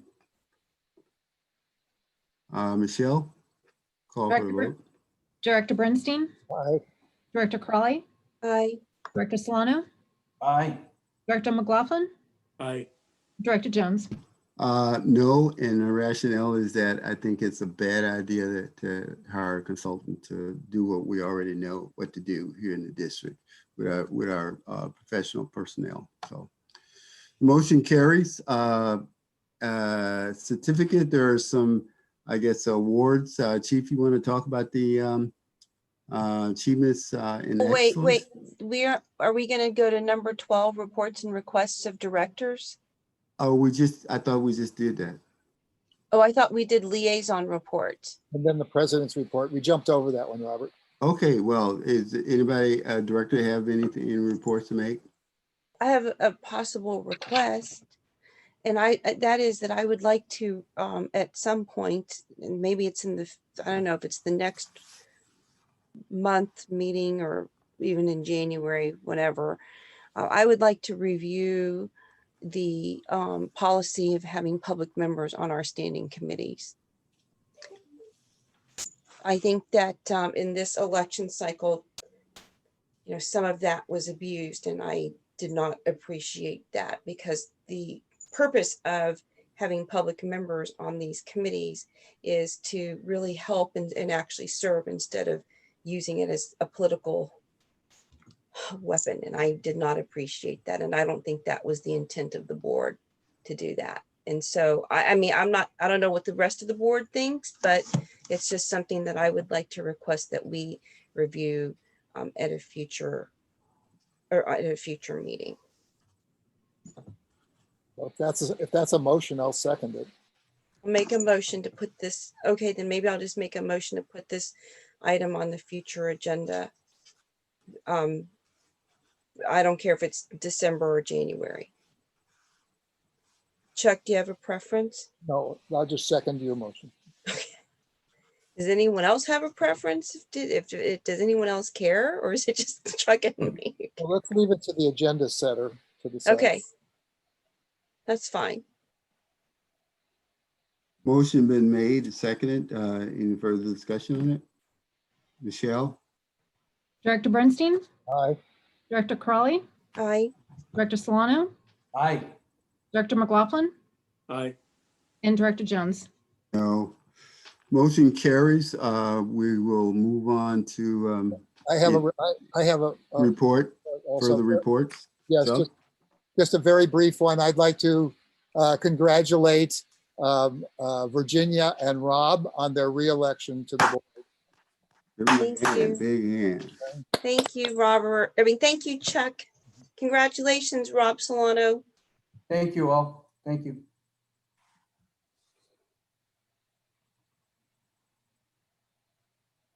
Is that it, Chuck? Yes. Oh, okay. Jim, you got No, nothing. Thank you. Rob? Nothing, thank you. Okay, so that's public comment number 3 then. We do not have any more public comment. No more public comment. Okay, now we'll move on to certificate of achievement. It seemed like the finance department been busy and been recognized. So Chief, you want to cue that up? Yeah, unfortunately, I see Long cut out, but he's got a baby at home, so that might be part of it. Could be. I mean, good news tonight, from the PERS report to the property tax to, as those of you know who are on the finance committee, to get the CAFR at the same time and get the award. It just shows another year of doing things the right way and above and beyond. So, next time you see Long or he's on a meeting, you might congratulate him. He put a lot of work and time and effort and had he's proud of, that work that he did as part of this with Kathy to get the award. So it's another big achievement, even though I know sometimes when it comes to finance, not everybody, sees it as celebratory, but, it's definitely a big thing for them. Oh yeah, I can imagine. Thank you, Chief. Tell everybody that we say thank you from the board. And Chief, I wondered if you could express at least mine, maybe the whole board's hopes for a speedy recovery to Kathy. Yeah, I'll let her know that. I appreciate that. Yeah. And to congratulate her as well, because she was a big part of this CAFR. Yeah, no, as soon as we communicate again, I'll thank her for both, you know. Thank you. Item number 15, Chief, see there's a letter that came Yeah, just through. correspondence from, you know, City County, San Francisco. Unfortunately, as you know, they've had 2 tragic incidents in the last month and a half. This was related to the fatality at the training tower. And, you know, I know at first they weren't going to do anything because of COVID.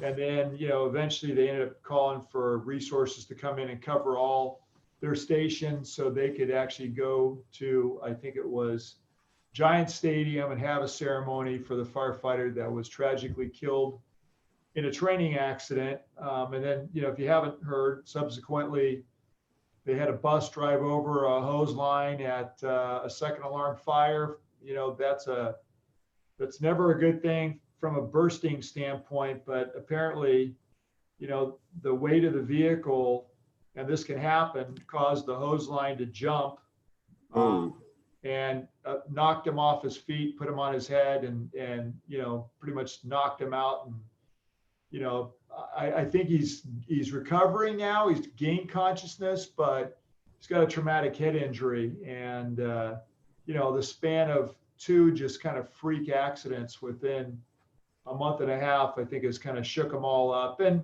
you know, we always think about the dangers of the job, and, you know, there's the obviously more glamorous part, if you want to call it that, and firefighting and so forth. But, you know, sometimes, as I can attest to, it's the little things that get you and you never see them coming. And, you know, I'm sure nobody thought that a bus driving over a hose line would, you know, wipe a guy out, let alone, you know, a training incident where, you know, it looks like the firefighter opened the wrong valve and literally blew himself off of a fire escape. So, yeah, I mean, you know, that wasn't, I mean, he wouldn't have done that if he knew, I think, what was going to happen. So, and that's what we know now. You know, who knows all the details? I know some of that's still being worked out, but, you know, just very sad, young guys. I didn't put in there, I was on the phone, you know, kind of a side note, I was on the phone with State OES, the chief of Orange County, the chief of LA County, and myself, talking about some USAR related issues that we ran into on deployment.